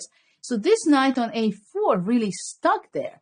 At the same time, it's goodly placed from the point of view that it's defending the b2. White played bishop b3, trying to reconstruct his position. But of course, the bishop on b3 is not doing too much. Bishop d7. What do you think can be the idea behind bishop d7? It is a developing move, and once the queen moves away, the rook can go from f8, also join into the party with rook c8. Actually, there is a more hidden idea of Gary. He's thinking to play possibly queen e8 and just put pressure and attack the a4 knight. King b1, queen e8. So now the a4 knight is kind of in a trouble, so there is no other move than to go to b6, but black is not allowing to exchange this bishop. For the moment, he goes bishop b5, threatening with the move a4. So this knight, poor knight on b6, can get in real trouble. For example, if rook c1, then already black is winning on the spot. I don't know if you can spot it out quickly or slower, but there is already all these positional sacrifice turns into the tactical action by now. And now rook b6 takes, bishop d3 check, king a1, bishop b2 takes, and queen e5. So you see what happens when we can get rid of this e5 pawn and mate in the next moves. So rook c1 was not even possible anymore. This is the reason why white played rook d2 to defend the b2 pawn, so there is no mating attacks for the moment. a4 continuation, bishop d1.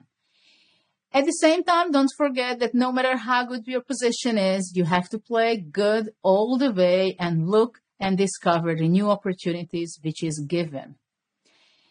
And in this position, a very unexpected move was played by Gary. And it also shows how deeply he understands the position and how much forward he's thinking with quite a few moves. He played rook b7.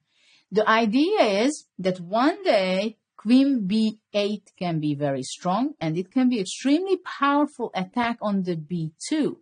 But for the moment, you see there's so many pieces standing on the b5, right? So he was smart and thinking ahead. So if, for example, white would be going h4, then black goes b3, takes, takes, takes, queen b8, and look at this, white is practically trapped. The knight is trapped because if he goes back, rook b2. So isn't it a beautiful idea to play rook b7? This is why there was no better than white played e5. Also b3 happened, because Gary was not joking in these things. So white has a pin because the e3 queen is unprotected so far. And also anyway queen b8, knight c4, takes, takes, bishop e5. And now still black has a pawn down. But in a different color bishops, as we were talking about it in part 1 quite a bit, and also in part 2, but look at this, the powerful bishop in the center, it gives all the power towards the b2, and the c4 bishop is like a pawn. So white played queen e2, And black now continued by playing queen e2. There is a new opportunity for black to play queen a7 to control that diagonal, putting it on the a file. And now nobody can stop Gary to play rook b8 and rook e8 to bring the last piece into the attack. And already we don't talk about positional compensation. We are talking about concrete action, how he wins the game. And well, here already he won material, and also shortly the game was with some little small touch at the end, and he won within few moves. So these were the sacrifices where we sacrificed the pawn for domination on the color complex. So this was very clear cut. Now let's go to the next game where we are going to talk about little different things. Also, of course, we keep the theme of sacrificing the pawn for positional compensation. But here, a little different kind of examples will be where we open up the diagonals for the bishop.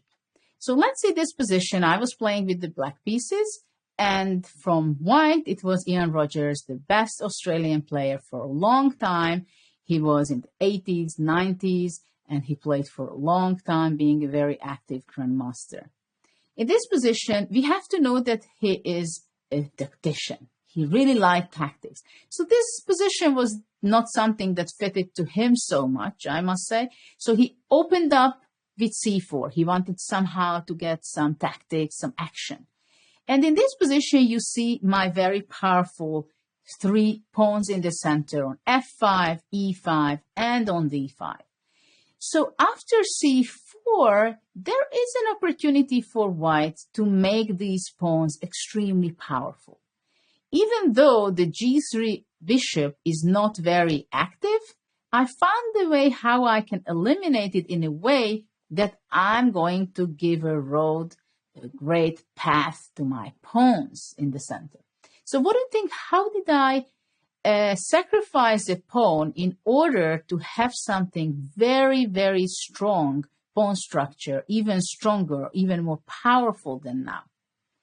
So I played f4, giving up the pawn, and after e takes f4, I captured the bishop, which was not very active, but I need the space for my pawns. H takes g3, e4. So now you see that I opened up the diagonal, the very important diagonal for the bishop. But that was not the only important part why I did this. So if now white would be going away bishop c2, it would stop me by playing d4 because the e4 pawn is under attack. So after bishop c2, I would be playing f5, having the powerful bishop on g7, and nobody can stop me playing d4 in the next move. But Ian played bishop e2. And in this position, to tell you the truth, objectively, d4 was a better move, but I could not resist playing f5 first. And I didn't care if he can open up the position by exchanging the pawns on d5. I knew one thing, whenever I have the opportunity, which is going to be next move, or in 2 moves, if he takes on d5, I want to go d4, and I want to have that passed pawn so powerful that I was not even thinking about the pawn down, which I offered and sacrificed just a minute ago. C takes d5, takes queen c5. Of course, white is looking for counterplay. This is very logical. d4. So now in this position, after d4, obviously I want to push my pawn to d3 and open up the diagonal for the bishop. And also sometimes I want to tell you that I have queen h5 possibility with rook f6 and rook h6. But of course, this is already when you know a lot of patterns and you're just dreaming that you have this option and that option, and you can bother white's position with difficulties with the rook, with the bishop, with the queen. Of course, queen h5 is not even close right now that I can do something like this. It can be only the case if the bishop would be moving away from e2. White played rook d1. And now what would you play? I want to ask you the question. Would you be impatient and play d3, so just go and push the bishop back? Or would you play, let's say, rook d8, defending the pawn for the moment? Because now if white to move, he would be definitely considering to capture on d4, taking back a pawn, giving up the exchange, and then he would have a pretty good compensation. Even actually from material point of view, white wouldn't be worse, but because he has the double pawn on the g file, black would be still a little bit better, I think. So what would you play if I ask you d3 or rook a d8? Don't forget that we like to keep the initiative as well. So I played rook d8. The reason is because after d3, I did not want to allow my opponent to take on d3. Take, and after bishop b2, rook b1. I do have a piece up for 2 pawns, but what my problem was, I did not want to allow the black rooks possibly to be very active on the 7s. Of course, black is better here, but I wanted to keep my initiative, and especially against my opponent, who I knew that he's dying to have some activity in this game. So I just played without much of thinking rook d8, because I thought I can play d3 anytime in a much better version than just immediately. I gave a pawn, another pawn, by playing rook a d8, but I didn't care because I was focused so much playing d3. And also by now, if you see, if white would be going away, bishop f1, already this kind of move of queen h5, and the rook can be coming already to the h file.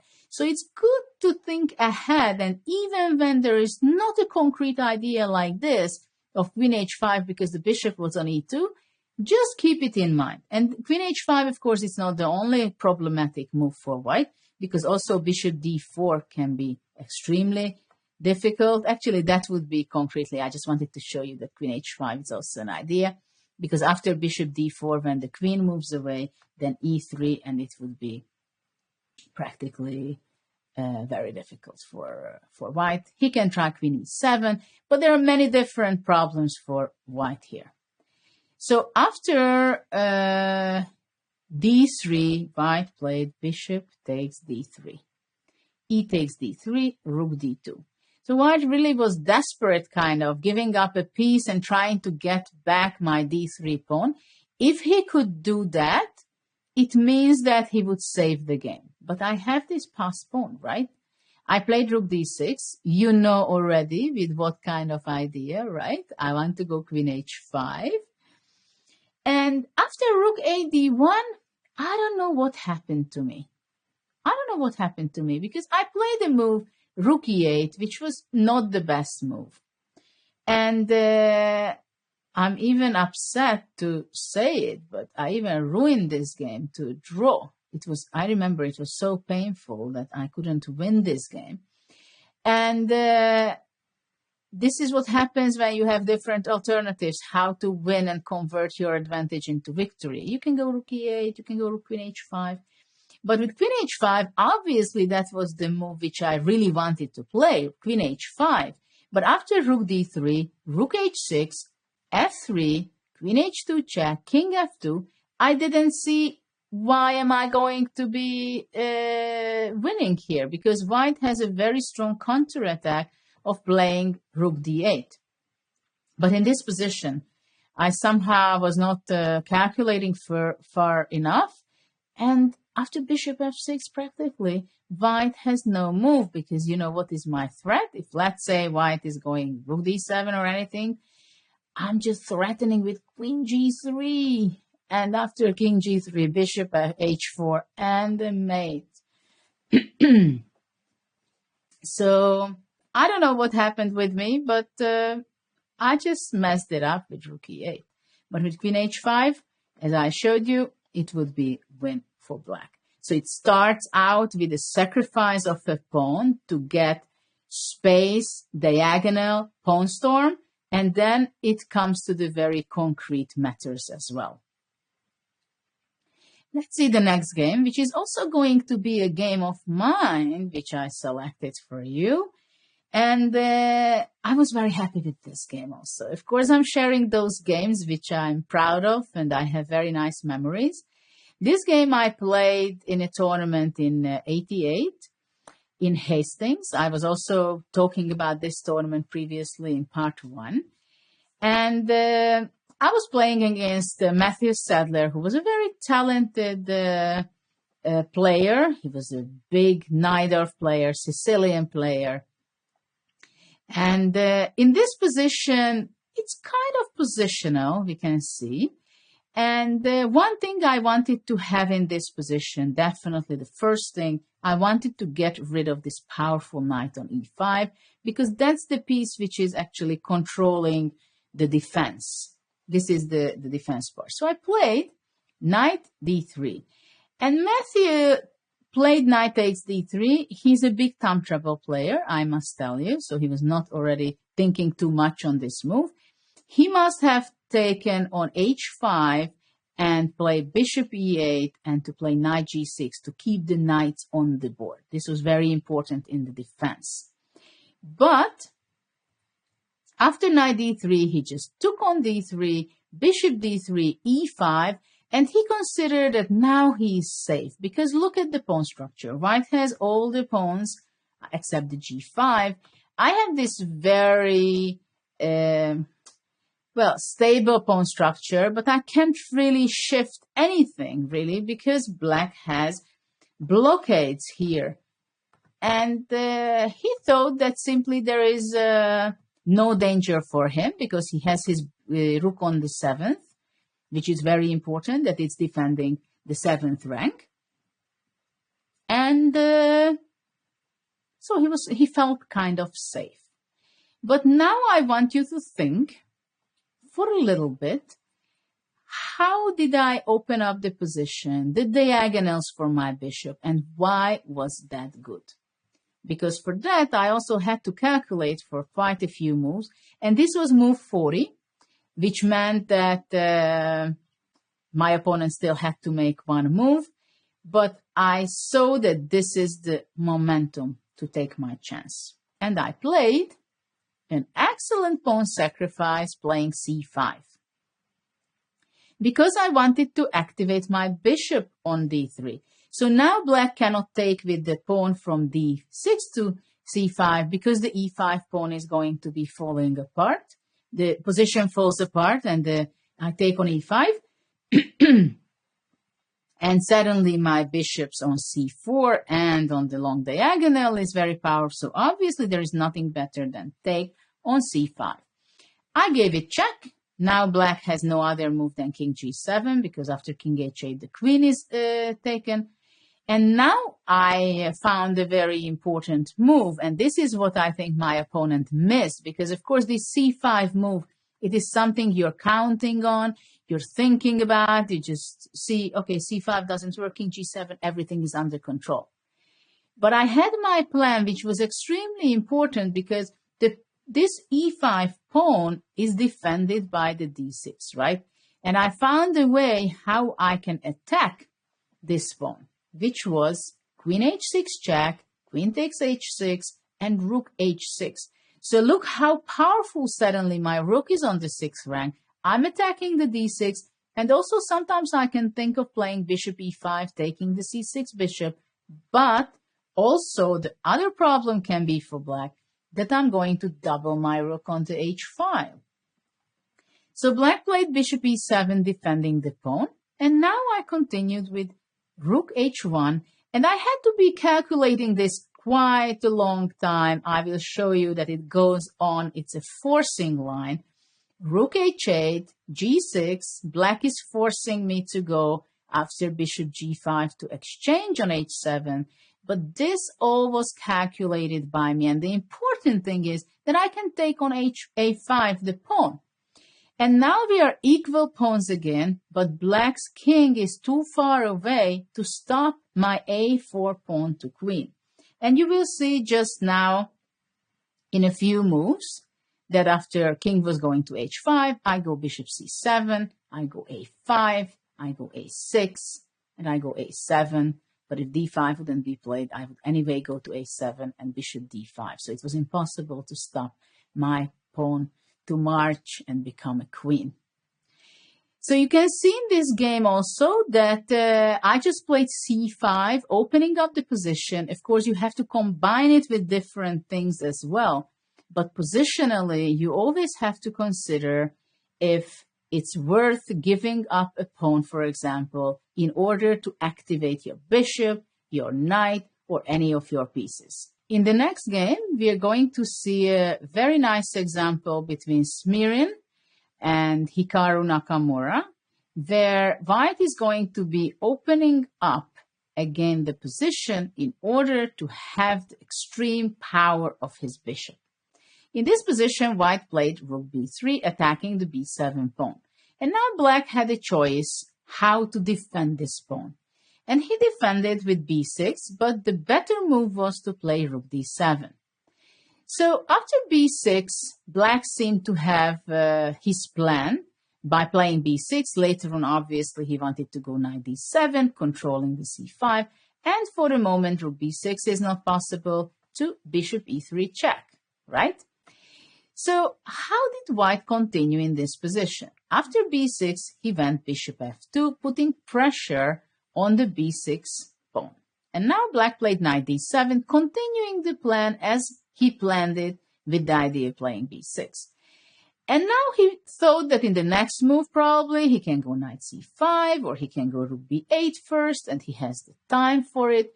But not always you have the time for your regrouping your pieces. So this is a problem. You have your dream of regrouping your pieces, but your opponent is also may take some actions. And this was the case by Ilya Smirin. White played a very nice move. So I'm asking you to make your next move with white. And how would you be opening up the position to be successful and to have a huge advantage with white?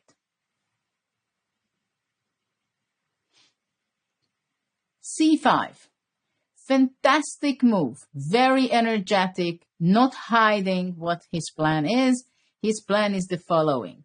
If b takes c5, white goes bishop c4, black goes king e7 to defend the d6 pawn still, but now the other bishop shows up on h4, and after knight f6, rook b7 takes material.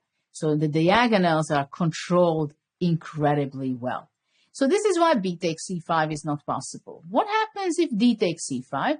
Similarly, things are happening. Bishop c4, bishop h4, knight f6. Now white is not in trouble, but he has to take and exchange the rooks, and only after that he goes rook b6 and winning just material again.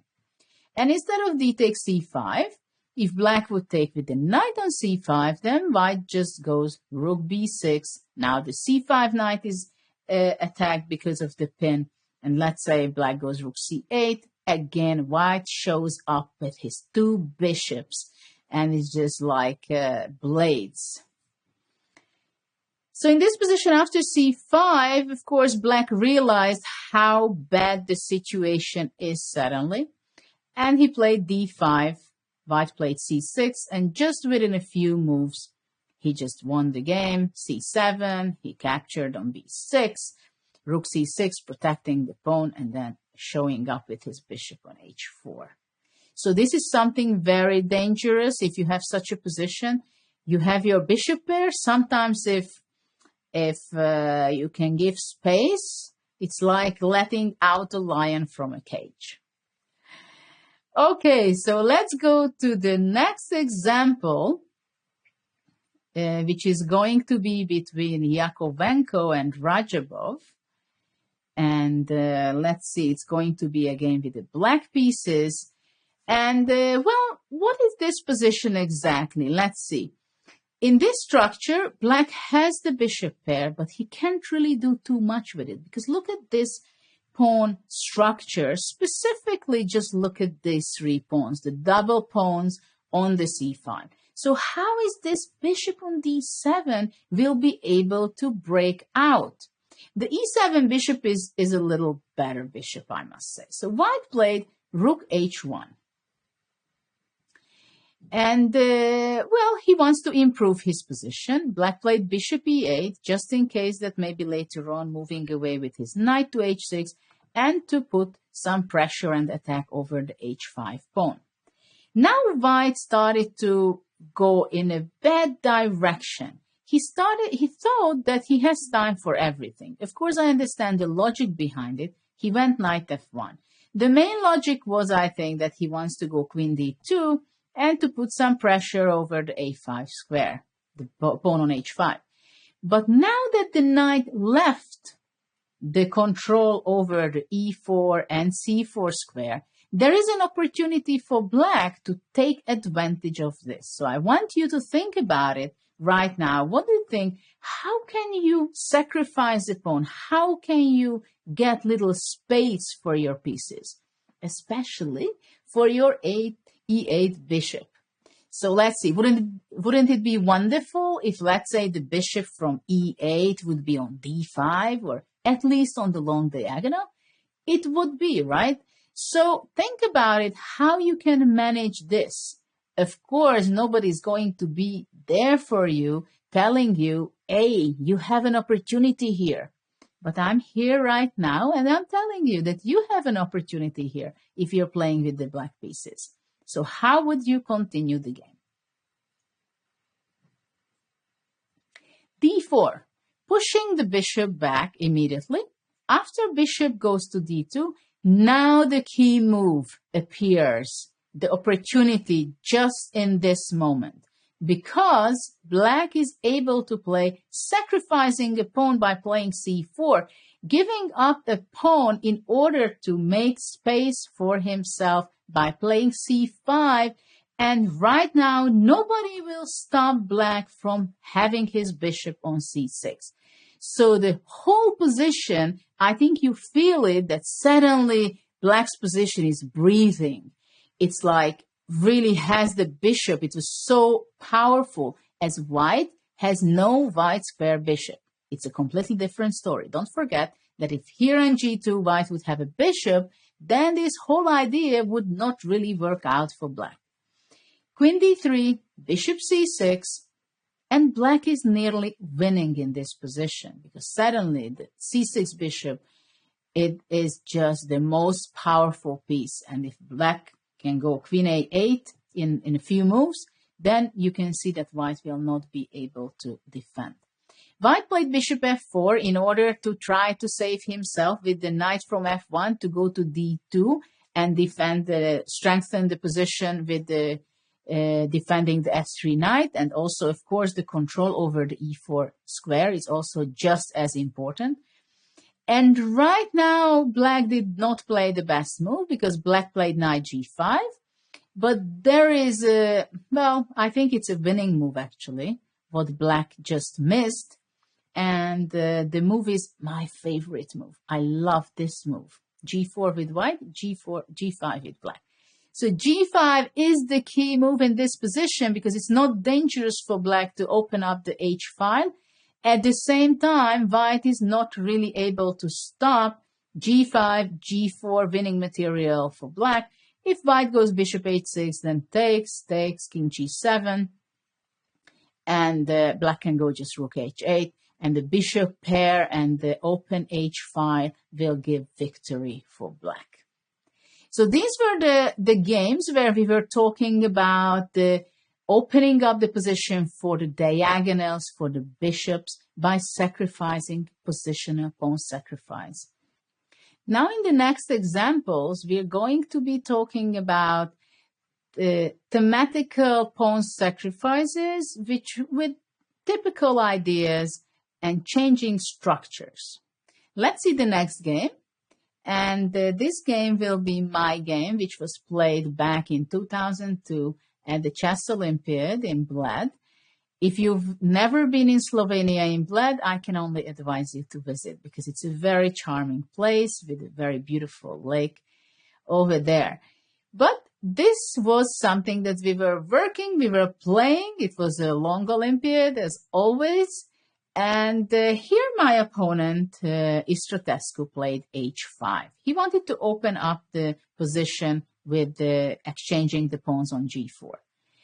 So in this position, you can see that I have a bishop, which I can't really be proud of because it's just biting into my 2 pawns on d4 and f4.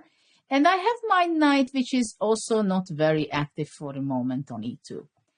So I would like to ask you to think about it. How is it possible for white to actually gain a huge advantage by opening up the position and kind of giving up, sacrificing the pawn for that? It is a very typical pattern, I must say, what I've just played in this position. And yes, exactly, I have a feeling that you played the right move. It's f5.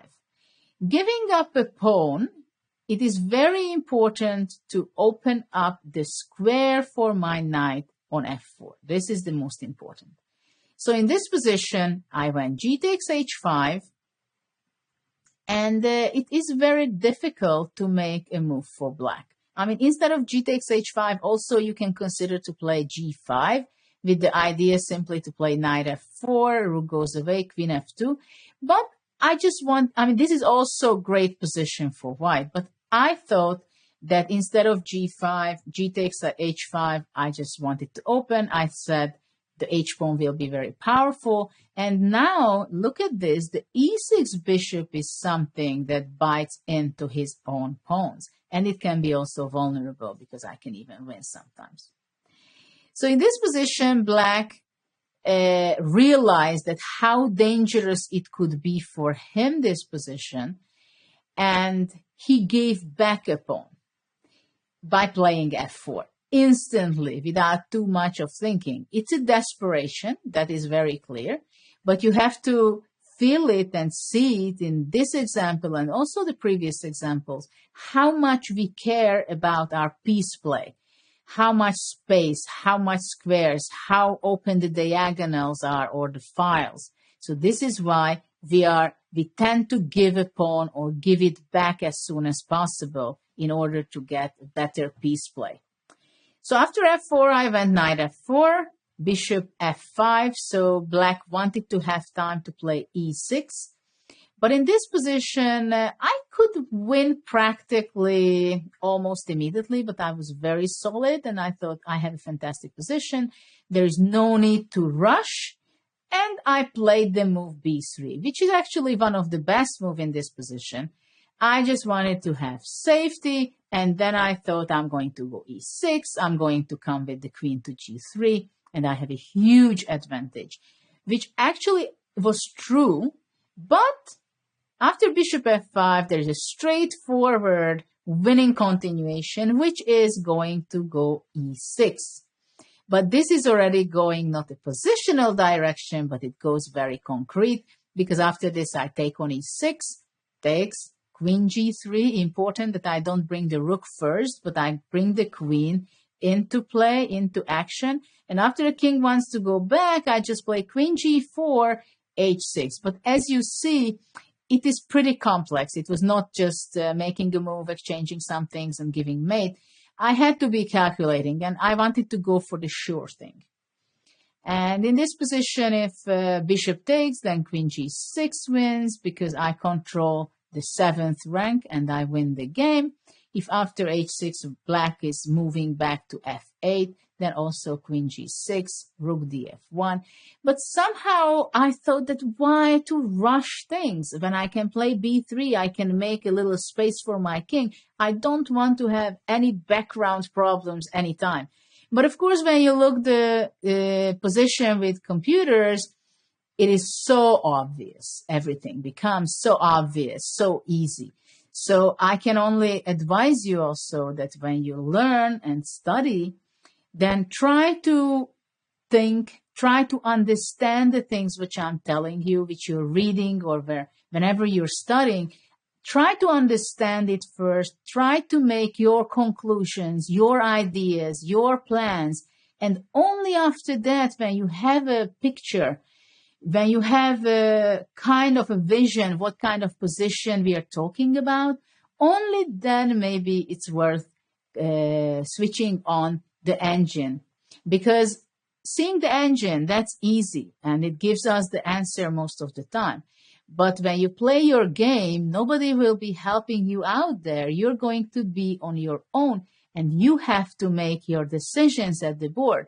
So it's very important to understand the position you play and understand the openings of what you play, and not only to understand, see the evaluation of the position or evaluation of that opening. You have to really understand it.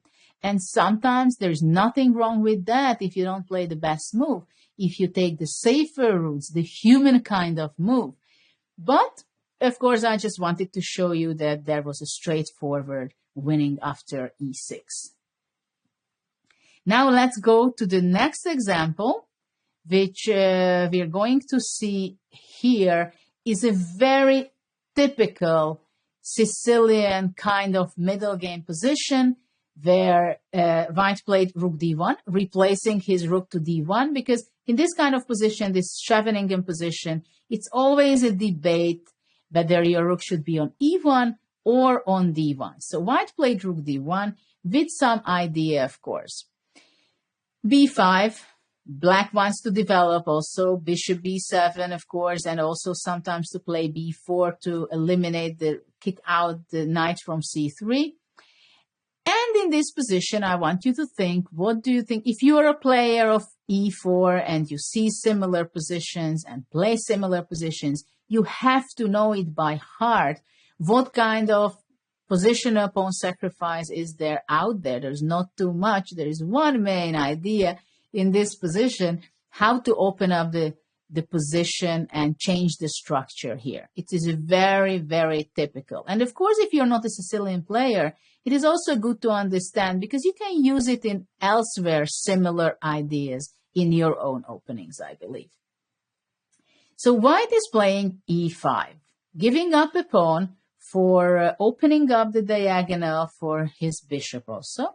And after, if d5, then knight d2, then it's a completely different structure. You're going to have the blockade on d4, and simply you improve your position by opening the diagonal for the bishop. So black took d takes e5, and now the point is that you don't take back, but you go push f5.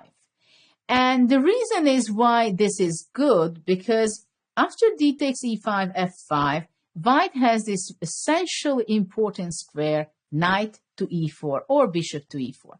And also white will consider to take on e6, and because of the bishop on d3, white's very strong and powerful move many times goes queen to h3 and attack the h7 and the e6 at the same time. So it can be very powerful. Also, apart from this, after f5 move, there is another idea which is very useful to remember. Please think about it. What else after f5 white has in mind? The bishop opened up the diagonal, and also bishop h6 is something always to consider if you play it whether white or with the black pieces, but this is important. So after f5, if black goes king h8, then, for example, bishop e4 seems to be a very strong move, and I'm just showing you in practice what I was just telling. Takes, takes, takes, takes, and queen h3. So look at this immediately. The pawn on e6 and pawn on h7 is attacked. Very typical idea. Or after bishop e4, b4. Of course, in these kind of positions, it starts to get very complicated and very tactical also. So in this position, for example, the very best move is f6 with the idea again to play queen h3. You see queen h3 is repeatedly coming back, this idea after giving up the pawn. After g6, white captures, just captures back. What an unexpected move in this position, but black is falling apart because of all this, the pin on the d5, and black is not developed, the problem with his bishop. White is going to be threatening with knight c5, taking material, so this is just winning for white. So instead of king h8, black took e takes f5, which was not a good move, but after bishop f5, it was actually very difficult already for black, g6. And now what we talked about also before, that bishop h6 is something always to consider with white, to improve the position and to get as close as possible to the black king. And already after rook e8, there is very concrete cue tactics, which I would invite you to solve with white. You might feel that the position can be extremely dangerous for black. And in such a position, I can visualize it that, oh, it would be so nice to take on f7 and somehow give checkmate. So when you visualize it and it comes to your head that, there can be some tactics, you also realize it that bishop e4 actually wins on the spot, because after bishop b7, you can make reality this sacrifice by playing rook f7, and black cannot take because bishop d5, and it's checkmate in the next move. So this is why rook e8 was not possible. Black played queen e8, but then knight d5. I mean, look how powerful white's position is, because he just got rid of the pawns in the center. So now the pieces can be playing, and black was not able to develop his pieces properly. In this position, bishop d7 was played, but again, queen h3 is the move which was the strongest in this position, with the idea knight c5, and black cannot stop knight to jump to d7 in the next move, attacking the rook, playing knight f6. So all these things are simply completely hopeless for black. And, well, I just want to show you the game because it was also quite convincing with similar idea, but not so powerful as in the other line, because there's bishop on c8, which defends the d7. But white was going knight e4, which is just quite as good. But now black had a little Conte chance in this position, but knight f5 was a very nice finish of the game here. And of course, in many cases, we can say that there is not only one way of winning the game. And as I mentioned before, there are sometimes there is a win how the computer would finish it and win the game, because it can calculate until the very end and the most complicated things. And there is a way how humans would be winning the game. And many times it's not the same continuation. Now let's go for the next example. We have more examples, of course, because I want you definitely to have a great understanding how and when, why we should sacrifice pawns in order to get space. And in these examples, I want you to see very typically played pawn sacrifices. So this is a Berlin, Hare Krishna from India against Nakamura. Actually, it's a blitz game. But let's see how it works out. Knight takes e4. d4, very straightforward. d5, white is taking initiative. d5, knight e7, bishop d3. So white is really pushing back the black knights. And now black should have played f5 is a better move, but he went back knight f6. So I want you to think about it just a moment. What is your intuition? How would you be playing? You have to realize it that black's plan is to play d6, and then he's having a very healthy position, bringing out his bishop from c8 to g4 or to d7. So what can you do against this? Tell me, what would you do? Because it is also extremely typical pawn sacrifice. Exactly, you go d6. So in this position, if c takes d6, bishop g5. So you sacrifice the pawn for nothing concrete yet. But you stop the c8 bishop from developing for quite a few moves, because the b6 bishop not allowing the pawn to be playing b6 and bishop b7. So for the moment, it seems that white is gaining initiative in this position, gaining time in this position. And let's be fair, we are not worrying about an extra pawn on the d file. It's double pawns. So it has a much less value, this kind of extra pawn, or if it would be, let's say, on c6. That's a whole different kind of story. So this is a very typical way that you're not allowing black to develop in time. So this is why you're sacrificing the pawn. Bishop g5, black played not the very best move, knight g6. It's a logical move, but it's not the best move, knight c3. So you feel how white is very quickly developing in this position because white got rid of the d-pawn. So now actually knight also has a space on d5 shortly. Black played h6. I must say black is not very careful in this game. Bishop takes f6, queen f6, knight d8. So white is playing like very healthy, very energetic, very straightforward continuations. Knight to d5. White has no better square for his knight than on d5. So again, black was going back, but this is actually a typical example when someone is not paying attention on the details and ends up having a very bad position out of the opening. And now there is a very nice simplification because look at this. The c8 bishop is just dead. The b6 bishop is not dead, but it's not doing too much. The g6 knight is the only piece which actually defends the king and also which would have opportunity to go knight e7 to exchange the d5 knight or to go to knight e5. So white decided just taking on g6. I don't want your knight to be active. I'm dealing with your bishops, which are extremely passive, and I'm going to be faster. F takes g6, queen d3, attacking on g6, also opening the line for the rook. How easy it seems, don't you think so? It seems like so easy. And let's face it, it's Nakamura playing with the black pieces. Queen e8, rook e1, queen f7, and I want you to think for a minute or two to find the real, very nice tactical way. And this is why we have to know all these patterns, which we were discussing in part 1 and part 2. When you know all the different tactical patterns, you just notice it in a second.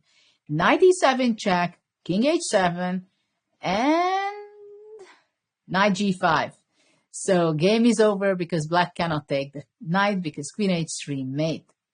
Let's go on for the next example. We are prepared for you. This is also going to be an interesting puzzle. Very typical, extremely typical breakthrough, extremely typical pawn sacrifice to gain space for white. Very so-called traditional way, like when you see this kind of structure, which is actually a Benoni structure.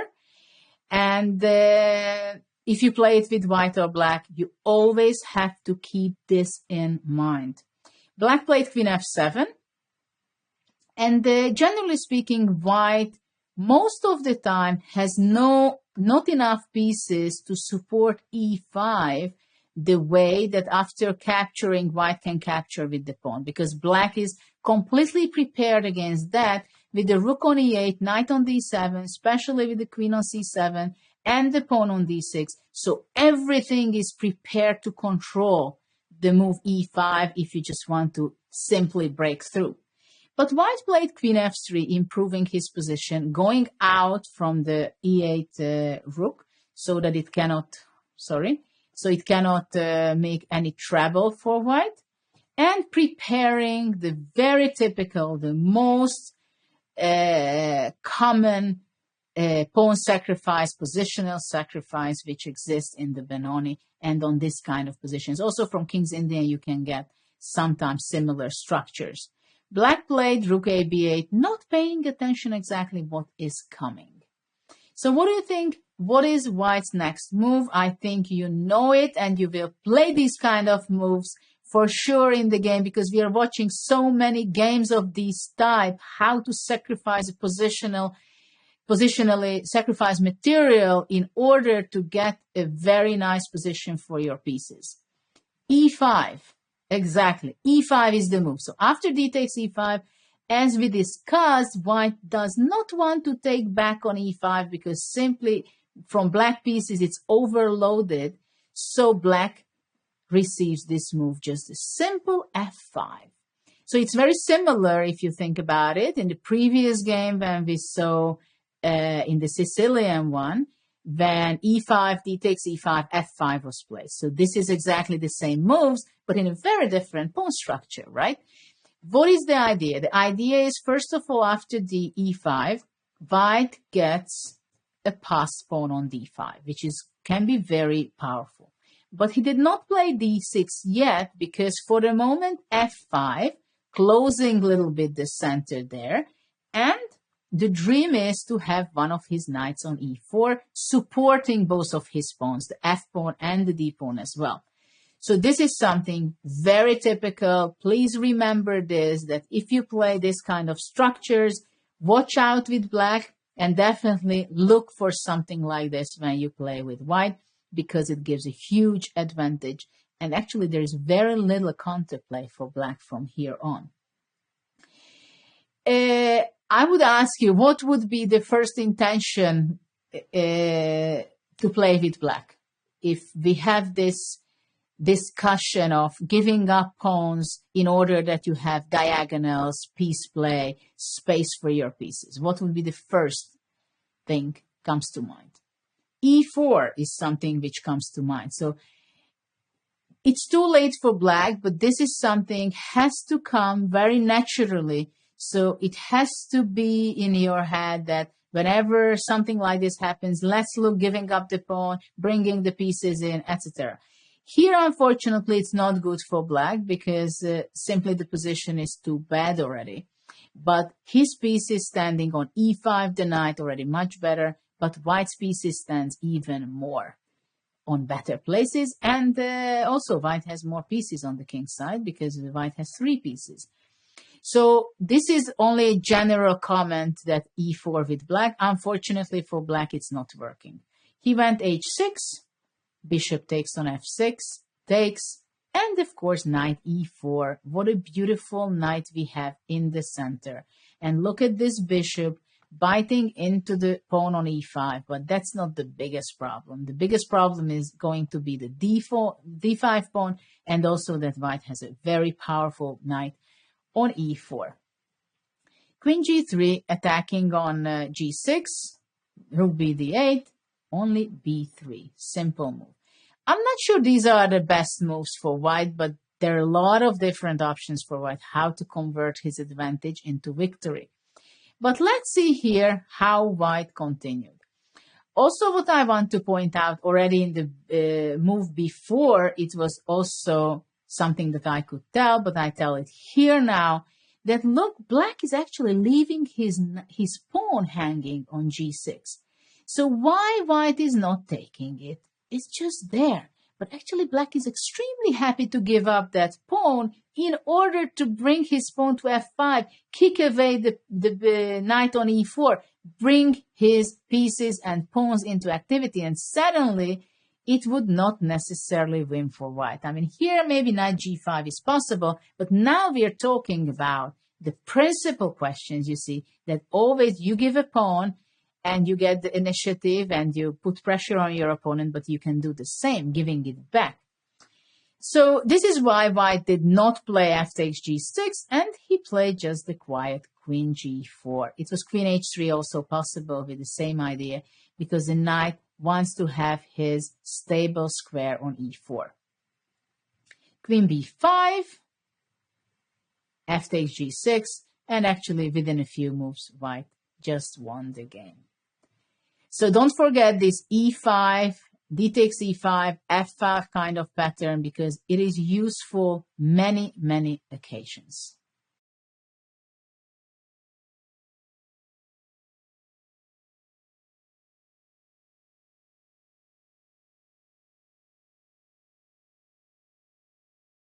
Until now, we were watching some great examples when a positional pawn sacrifice was made. But when you give up a pawn for a nice square, okay, that's a good start. But now we are going to be watching quite a few games when we already sacrifice a full piece, a knight, a bishop, or even a rook. So let's see with the first example which I prepared for you, which is actually my game I played in 2011 in the European Championship in France, the individual championship. It was a great tournament for me because I won some few very nice games. This is one of them, and I was showing you previously the Ponzulia game. And also I qualified for the World Cup. But let's go and see exactly what was happening in this game. So in this position, it was a Caro-Kann actually. You see that I have a bishop pair. It looks nice for white, but actually if black is going to be able to castle and then play a6, then black has a very healthy position because this bishop stands on g6 and let's say not on d7 or c8, where it would cause some problem to develop.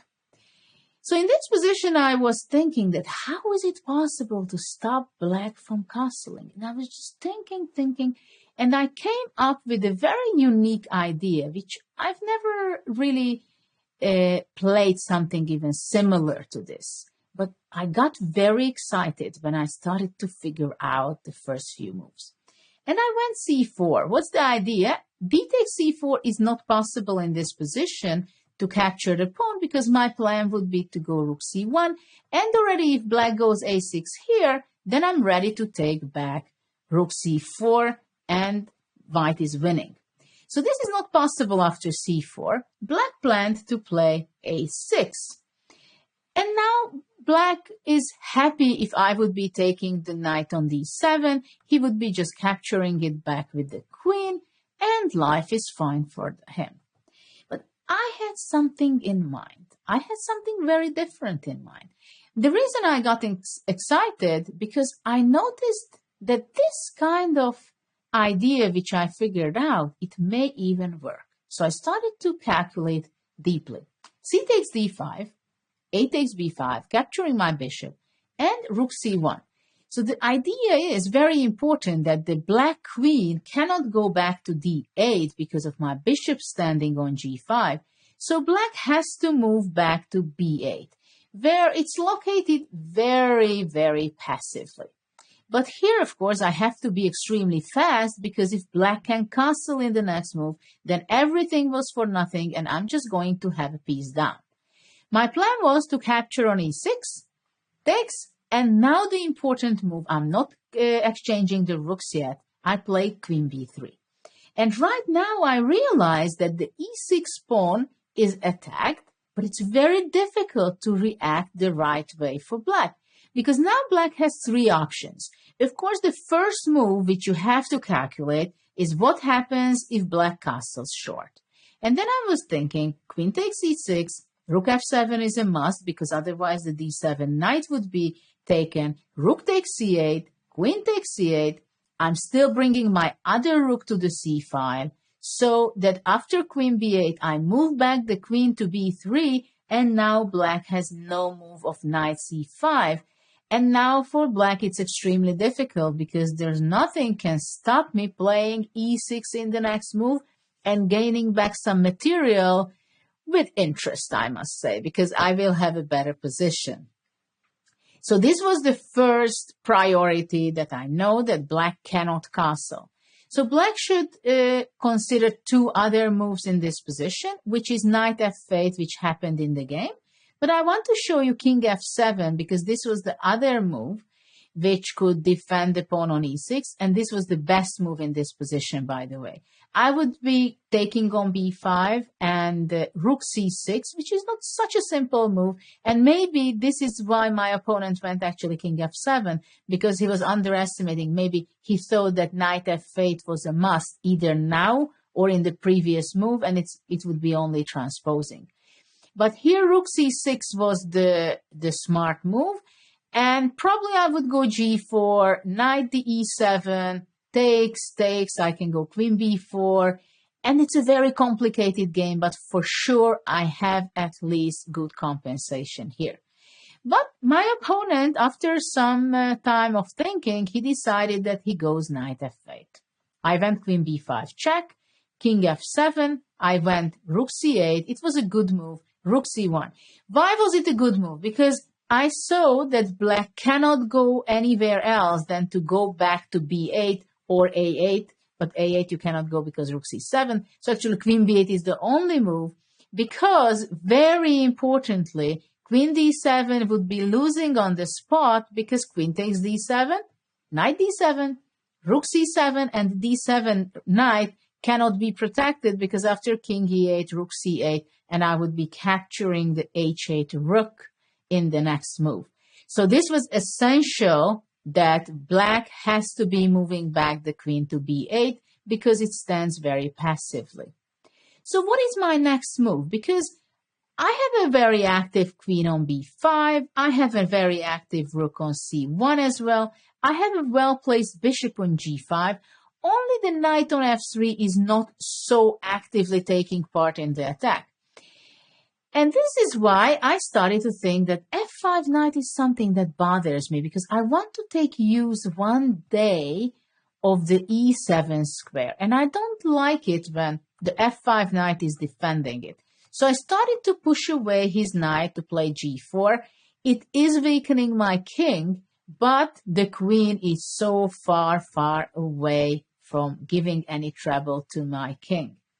And in this position, it's very important that black has to go back to h6, because after knight e7, I would be capturing it, and I can even play a very precise move. There are several things you can consider with white. But queen b6 is the most precise in order to try to go rook c7, and only after knight d7, I would be going back to b4, and according where the king is moving, I would be going after king d8, I would go knight d4, and the game is very difficult for black to save.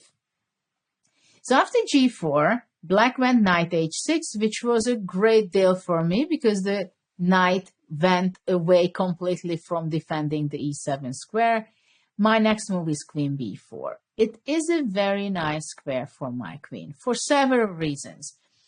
That's only a very small reason that I protected my pawn on g4. The main idea is that I want to go queen e7 and queen f4 at the same time. It depends how black is going to be playing. And also it's important, by the way, to control the e4 square, because the black bishop could want to have some counterplay, regrouping it to d5. But most important that I want to attack with queen e7. The 7th rank is something that I'm really aiming to have. So king g8, black tries to get his knight to f7 into the defense, but of course there is no chance I will allow that. I will give up my bishop, which I was very proud of, the black square bishop, but I eliminate the knight so it doesn't have any defense after knight f7 and maybe, well, not activity, but it would be a great defender there. Because I consider that the 7th rank will be deciding the game. Look at this rook in the corner. It is definitely something that has a very nasty future. And after queen e7, rook c7 is coming up in the next move. So because of this and the mate on g7, there is no other move for black than to play queen e8, trying to eliminate my queen from e7. But this costs a pawn for black. And actually my queen stands on b7 perfectly fine. And still I keep my threat of rook c7 in the next move, still giving a threat of a mate on g7.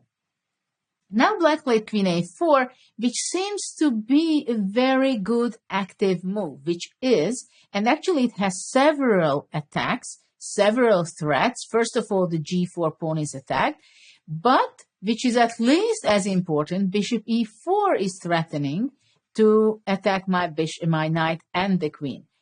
So now I played a very good move. Please, I want to invite you to make this move, because it's a multifunctional move. It's defending from one point of view, but at the same time, it's already planning to have my queen from one of the pawns. So I played b4. So it is really important that the queen is cut off all its power on the 4th rank. And of course, I still keep my threat of rook c7. So black played bishop e8. I went to the simplifying way, because black wants to, after rook c7, let's say black would stop with bishop d7, my activities on the 7th rank. So this is why I just went queen e7, which was not the most precise. I have to agree that knight d2 was even more precise, pushing back the bishop to g6, and only now to play queen e7. It would have been more accurate to play. But I saw this idea of playing queen e7, and after queen d7, I want to simplify the position, but with the terms what I want to have. So it's not that I'm going to be exchanging the queen on d7, but I play rook c7 in this position. And I'm forcing black to exchange the queens on the 7th rank the way that I have a very active rook there, which is paralyzing black's position. Bishop c6, but still I had to make quite a few good moves in this position to win the game. And but I pushed my pawns, and it turned out to be a clear win for white. It was not the only way, the way I played it, but you can see the rest of the game. You see that my A and B pawn also reached the 7th rank, and I won the game. I remember this game that I had an incredible positive feeling after this, that you really need energy to play such a game, that you create an idea, you sacrifice a piece, and there are a lot of different calculations. And of course, it's not winning. It's just you have your intuition that it must be good enough. You have at least enough compensation. But after that, there are different defensive lines, what black could choose. I could choose differently my attack. So it leads to very complicated, very interesting game. But this is why you have to consider moves like this. When you sacrifice positional material, it becomes extremely interesting, and the game is very engaging also. Now I want to show you another game which was played by my countryman. He was in my team for decades. We were playing next to each other, representing Hungary, Zoltán Almási, and he was playing against Gusainov. Gusainov was always playing these G6 kind of systems, and in these positions, somehow most of the people played D6, but he went Bishop G7. And Almási went E5 straightforward, trying to pinpoint the weak spot of the Bishop G7 system, and after Knight G8, white is already having a clear advantage. And now what do you think? What is the best move not to allow black to develop properly? I want to invite you to make a move. What is your intuition that says, what was the point of E5? How is it possible to improve white's position when black is pushed back with his knight all the way to G8? So he will be developing from H6. The best move in this position was not played by Almási, because the best move would be very interesting, playing C5, really not allowing black to even think about anything like D6 and to develop that way. And after knight H6, bishop takes H6, giving up the bishop, and after bishop H6 to go H4. Immediately going sharp in this position, looking for H5 and opening up the H5. And after bishop G7, white could be castle. So this is something extremely interesting, because it is very rare that you would have those pawns already on the 5th rank. So this was something to consider, C5, but Almási was playing the kind of very healthy move, bishop F4. D6, long castle, bishop G4. So Gusainov is trying to force white to push F3, but he underestimated the possibilities that white is not playing F3 and he's not moving away with his rook, but he has something, a very interesting creative idea which he came up with, because he wanted to grasp the initiative and keep it also, because here already white has a little initiative. But of course, every move counts double, because black is still not developed and he's far away, 2 moves away from castling. So now there is a sacrifice has been done, and white could play earlier C5, but he just played C5 right now. Black took on D1, bishop B5 check, and only after king F8, white took back on D1. So now the situation changed dramatically, we can say, because the pawn stands on C5 and E5, and white gave up an exchange. How is it possible? Why white could do that? Because there is a good chance that he's going to be gaining back a pawn on d6.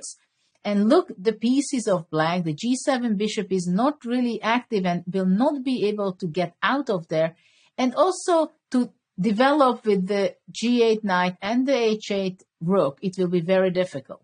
So white's aiming to open up the position and somehow control the d file, and with the bishop pairs, he can have fantastic compensation in this game. In the following moves, what happened? Black gave a pawn away, and as we were talking about it, white's aim to have the d file.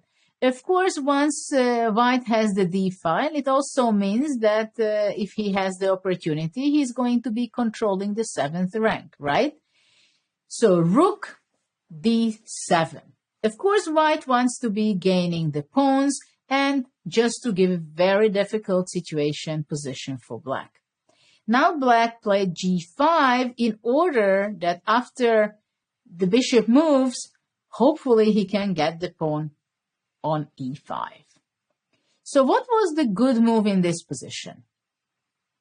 The best move was to play bishop e3, protecting the c5 pawn, not give up the c5 pawn, giving up the e5 pawn, but after rook b7, white will have a huge advantage because after the pawn moves to a5, white can also centralize his knight on e4, already protecting the pawn on c5, and after that, he would be ready to capture the pawn on g5. But also a very strong plan is to play bishop d7 and then start pushing the pawn to c6. And later on, we know what's coming. c7 and c8, hopefully. But bishop e3 was not played by Almashi. He went bishop takes g5, a6. What would you do in this position? Because this is again a position which I want to focus on for a minute because something very nice is happening right here. And in this position, while of course it is very difficult to play it for black, and black was counting on white to be moved away with his bishop from b5, but there is something very beautiful found by Almashi in this position. And he sacrificed his bishop by playing c6 because he wanted to have a passed pawn that was much more of a priority. So in this position, if black would take the pawn on c6, then bishop takes a6, rook moves away, pawn plays f4, so to protect the e5 pawn, this is important not to allow black to get out of his passive, very bad position with his bishop. And later on, white's plan would be bishop b7, a4, a5, a6, a7. This is the simple plan. And, well, if black goes f6, white moves away, and after this, knight e4, and just bishop b7, and look, the pieces cannot play for black, and really, it is very hard to stop the pawn to march all the way up to a7. So, bc6 was something to consider, but it had its drawbacks. Black took the bishop, c takes b7, rook b8, and now I want you to think again for a minute, because you might think that you just sacrifice the bishop already for concrete win, which is tactical. I just do this, this, this, this, and I win the game. It is winning, but it's not exactly the scenario which I just told you. Because right now, white cannot go rook c7, because after that, bishop e5, and after rook c8, black goes out king g7, and the bishop on e5 defends the b8 rook. So this does not work yet. So what did white do? The quiet but very powerful move, f4, just protecting the pawn on e5, and the threat is clear, which we just talked about, rook c7, and rook c8 is the deadly threat. So in this position, black played bishop a6, wanted to get rid of the bishop. Bishop h6. The problem is, actually it's a nice defense because you would think that rook d8 already wins on the spot. But unfortunately for white, bishop f4 check, bishop e5, and the pawn is again there stuck on b7 because the e5 bishop is not allowing to queen that pawn. So bishop takes h6, knight takes h6, knight b5. So look at this position. White has 4 pawns for a rook. And you can imagine, as you have an imagination, right, what the a2 pawn is looking after. It just wants to be playing a4, a5, a6, and to a7. So black played the king e8, and rook c7, king d8, and now it's time for the pawn to take actions, and he goes a4. Knight f5, still white has to be extremely careful because now, for example, a5 would be a mistake to knight d4, so watch out. This is why Almashi took on f7, and after king e8 he went back, king d8, and already here a5 is working properly. That wins the game because after knight d4, white just played rook c8, takes, and black resigned because after king c8, knight takes d4, white has 4 pawns for the exchange, and black did not want to suffer longer, so he resigned already after b takes c8 in this position. So this was a very complicated one, I must say, but you can see that already from a very early stage of the game, it can be extremely complicated and very much focused not to allow your opponent to develop. So it was a c5 and e5 pawn, right? And most unexpectedly, Almashi was sacrificing pieces when you were not counting on it. But now we move on to the next example, which was played by computers, artificial intelligence. And AlphaZero, which probably you heard of, it's the killer machine because it came out, I think, in 2016 or 17, where DeepMind developers, Demis Hassabis, and his team, they developed the AlphaZero. So AlphaZero was knowing the rules and within 4 hours playing hundreds of millions of games with itself. It became so powerful and so knowledgeable in chess that it beat on a huge score Stockfish. And which was very interesting later on. There was also a book written about it, The Game Changers by Matthew Sadler and Natasha Reagan, that they analyzed the games a lot. And AlphaZero has its very unique style. Very unique style from point of view that it has a long strategic thinking. And also in this game, you will see how strategic it is when the AlphaZero was sacrificing a piece, and only much longer, much later, it became clear why this was possible and why this is good. So in this position, black played bishop e7. White has a better position, no doubt about it, because look at this bishop on b7. Please remember this bishop on b7, because this is going to be the problem for black in this position.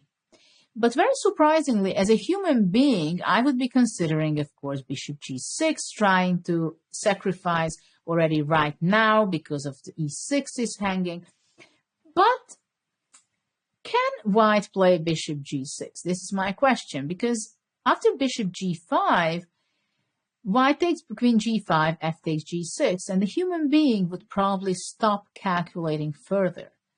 But it was not the case with AlphaZero, and after sacrificing this piece, so let's go back and start again. Bishop g6, f g6 is not possible because of queen e6 and knight f7, so this is a clear cut, right? Or you give a mate queen b6 and rook c7. But after bishop g5, queen g5, f takes g6, what AlphaZero had in mind? How are you going to be continuing? The problem is that for a human being, probably we don't even continue calculating. But okay, actually, maybe we do, because the next move is still seeable. f5. which is a very powerful move. And I tell you why, because it is not possible to take it with either pawn. This is the key element of it. Because after gf5, white goes queen g7 and queen e7, rook c7, and game is over. While after f5, if black would be capturing it with the e-pawn, then queen f6, and after queen f8, queen b6 wins, and otherwise queen d6 is not protectable because also the rook will be hanging if black is going to queen e6 or queen e7. Also rook c7 wins. So in this position, black had to play rook g8, protecting the pawn on g6. How would you continue the game? Probably this would be the point where a human being would stop and say, oh, bishop g6 doesn't work. What a pity. Or by now, seeing these kind of games, probably nowadays we would see combinations like this, because human beings also learn from AlphaZero and from computers. Because we work daily basis with different kind of engines, we are used to strange kind of ideas. And that's why we are also believing them more, or we say, okay, maybe we have to spend a little time discovering whether it's really bad or it has some great idea that it might work. So after rook g8, the fantastic move is queen h6, which has exactly the same idea again, that black cannot be capturing the pawn on f5 because of queen h7 and again queen e7, rook c7. So it's just repeating this idea. Black played queen f7 and now white pushes f6. So this phase of the game is done. White was sacrificing a full piece in order to have his pawn from f4 to go all the way to f6, and it claims that the f6 passed pawn is going to worth more than the bishop, a full piece on b7. And actually it's true, because look at, if the bishop would not be on b7, would it make a big difference? Yes, of course, because the rook could be going to c6. So this is why it's an important piece, but it's a defender.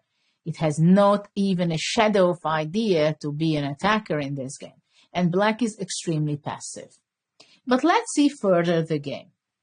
Black played king d8, so now black wants to aim to go queen f8, and also he somehow tries to defend on the 7th rank. King d2. So now already it really becomes not human, I must say, because up to this point we can say, okay, it was great, f5 is possible to solve it with a human being. Queen h6, well, I wouldn't say so. I mean, not allowing the rook to h8. I mean, but to go king d2 and to see this in advance, that this is how you're going to be winning the game? No way. This is artificial intelligence. This is not a human being. And look, after king d7, why just go rook c1? Why rook c1? Giving the potential to go rook to g1 if it's necessary. Why was king d2 an important move? We are going to see in the next move. King d8, queen e3. So the queen kind of did its job over there on h6, and now it's transferring to e3, possibly to queen h3 and d6. Queen f8, queen c3, controlling the c file. Of course, queen c7 is the threat, so there's not much of an idea for black. And the thing is that I think after queen f7, white would be really going queen a3, queen f8. I think I take there, takes, and white goes rook g1, capturing the pawn on g6. And rook g8 is not possible because after that already h5 is coming. So queen b4 was played, exchanging the queens. And in this position, white was just playing rook g1, threatening with h5. Black went b3, king goes to c3, and black's rook is completely tied down on g8. So white just simply played king b4, then rook goes to a1, and look how unbelievable it is that white is just opening up the queen side and marching in with his king to c5, and then only d6 to e7, and wins the game. Isn't it unbelievable? This is completely a new level of chess, I must say. I mean, there are some things I can understand by the game, looking the games of AlphaZero and computers, but it's not everything. It's definitely not everything. So there is still a lot to be discovered and to understand, somehow translated to the human language, to understand the connections between the ideas and move, this was, I think, move 29 starting and 20 moves later. This is what is very difficult to understand the computer's decisions sometimes. In our next example, it's going to be a game of mine, which was a very special game for me because it was played in 2000 in the Najdorf Memorial Tournament. Actually, I won this tournament. And already that time I was playing very actively the Nimzo Indian, the Queen's Indian, and this is a Queen's Indian position. Maybe you can recognize it because it's partly theoretical, but the structure it is. And in this position, white does not take back the pawn on e4. Karpov played rook a d1. Karpov is very good in this kind of setups. He has a great deal of experience in these kind of positions. And I found the move which I planned to make. And I found, wow, this is so interesting. I want to play this. I went knight d5. I think it was not a new move exactly, but it was very few occasions when it was shown into practice. In this position, of course, white can decide to play bishop e4, but after that, I'm going to capture the black square bishop on c3. I'm going to play bishop f6, attacking the d4 pawn, and let's say white goes back queen c2, I go g6, knight f3. This was actually a game between Karpov and Adams. It was a draw later on. But white does definitely not have a big chance to win the game because he does not have the black square bishop. So black is doing completely fine here. And after knight d5, if let's say white would choose to take c takes d5, after that my plan is to go c takes d5. And what is very important that white has to defend against b4. And if white plays b4, it would be excellent and great advantage for white if it would be not a pin and it would be not possible for me to take bishop b4. Rook e3, I would go queen b6, let's say. And later on, black has great compensation for the piece because black has 3 pawns, bishop pair, and it's quite okay. So after knight d5, which was played before, Anatoly played bishop b2, so he does not want to rush taking on d5. Of course, if white eventually can take on e4, white has a clear advantage in this position. So this is why I decided to say, okay, I understand that the bishop is gone. So what should I do? I played f5 because I wanted to have a mass of pawns here. Because I considered that after c takes d5, which has to be taken because otherwise I have a pawn up. So now there is no way of saying, no, I don't want to capture the knight, you're offered piece sacrifice. White has to take it, takes queen b1 only move. And what is very important, immediately I go b4. Also, queen b6 was an option, but I just wanted to go b4. My aim is to go with bishop to d3 and to push the queen all the way to the corner, and then looking forward to play queen b6 and play on the black squares. This is why knight f1 was played by Anatoly, so bishop d3 does not make sense. Actually, it would just lose because white would be giving back material by playing rook d3 and would have a huge advantage. So this is not a question that I want to go bishop d3 when the rook is still standing on d1. But this is why I played queen b6, because it stands the best, that queen, because I put pressure over the d4 square. The pawn can be weak. So far, of course, the bishop is defending it from b2. It's not a very good bishop, but it's good for defending. And now white played f3. I want you to think about it a little bit, how to continue with black, how to strengthen the position. I played bishop f6, just improving the position, putting more and more pressure on the pawn on d4. Knight e3. So now how can I improve to give pressure over the d4 pawn? How is it possible, you think? The bishop on b2 is a defender. So now bishop is defending and the rook defending the d4 pawn. How can I still put extra pressure for white? I made a very special move, which I wanted to make this move, but I had to calculate also quite a bit in order to convince myself and to realize it, whether it is really possible. Because for the moment I sacrificed the piece for 2 pawns, but now I decided to sacrifice even more. So I went rook c3 to cut the power of the bishop from the d4 square. So d4 pawn is right now under attack. White took on c3, takes, and there is no other move than knight c2 to defend the d4 pawn. Right now, instead of the bishop, the knight is defending and the rook is defending the pawn. And here I had 2 options, and I think bishop d4 was a better move after all. I played e5. I was very excited. Look at the pawns I have. I mean, really, if I'm going to have my pawn on d4, I have like 4 or 5 pawns in the center. It is so exciting.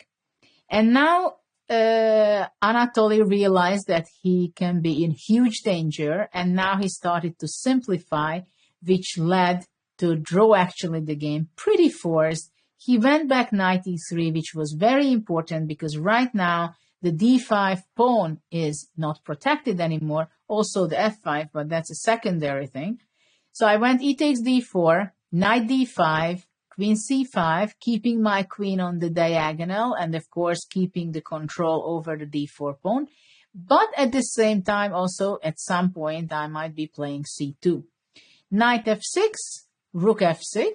It looks horrible for white. It looks scary for white. But there is just an opportunity for white to save the game because he played b4. Queen c2 was a move, but then I would go d3, queen f2 takes, and then go c2. So this game is really very tough for white. So white decided to play b4, and after queen c4, to simplify the position, enter into the endgame, where after d3, white took, and he gave back some material shortly. Bishop f1 is important, so I don't have the pawns to be pushed c2 and d2 because the bishop can be taken with check later on. So I went rook c6 to defend that, f takes e4, and just in a few moves we could simplify the position. So Karpov gave back a rook, and this way, even though my rook is more active, but the white rook stands behind front of the pawn and the king is very close, so that's why it is a draw in this position. So this was something very interesting game for me, which I played. I remember that it was very exciting to play the game itself, to make such a moves, to give up material, the piece at first, after that to give up the rook, and to have this battle with Karpov and experiencing it, that he was also seemingly nervous and worried that what will be the outcome of this game. It was something special. But you have to know that Karpov always had this idea in his character. I think he's the person who I know who is a bigger player, from a sense that he just loves to play, whether it's chess, it's ping pong, it's flippers, it's cards, whatever he's having the opportunity to play, to compete. He just simply loves it. And he always wants to win, and he always wants to prove it that I was better. I was better. So all my colleagues know exactly what I'm talking about, because with Karpov, he had this famous saying when you were long time ago, we were analyzing, we had postmortems after the game.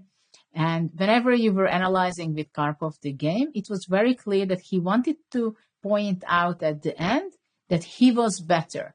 Even if he was not better and we said, okay, this position is equal, he was telling you, make some moves, and then I will be better.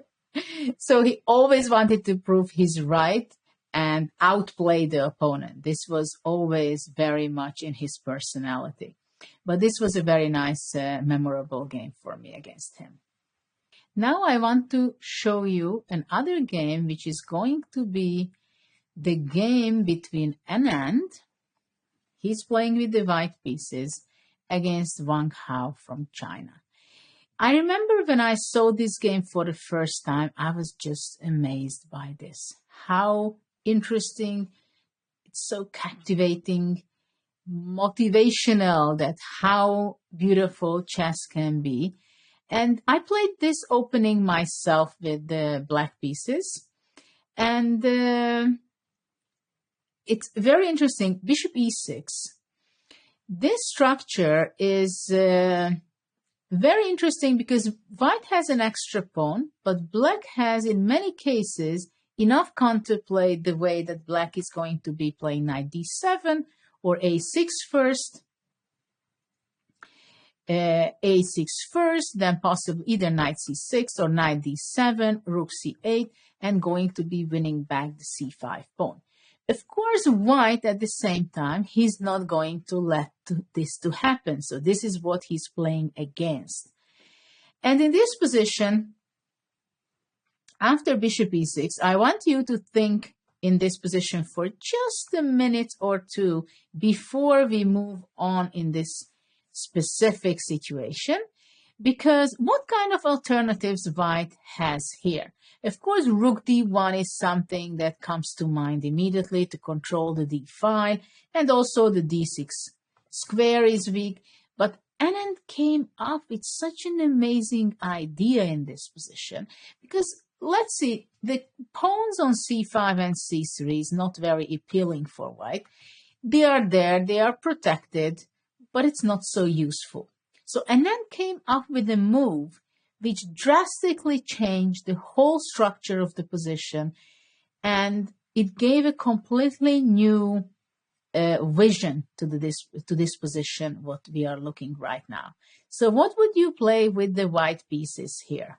I was giving you some hints already, but still this is a move which does not come to mind immediately for sure. Knight d4.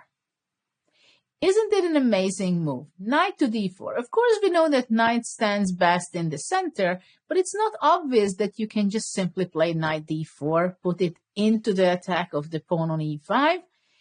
And in this position, the thing is that if black wants to avoid taking the knight, and he would go knight c6, let's say, white would capture the bishop on e6, and after that, just move away with the queen. And now white has a clear advantage because black has these double pawns on the e file, and also this c5 will not be taken for a long time. Actually, it supports the d6 square after rook d1, possibly rook d6. So after knight d4, what could black do? He accepted the piece sacrifice. C takes d4. So now it has a completely different structure. We can forget about what was happening 2 moves ago when the pawns were just on the c file. c3 and c5 isolated, weak.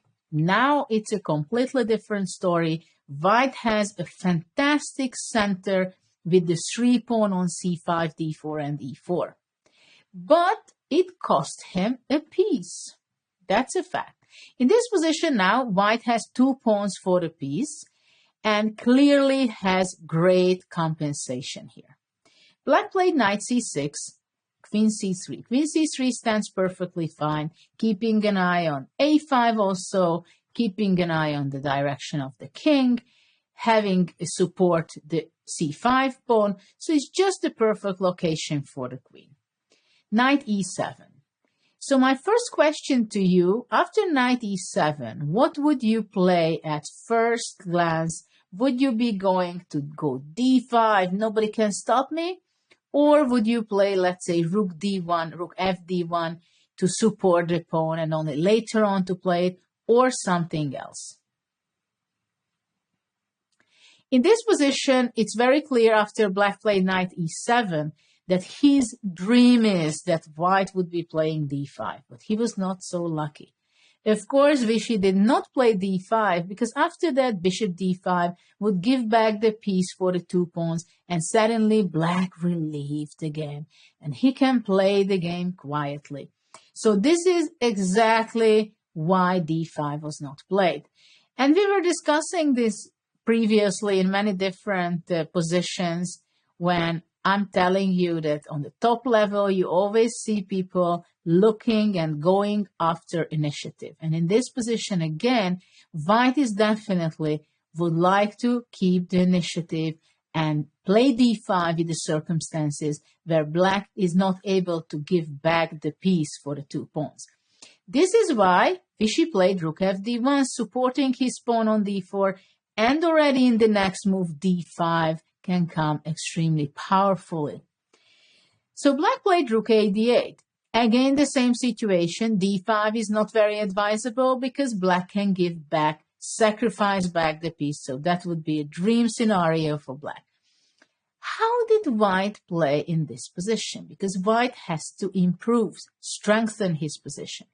And if you look at the knight on a5, this is kind of a tricky piece because the queen is defending it, and also sometimes it can come to b3, but for the moment there is not much it's doing. So now Anand played a very quiet but extremely powerful move in the next move. He went bishop f2. And what is the idea behind bishop f2? It is not too difficult, but the next move, if white has the time for it, he goes bishop g3, attacking the c7 queen, trying to push it away, which is going to mean that the a5 knight can be undefended. In this position, if black goes knight a6, going back, so to save the knight, white would go probably bishop g3, and after queen c8, bishop d6, and look how fantastic the bishop stands on d6. And it's not only that the knight is pinned over here, but suddenly, as the rook is stopped with the bishop on d6, now already after the bishop d6, d5 is a very tough threat. So if knight c6, then bishop g3, but in the game a6 happened because black wanted to push away the bishop from b5. Bishop b3, bishop g3, queen c8. The a5 knight is free, but not completely because black would be making an exchange for the bishop, and white definitely does not want to give away his beautiful bishop, the light square bishop. So he went bishop f1. In this position, black had to decide how to continue the game, but still if black goes knight c6, nothing really would change in the position and white would continue with bishop d6. It would be extremely powerful, but this is why b6 was played in this position. It's protecting the knight on a5, and at the same time, we have to be aware of that bishop d6 would be a blunder because of rook d6, because the c3 queen is not protected. So how to continue in this position, white's position? You can see that white has still 2 pawns. Black is not threatening really to take on c5 too much because the knight on a5 would be hanging. This is why white played the very powerful rook a1 to b1. So now black has to decide how to continue, and the b6 pawn is very problematic in this position. Black decided to go knight b3, when rook b3, bishop b3, queen b3, b takes c5, and white played c5. So now white has a huge advantage, I must say, in this position, because the powerful bishop on g3 covering this diagonal, also bishop on f1 covering this diagonal, and the extremely powerful passed pawn with the d5, it has much more than just a compensation. And just to show you a few moves how Vichy was playing, he just started to take and grab the different pawns which was around, already 3 pawns for the exchange.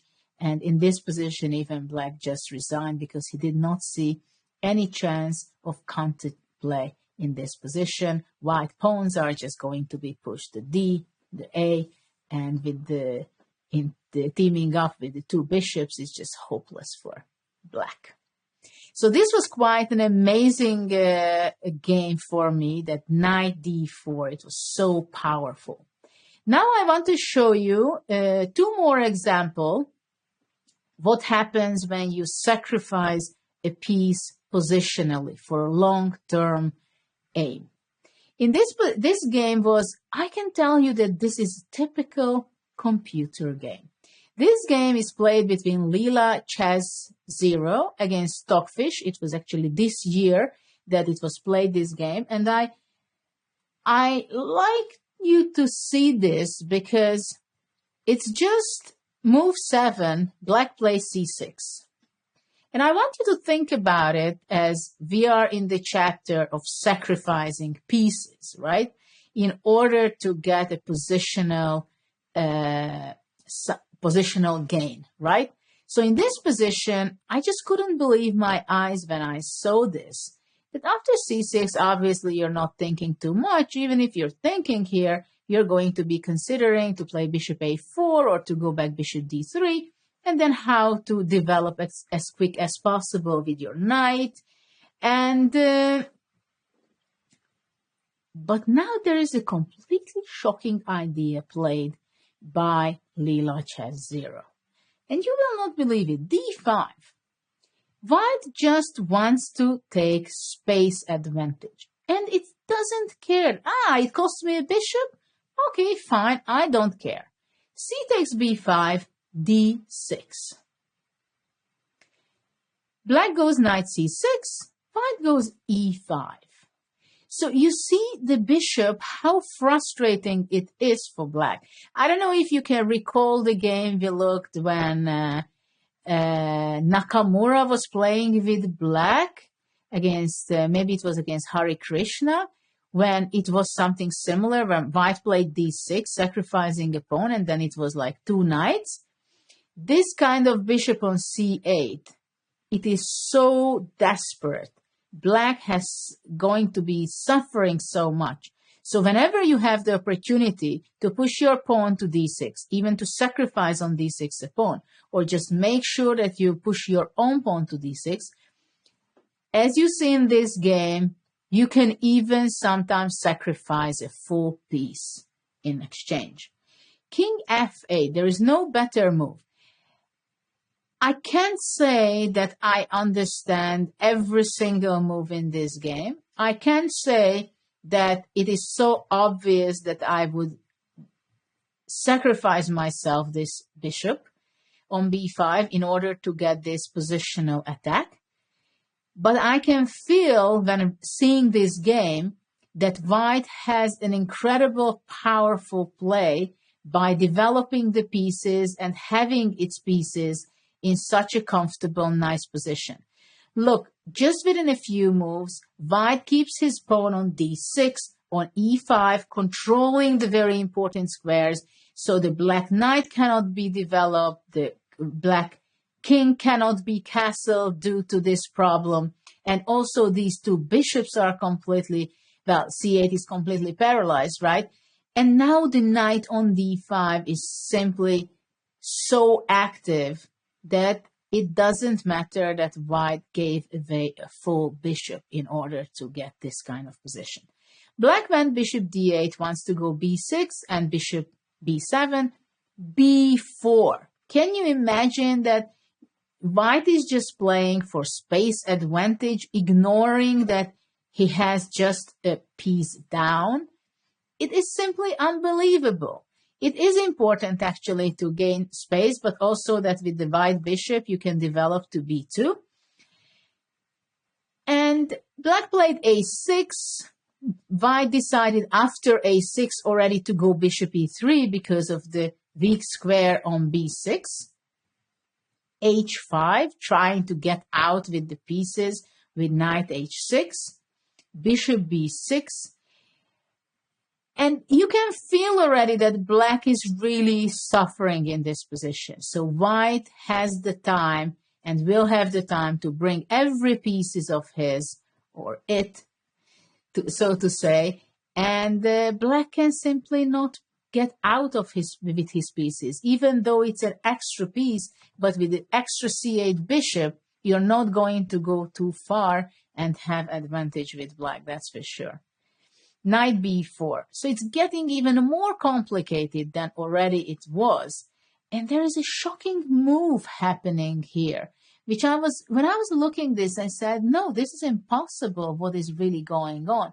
And in this game, I have to admit that you really have the feeling, I think, that this is on another level. This game is not that we can understand. This is not about having your chess intuition. It's not about really understanding every move very clearly. It comes naturally, right? It does not come naturally. It just works. And because of this, I'm happy to show you, to give you an example how it works with a computer to give up material. And that also how amazing it is that computers are able to do something like this, to give up material for a long, long, long term of initiative and to win the game. This was something impossible back, let's say, 10 years ago. Computers were not able to think this way, to think on long-term strategical thinking, positional thinking like this. But of course, eventually, as I always say, every positional idea eventually merges into some tactics. And this is exactly the case right now here, that now it becomes very tactical, very concrete, and because of black's poor development on everywhere, everything practically is on the 8th line, knight f6 is possible because the queen is going to be trapped by the rook on e1. And here black takes, bishop f6, white just gives up the rook. And because black has no coordination between his pieces, even though black has 2 rooks and the bishop, it is not going to be enough to save the game because of this very poor pieces of a8 and c8 pieces. So later on, you are welcome to take a look further until the very end of the game. You're going to be finding it in text form. But I think this is something very special. And this is why top players started to play differently. Because back, let's say, 15 years ago, we didn't have examples which showed that it is possible. And everything becomes a lot different when you realize it that, wow, this can work. And when you understand and you have your mindset that actually miracle things can happen in chess also, things which we didn't believe that it can happen, it does happen. And computers are highlighting these opportunities and options for chess players to tell them, okay, maybe you don't agree at first, but we say, okay, at least we are going to spend the time to check it, to analyze it, and try to figure out whether the computer is really right to give such an idea or they are wrong. So this is why chess is actually developing in a completely different area right now, because we see all these very special ideas. We start to believe in them that it can work.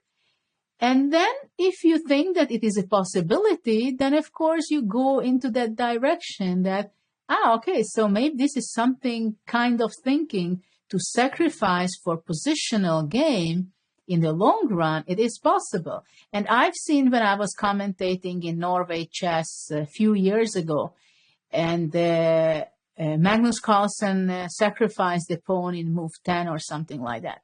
It was a very clear sign that he was checking the book, The Game Changers, and he was carefully looking and analyzing the games of AlphaZero, because he understood that there are some pawn sacrifices which can be a very, very, very long-term idea behind that.